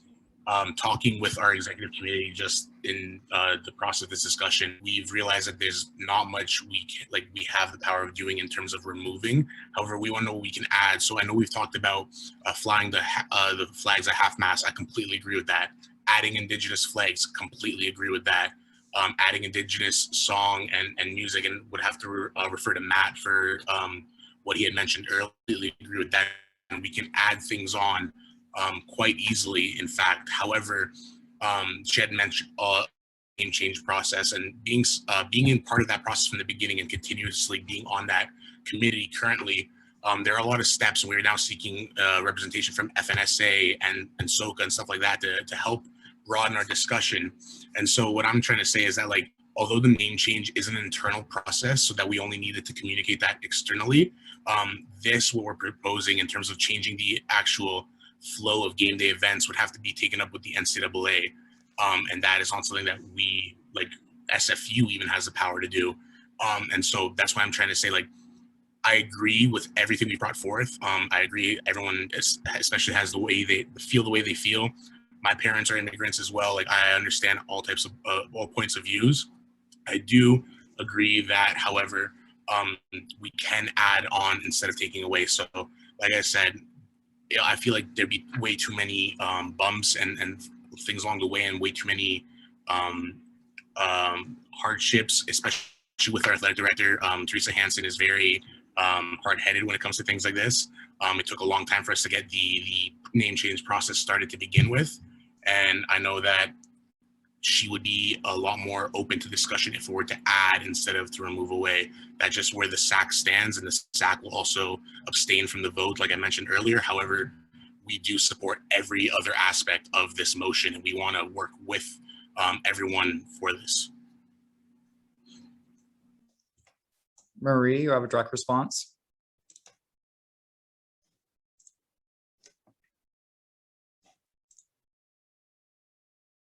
Marie?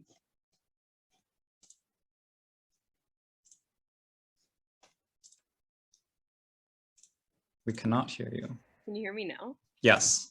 Okay, let me try this again. Can you hear me again? Yep. Okay, great. Yeah, Paul, I was just saying that I can help you with this. I've been in direct communication with Teresa regarding the SFU consultation process and with the name change process, and really pushing her to actually make appropriate changes. She's been really responsive, at least to us. And I'm happy to accompany you in pushing these initiatives forward. I do think, when we're talking about Indigenous reconciliation, comfort is not accepted. We need to be pushing at these things, even if it's a hard time. This is what I've been doing alongside Othniel since the summer in pushing the name change forward.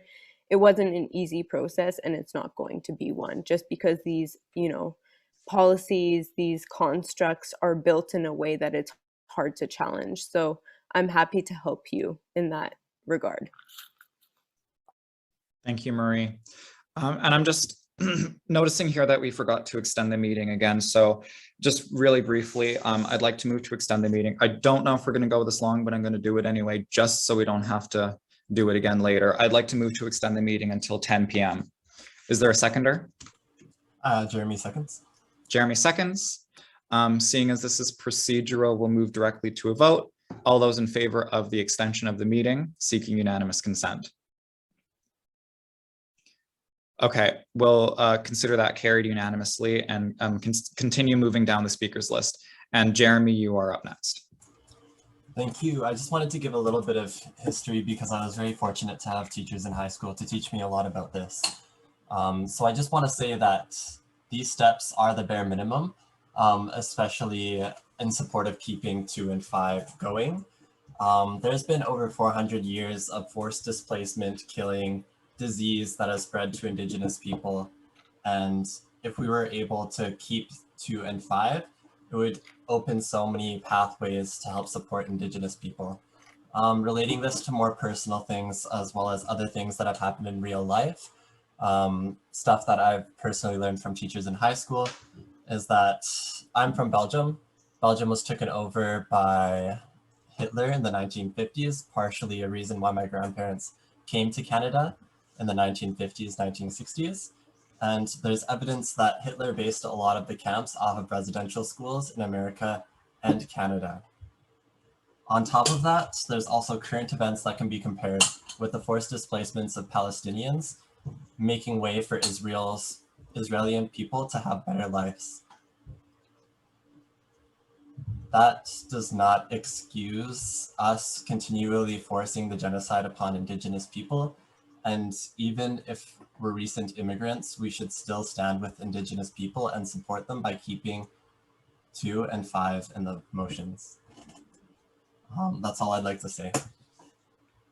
Thank you. Thank you, Jeremy. Mohammed, I know I see that you're next up on the speakers list, but I do have to pass on you because you've spoken more than twice, and per Robert's rules, I actually have to give priority to folks who haven't had a chance to speak already. So I see Kirtana is up next, and Kirtana, I believe you've only spoken once to this motion, so you can go ahead and speak. I believe you were on the speakers list. Yes. Thank you. Sorry, I was just having a tough time unmuting myself. I want to thank everyone for speaking, and I just kind of want to go back onto my original point. I don't think we should cancel out motion 2 and 5 from the recommendations. I think we need to make it more clearer. I think the statement, disregard any form of celebration or idealization of so-called Canada at SFU, we could probably go into more detail as to what that entails and what that means for various groups of people. I think the reason why a lot of people are having issues with these, because as you can see, I think when Muhammad spoke, when Paul spoke, when so many members spoke, and these members had opinions about clause 2 and 5, I think they made it very clear in the beginning of every statement, myself included, that we agree with Cancel Canada Day. We agree with the abhorrent and absolutely atrocious genocide that is happening right now. I mean, genocide is happening in my home country. It's happening over here. It's happening all over the world. And no one ever said, like, don't cancel Canada Day. I don't think there's a single person in this meeting that has said that. I think the issue that people are having is, what does this entail? What does it mean? So I'm not entirely sure what the procedure is, but I would like for these two clauses in the recommendations to be amended and for there to be more clarity as to what this entails for various groups of people on campus. Yeah, that's really all I have to say. Yeah, thanks. Jess, I don't know if you wanted to verbally say what you were putting in the chat, just for the record. So the motion after motion, sorry, the be it further resolved clause is clarified with the amendment we made in today's meeting as a recommendation from Audrey from FNSA to state, be it further resolved that SFSS Council instead use Canada Day to reflect on, remember, honor, and support Indigenous peoples who have been affected by colonization, genocide, and forced assimilation, in particular in relation to the residential school system and missing and murdered Indigenous women, girls, and Two-Spirit peoples. So that's calling on us to take that day to look at resources and to teach ourselves. And I think hopefully that clarifies it as well. Thanks, Jess. We have Warren and then Marie after that. Hello, everyone. Well, it's been a good 1 hour since I listened, but yeah, I'll try to keep it short. So first, I wanted to ask to make an amendment to the motion. First of all, I want to say that I'm in full support of supporting marginalized people. I think it's the least we can do to show respect and support for the genocide that's being uncovered, and that take some responsibility for the stolen land, the stolen families, and all the trauma that people are experiencing and have been experiencing. However, I feel I and members of my exec team feel like, given the short notice and the impact that we are recommending to making long-term changes to that could be impacting graduation, different events, and whether it's like local, like it impacts many things on the very long term. And echoing Mohammed's point of not having as of right now the tools and maybe the leverage to do such concrete changes. This could, requesting like things that might seem at the moment unrealizable and unrealistic, could discredit the decision-making process that is done at the council, and by extension, could harm the respect of the SFSS statement and whatever we produce. So I would like to amend the motion, saying that whereas only 24 hours notice was given, whereas the motion could have long-lasting effect on student graduation, university events locally, and I guess not internationally anymore, and the university community, be it resolved to remove recommendation 2, 4, and 5 to ensure that Canadian national anthem will no longer be played or sung by any staff, student, faculty member, alumni, or guests at all in any SFU events, ceremonies, including but not limited to remote and in-person convocation ceremonies, nor through essentially like the, I'll copy paste the thing, but that's a copy paste from the motions. And to vote on the last sentence is to never fly the flags at full mast again, and the end is to vote on this at a later day, because I feel like we didn't have time to consult our membership, and this not only affects the totality of all students and faculty and any member of our SFU community, and 24 hours is not enough to make that decision. And this is shown to the vote we just did recently. Thank you.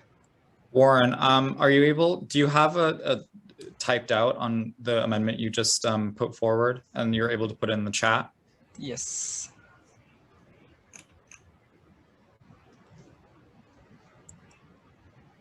Okay.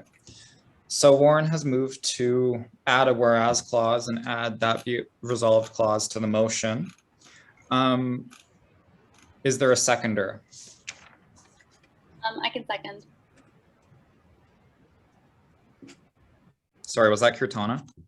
Yes, yeah. Kirtana seconds. Okay. I see that Jess has a direct response to this. I want to strongly encourage folks to think about how this will impact SFU and the way that SFU runs their events, their ceremonies, their games. What we need to take ourselves out of this narrative, and we need to send our Indigenous peoples. And that's not what we're doing in this conversation. We need to make sure that this compromise that what we're doing is just a way to stay comfortable, and we're just going to keep being violent and harming Indigenous peoples in our communities. So just reconsider, there's a reason why this motion is being forwarded for Indigenous community members. This compromise or complaint, sorry, that's the wrong word. This wording of, well, we don't know. It's going to be a lot of work. It's going to be hard. Yes, it is. But that's why Indigenous people, they can't do this all on their own. We need to be allies and we need to support them. They can't do this labor all by themselves. And that's really frustrating. Sometimes we just need to help and support them and amplify their voices and do this work alongside these peoples.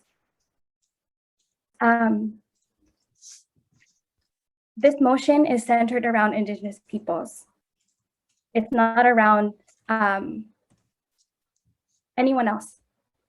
And I think we need to reconsider this. Thank you, Jess. I will also be voting against the recommendations that Warren has mentioned. Thank you, Jess. sorry, I'm trying to keep a track of the speakers list, but I think Warren is up next. I just wanted to clarify in case there was a misunderstanding. I'm not trying to diminish Indigenous people experience or even go against the initial motion. I'm actually in support, but what my amendment is trying to clarify is that we need to, as you said, carefully consider what is being voted, and that voting on things that have long-lasting impact need to be carefully thought out and not be a rash decision, because we are representing not just ourselves, not just the council, but our own membership. And like you said, it's important to think about these, to know about these, to educate ourselves, to do our research. And what the amendment is trying to do is to postpone to a later date when everyone has time to absorb everything and make a fully fledged thing. So it has a stronger support. I just think that we need to work hard on this, because like I said, it's complicated, it's difficult, and we need to have strong arguments to be in support. Thank you. Yep. Thank you. Devin, can I pass the chair off to you for a little bit? I'm still going to be here. I need a bit of a break from chairing. Yeah, of course. I believe the next on the speakers list as a direct response was Joey. Joey? No. Yeah, sorry. I'm just in a car right now because I had to briefly leave. But I just want to quickly comment on, I understand the intention, Warren, with your amendment, but I just want us to like exactly what Jess said, to think about who we are as settlers, to tell Indigenous folks what or not to have on a motion. And I think it's completely counterintuitive, and I think if I might even say performative, if we pass the initial motion on residential schools and we don't pass this one. So I just want to encourage folks to think about where they're coming from this and who needs to be centered at this moment. And of course it's going to be hard. It's not like this wasn't designed to be easy, but it's up to us to be able to make this happen and see it through. So I just want to encourage folks to reconsider based on what you voted for the residential school motion, to see if you're actually being performative, if you're trying to amend something that an Indigenous person put effort into and was able to give feedback to Jess. So that's all I have to say.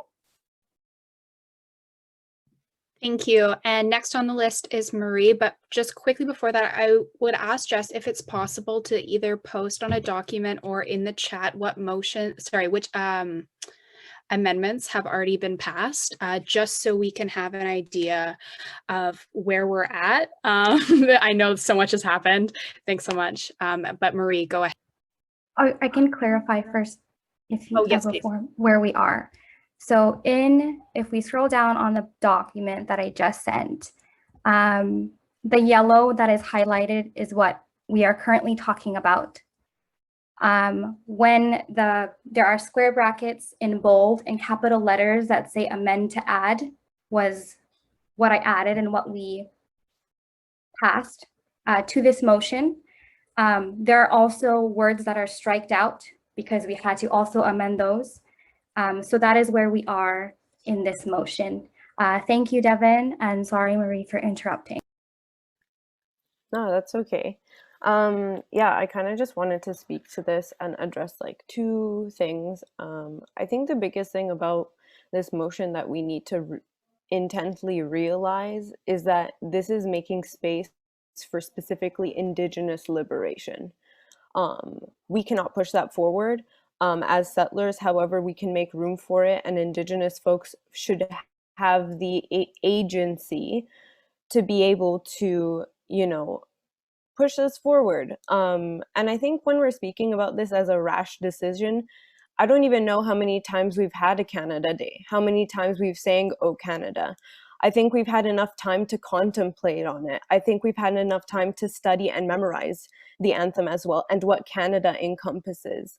When we talk about this, we need to come forward with this with a sense of urgency. We've had a lot of time in our lifetime to actually, contemplate what's behind so-called Canada. the colonial project behind so-called Canada, how it's embedded in policy, how it literally gets down on Indigenous folks, how so many things that we continue to uphold in education systems are inherently put in order to affect Indigenous folk and Black folk as well. I think we need to come to this plate with an understanding of not simply centering this around settler interest. We've had a lot of time to think about this in our lifetimes. We've talked about this stuff before. Issues policy holds, and issues policy surrounding Indigenous liberation, surrounding reconciliation. And I know everyone has probably had the time to look over that as well. So I'm voting in favor for the motion. I think, amending this worries me, especially with what Jess is saying in terms of complicity, because what is the intent of even, holding this off? To make an amendment or to actually stand in solidarity? So I think we should all think about that inherently, especially as we're approaching tomorrow. I think all of you have to make a rash decision on what you are going to support in the future.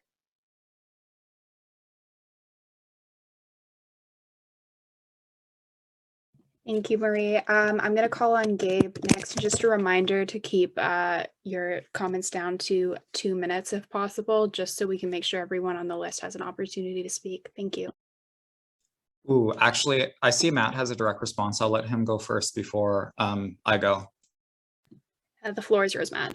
Thank you. I'll make it quick. So there's two things that I could recommend, because it seems that folks are scared of, I don't want to say scared, I just think, they're worried about like the long lasting impacts, which like, yes, I can try to understand, but what the motion, if folks are worried about what the motion, like I've already talked about these things prior to this as well, like I brought it up, like we can, instead of making like, I guess the language so strong, it seems like that's what folks are having an issue with, because what we can do is change wording to strongly encourage the anthem no longer be played, like etc. And then another recommendation that I already made prior to this was the flags won't fly at half-mast again until all 139 residential schools are searched across Canada. I feel like that's a pretty small ask, because as we know, the flags are already at half-mast, like indefinitely, as well as if you look at the issues policy, like it says that, and this passed last term, the SFSS is committed to pushing back against colonial practices that still impact Indigenous students in post-secondary institutions, and is committed to supporting Indigenous students to learn in a safe and supportive environment within SFU. That's stated, and that's our stance. That's our stance on it, and that's passed, and that's what was voted on. So I would think about that, and I would actually go read that policy if you haven't already, so that as a counselor, it's your due diligence to know that policy and understand where we stand as a society when it comes to Indigenous inclusion and reconciliation. Is pretty thorough, because I know I wrote it. It's 14 pages. Thank you, Matt. I believe Gabe is next, and then Jeremy afterwards. I'm sorry if the list is a little out of order. Thank you, Devin. I just want to rise and say that I am against this amendment to the main motion.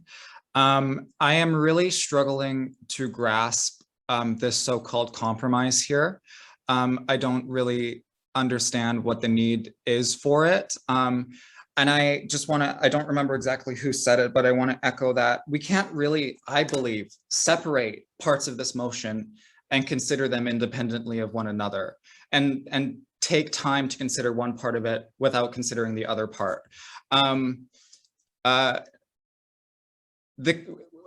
Like all of these things are tied to Canada Day, the perpetuated harm that the Canadian state continues to perpetuate against Indigenous peoples. Honestly, I don't really understand how stopping playing the national anthem at events, initiatives, and games is really burdening non-Indigenous students. You still go to convocation whether or not the anthem is played. You still go to games whether or not the anthem is played. So I'm really struggling to grasp with that. So, I would like to pose the question, I guess, to the mover of this amendment, Warren. I just would like to I don't understand the concern around how this will negatively impact non-Indigenous students, because people are still stopping the play of a national anthem at an event. I don't really see the negative impact that that is going to have. I think this is a very small and tangible step that we, as an organization, that SFU as an institution can take to demonstrate solidarity. Because, still, I'm just struggling to grasp how people can vote in favor of the motion earlier today regarding residential schools and not for this. It's just, it is not, the pieces are not adding up for me. So I'd Sorry, like to, Gabe, but you've gone 3 minutes. Are you, can I ask Warren to answer the questions that you posed? yeah, sorry, I was kind of just rambling at that No, point. that's Go okay. ahead. Just to clarify, I am not saying to go against the motion. I'm actually encouraging people to go in favor of the whole motion. I'm suggesting to postpone the point 2, 3, 4, because just because people did not have, like, for many of us, it's things we are just starting to learn. It's things that are new to us, and we need time to learn about this. It's not saying to not do it, it's saying to think about it for longer, to postpone that discussion to a later day, because it sounds like people need more time. It is not a compromise. We're just saying, hey, we are in support of Indigenous people. Let's see this. I don't like someone else before said, no one here, at least as far as I know, was against the movement, but most people, at least as far as I perceive, are just not certain of what we're saying exactly. What the amendment to the motion is trying to say is, let's take more time to understand what we're saying. Let's take more time to make a stronger and clearer motion, and then vote on this at a later time. Again, I want to iterate within my 2 minutes that I am not against. I am just saying we should separate this into 2 parts, so that the second part that is not clear right now could be stronger in the future. Because I feel like there was lots of aggression towards not voting, and there was no one on that side. We're all, at least as far as I know, on the same side. Thank you. Thank you, Warren. And I would like to call on Jeremy next, as he has been waiting for a while, if that is okay. Thank you. I am against the delay of it just because I feel like we have so much more work to do. These are just the baby steps, and I want everybody to kind of put themselves in where Indigenous people's shoes are right now. So many Indigenous people that go to SFU, specifically in your DSU, have most likely had parents or grandparents that have attended these residential schools and gone through the horrors that happened. And this all happened underneath the Canadian flag. Going to an event and seeing something that oppressed your parents or anybody in your family being celebrated is even more traumatizing to see that people still support this. So these are just the baby steps, and I want to say that everybody needs to take these small baby step actions so that next time we come together, we can take more actions towards supporting Indigenous people. This isn't going against Canada either. Again, this is the bare minimum. We are just disregarding. Disregarding means that we're choosing not to support it anymore. That doesn't mean we're attacking it, but that means we're not supporting it. Thank you, Jeremy. I have Emeralde and Cortana next on the list, and after that, I would like to call a vote on this particular amendment put forth by Warren. Can I have a seconder on that? Sandra seconds. Thank you, Sandra. So I'll let Emeralde go first, and then Cortana, and then we will call a vote. I just want to apologize if I come across as aggressive. I've been eating ice cream to stay cool, but now my heart rate is so high. I know that the intention is not to go against Indigenous students when proposing that we delay the vote, but I do think that by proposing to delay the vote, or by voting to delay the vote, we're saying that the fact that people aren't educated on this and the fact that people need time to learn about this is more important than Indigenous voices and the harm that's being caused to them by having to constantly experience this celebration of something that has caused so much harm. I think I would support an amendment that we voted to. I understand that counselors are concerned about them not being able to communicate with their membership. So I would support a motion talking about figuring out strategies and requiring action for counselors to educate and engage with their membership on this topic. But yes, you can't support a vote to delay it just because it is going against Indigenous voices, whether that's the intention or not. Thank you, Emeralde. And then I'll let Cortana go, please. I'd like to revoke my direct response or list. Okay, thank you, Cortana. So we're going to call to a vote on this amendment. So I will read the amendment again. Whereas only 24-hour notice was given, whereas the motion could have had long-lasting effects on student graduation, university events locally, and the university community. Be it resolved to remove the recommendations 2, 4, and 5 to ensure that the Canadian national anthem will no longer be played or be sung by any staff, student, faculty member, alumni, or guest at all at any SFU events, ceremonies, including but not limited to remote and in-person convocation ceremonies, nor through any form of recorded audio or video via speaker, and at any home sporting games where SFU athletics play, and to never fly at full mast again or vote on it at a later date. I'm sorry, my brain is slowly shutting down, but I believe it was posted in the chat. Again, point of order, Gabe, do you want to do it, or I can go through the list? But are we doing unanimous consent? I don't believe we can do it by unanimous consent. I think we'll have to do it by roll call vote. If you'd like me to do the roll call vote, I can do that. And then pass the chair back to you. Okay, sure. I'll pass the chair back to you for the roll call vote. Sounds good. Thanks, Devin. So please be ready to unmute your mic when I call on your name, just so we can move through this quickly so we can continue to have discussion on the main motion. But archaeology. We vote no. Bachelor of Environment. Behavioral Neuroscience. No. Biology. No. BPK. No. Chemistry. No. Cognitive science. Communications. Yes. Comp sci.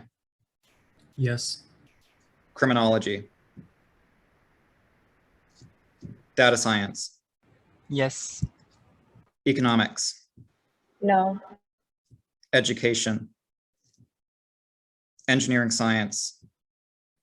No. English. No.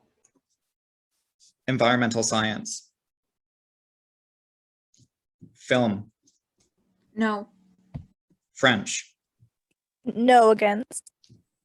GSWS. No. Geography. Global Asia Studies. No. Health Sciences. Against. History. Yes. IAT. No. International Studies. Labor Studies. Math. Yes. MBB. Yes. Operations Research. Yes. Philosophy. Yes. Physics. No. Political Science. Yes. Psychology. No. Sus. Science. Zaid, are you there? Sorry, it might not be, but I think he's using the bathroom at the moment. Oh, all right. SAS. No. Sociology.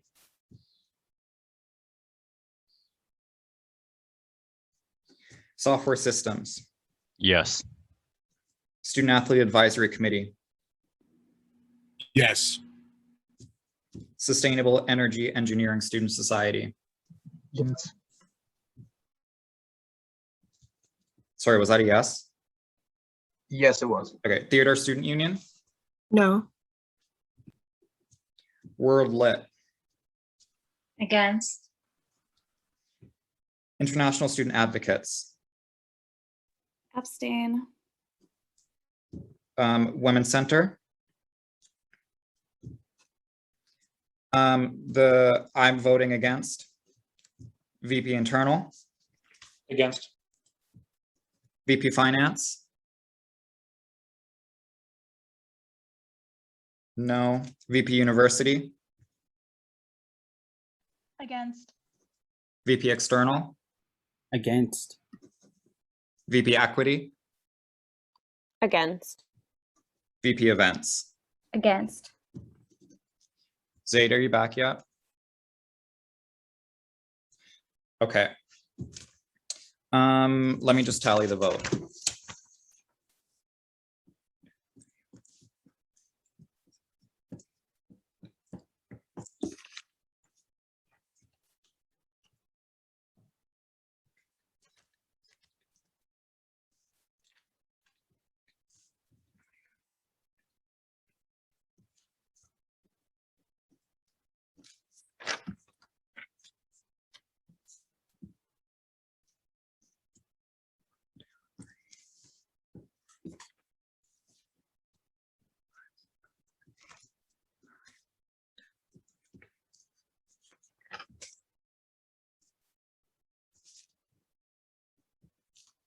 All right, so the end total is 12 in favor, 26 against, and 1 abstention. So the motion, the amendment to the main motion is not carried. And so we'll move back to the main motion.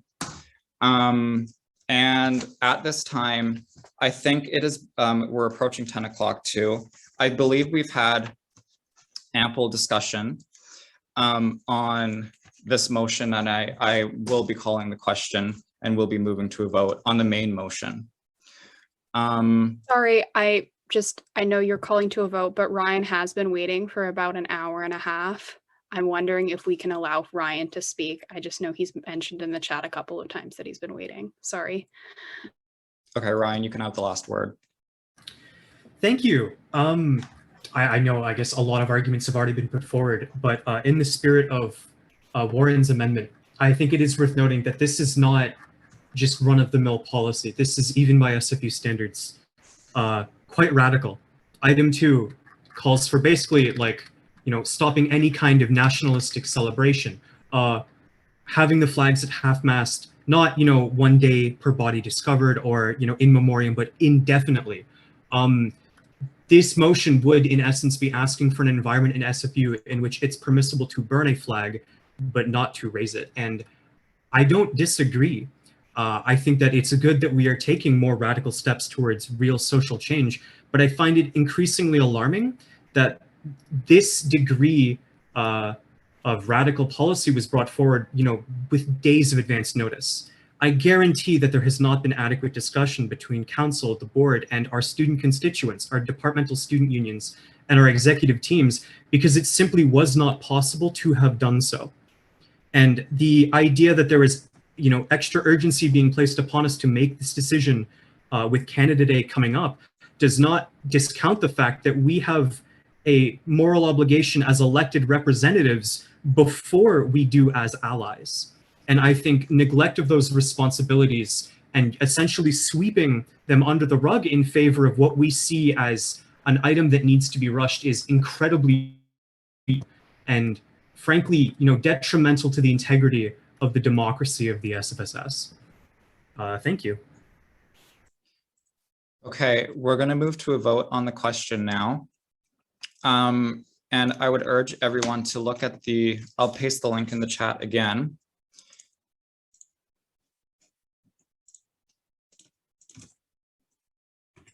But if you scroll to page 6, you'll see the final motion with all the amendments that have been made already. And we're going to put the motion to a vote. And we're going to do it by roll call of attendance as we have been doing already. So let's begin. Again, please be ready to unmute your mic when you are called upon. Archaeology. Archaeology votes in favor of the motion.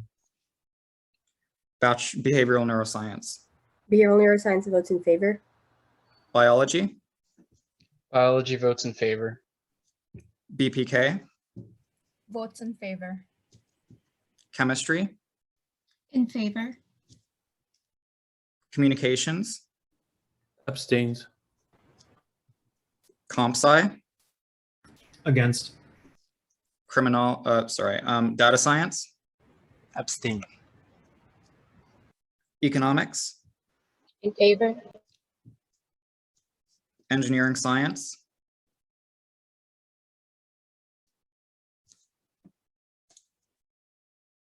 Engineering science. English. In favor. Film Student Union. Film votes in favor. French. In favor. GSWS. In favor. Global Asia Studies. Abstain. Health Science. In favor. History. Abstains. IAT. In favor. International Studies. Oh, sorry, they're not here. Math. Math votes against. MBB. Abstains. Operations Research. Abstains. Philosophy. Abstains. Physics. In favor. Political Science. Abstains. Psychology. In favor. Science. Arts and Social Sciences. In favor. Software Systems. Abstain. Student Athlete Advisory Committee. Abstain. Sustainable Energy Engineering Student Society. Abstain. Theater. In favor. World Literature. In favor. International Student Advocates. Abstain. I will be voting in favor. VP Internal. In favor. VP Finance. In favor. University and Academic Affairs. In favor. External and Community Affairs. In favor. Equity and Sustainability. In favor. Events and Student Affairs. In favor. Please give me a moment while I tally the votes.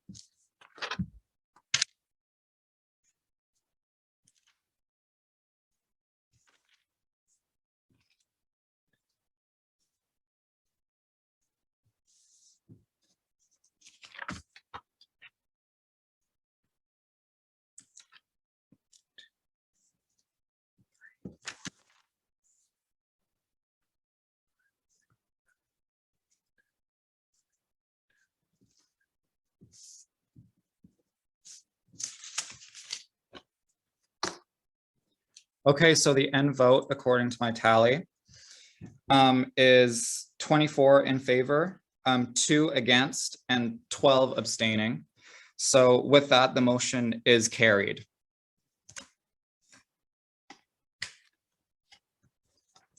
So seeing as we're approaching 10 o'clock, I would like to, sorry, just let me get my agenda.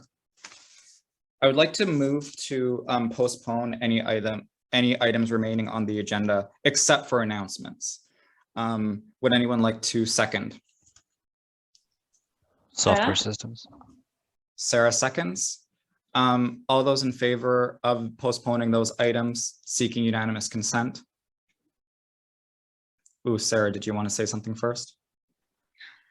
Yeah, sorry, this might be out of order, sorry. But I just have a quick question regarding the sign-on thing for the Access for All campaign. Just real quick, is there like a time limit for it? Maybe if you could wait until the meeting is adjourned and then you can ask the question. Okay, great. No worries. Warren, did you have a question? We're voting on postponing these items. Yes, it's just a question I have for Matt just before you close. Is that possible? What is the question on? I would like to ask his personal opinion on what the amendment I proposed was. Okay, this is technically out of order, so I would wait until after the meeting is adjourned. Because I feel like it's very central for the upcoming and the integrity of council meetings. If Matt doesn't want to talk, it's totally fine with me. Yeah, Warren, unless you're making an amendment to the agenda to add another discussion item for this, it's out of order because we're currently voting on something else. Okay, that's very fine. Thank you. So we're voting on postponing the discussion items and everything else except announcements. All those in favor seeking unanimous consent?